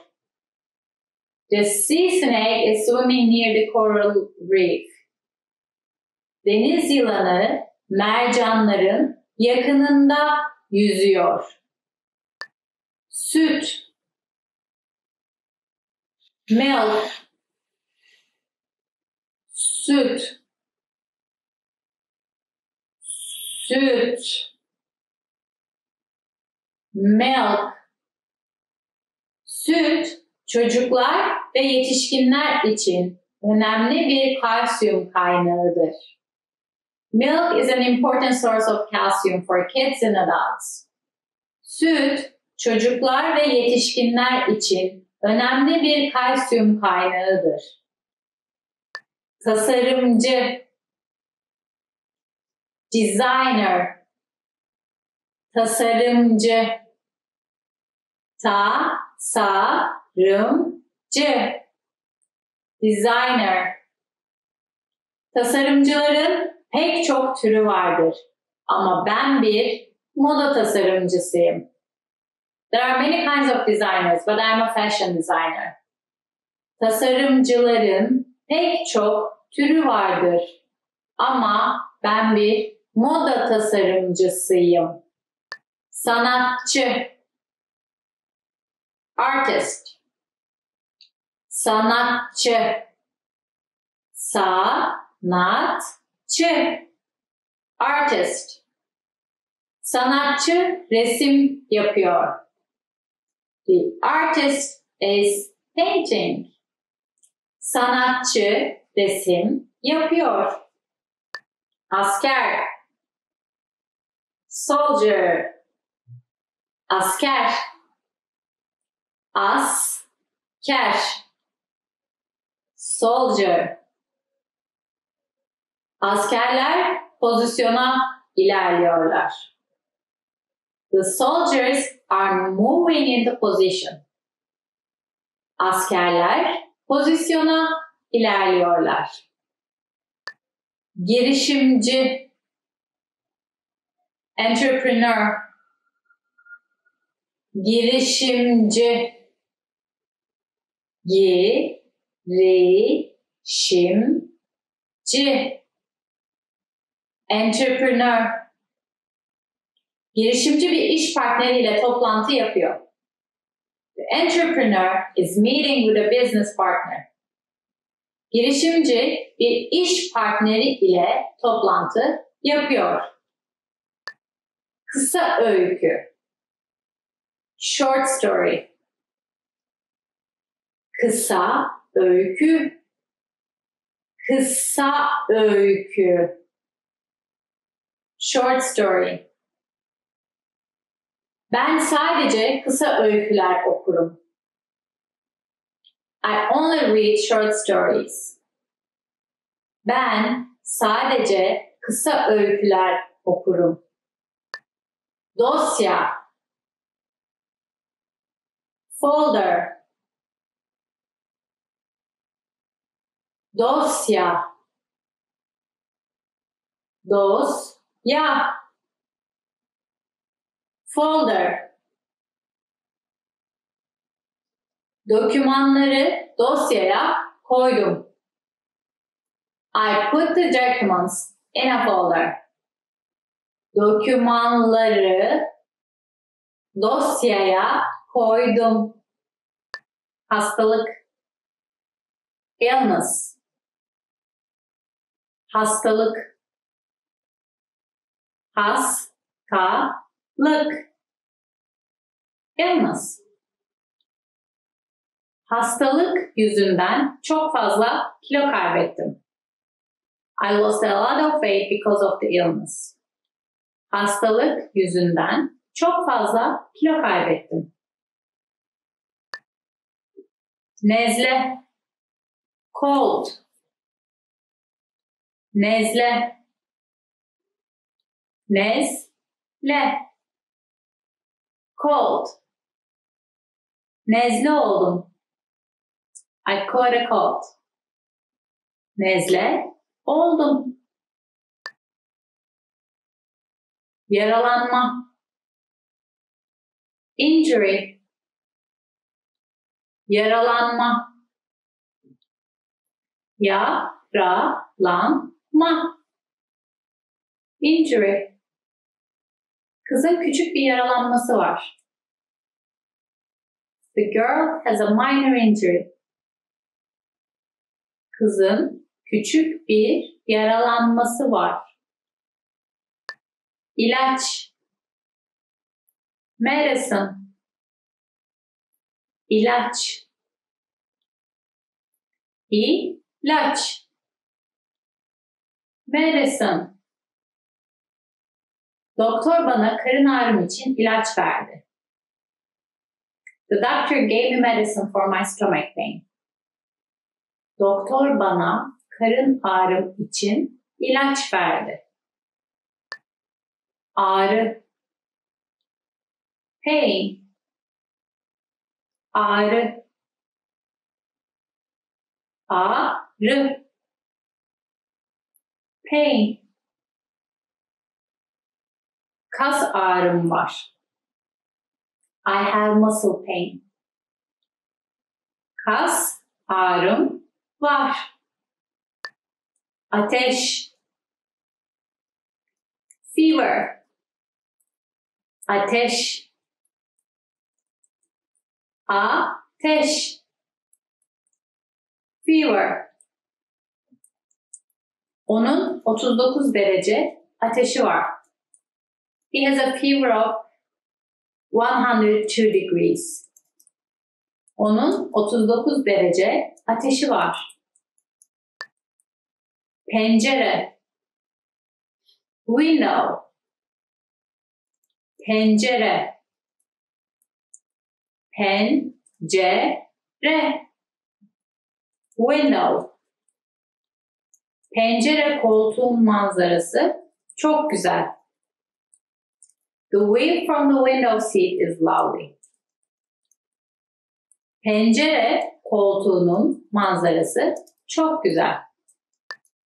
Alkol, alcohol, alkol, alkol, alcohol. Bu içecekler alkol içeriyor. These drinks contain alcohol. Bu içecekler alkol içeriyor. Yemek, meal, yemek, yemek, meal. Neden yemek için dışarı gitmiyoruz? Why don't we go out for a meal? Neden yemek için dışarı gitmiyoruz? Sis,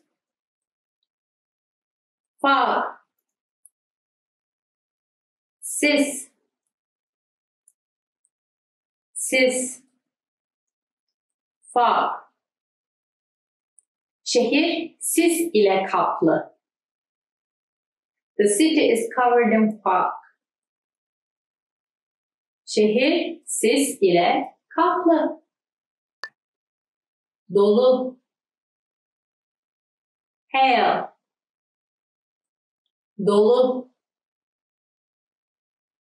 dolu, hail, dolu yağıyor. Hail is falling.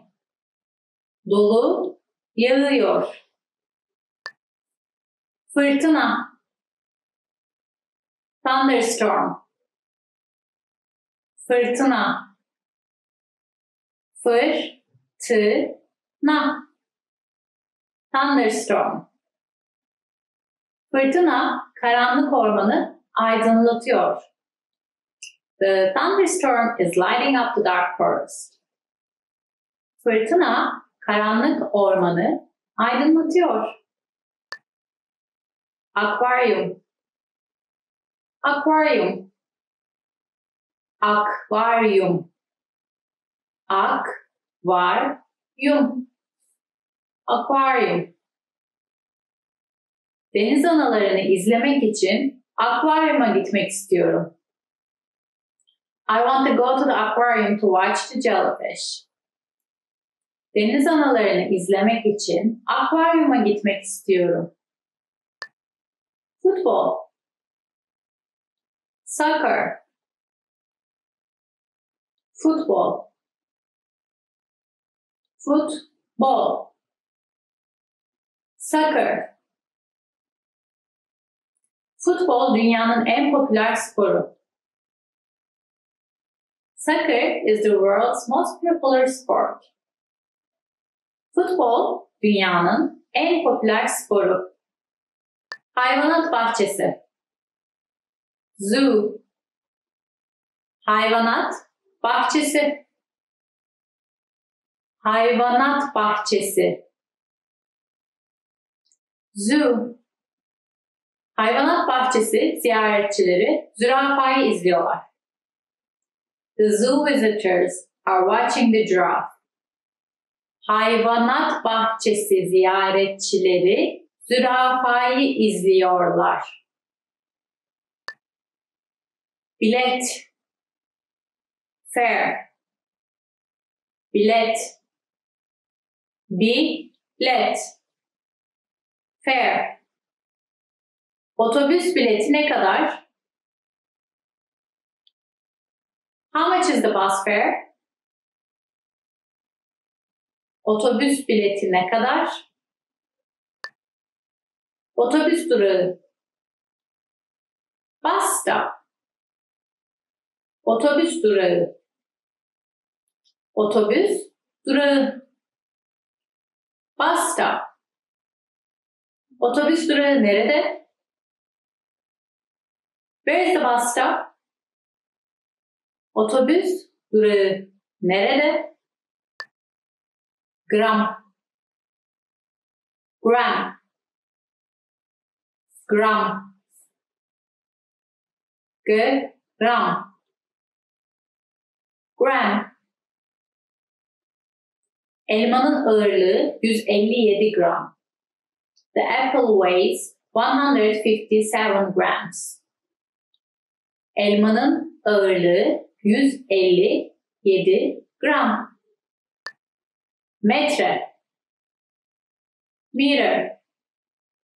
Metre. Metre. Meter. Kavşaktan 200 metre kadar düz gitmen gerek. You need to go straight about 200 meters from the intersection. Kavşaktan 200 metre kadar düz gitmen gerek. Kilometre.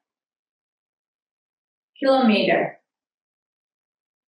Kilometre. Kilometre. Kilometer. Yolculuk mesafesi 50.000 kilometredir. The distance of travel is 50,000 kilometers. Yolculuk mesafesi 50.000 kilometredir. Sıkıcı. Boring. Sıkıcı. Sıkıcı. Boring. İşim sıkıcı. My job is boring. İşim sıkıcı. Heyecan verici. Exciting. Heyecan verici. Heyecan verici. Exciting. Heyecan verici bir film gördüm. I saw an exciting movie. Heyecan verici bir film gördüm. Önemli.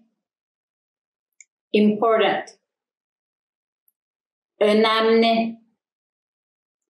Önemli. Important. Aile önemli bir şey değildir. O her şeydir. Family is not an important thing. It's everything. Aile önemli bir şey değildir. O her şeydir. Kredi kartı. Credit card. Kredi kartı. Kredi kartı. Credit card. Kredi kartı kabul ediyor musunuz? Do you take credit card? Kredi kartı kabul ediyor musunuz? Anahtar. Key. Anahtar. Anahtar. Key. Ön kapının anahtarı bu. This is the key to the front door. Ön kapının anahtarı bu. Ehliyet. Driver's license. Ehliyet. Ehliyet. Driver's license. Ehliyetim var ama araba süremiyorum. I have a driver's license but I cannot drive. Ehliyetim var ama araba süremiyorum. Orman. Forest. Orman. Orman. Man. Forest. Raccoon ormanda fıstık yiyor. The raccoon is eating peanuts in the forest. Raccoon ormanda fıstık yiyor. Nehir. River. Nehir. Nehir. River. Köpeği için nehir kenarında bir ev alacak. He'll buy a house next to the river for his dog. Köpeği için nehir kenarında bir ev alacak. Okyanus. Ocean. Okyanus. Okyanus. Ocean. Kıyıyı gözden kaybetmeye cesaretin yoksa okyanusu asla geçemezsin. You can never cross the ocean until you have the courage to lose sight of the shore. Kıyıyı gözden kaybetmeye cesaretin yoksa okyanusu asla geçemezsin. Göl. Lake. Göl. Göl. Lake.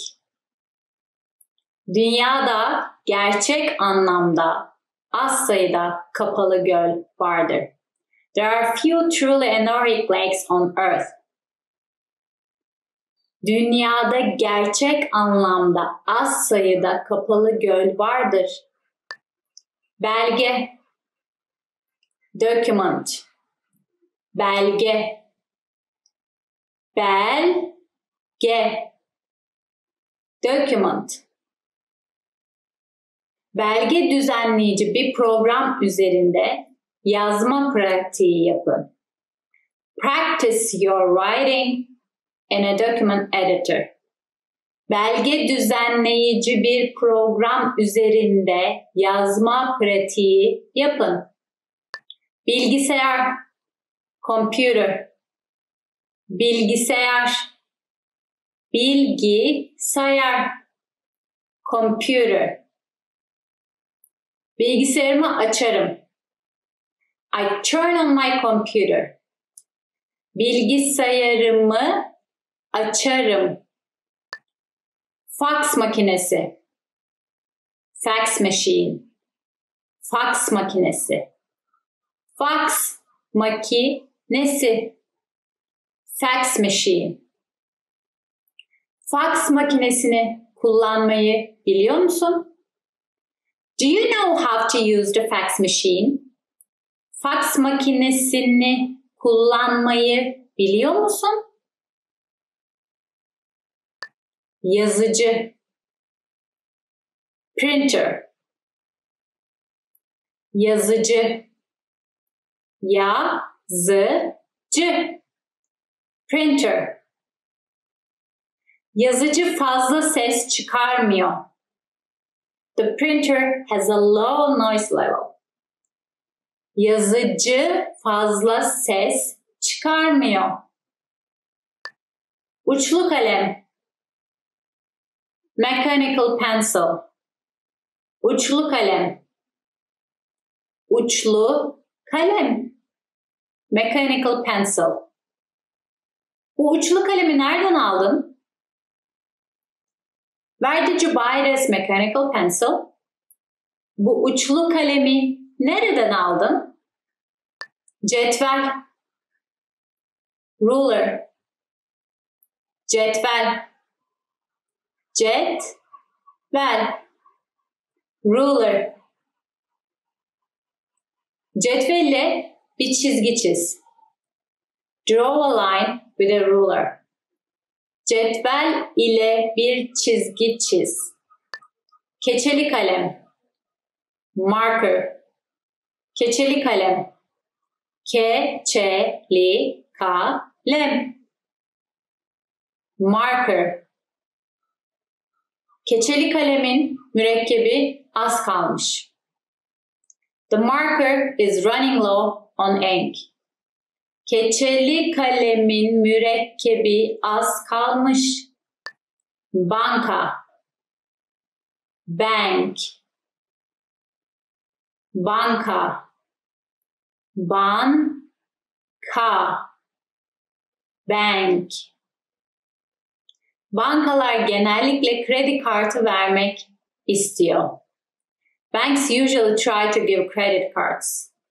Bankalar genellikle kredi kartı vermek istiyor. Market, convenience store. Market, market, convenience store. Yarı zamanlı olarak bir markette çalışıyorum. I work part-time at a convenience store. Yarı zamanlı olarak markette çalışıyorum. Hastane, hospital, hastane, hastane, hospital. Hastane nerede? Where is the hospital? Hastane nerede? Now that you're finished with this lesson, want to know if your Turkish skills have improved?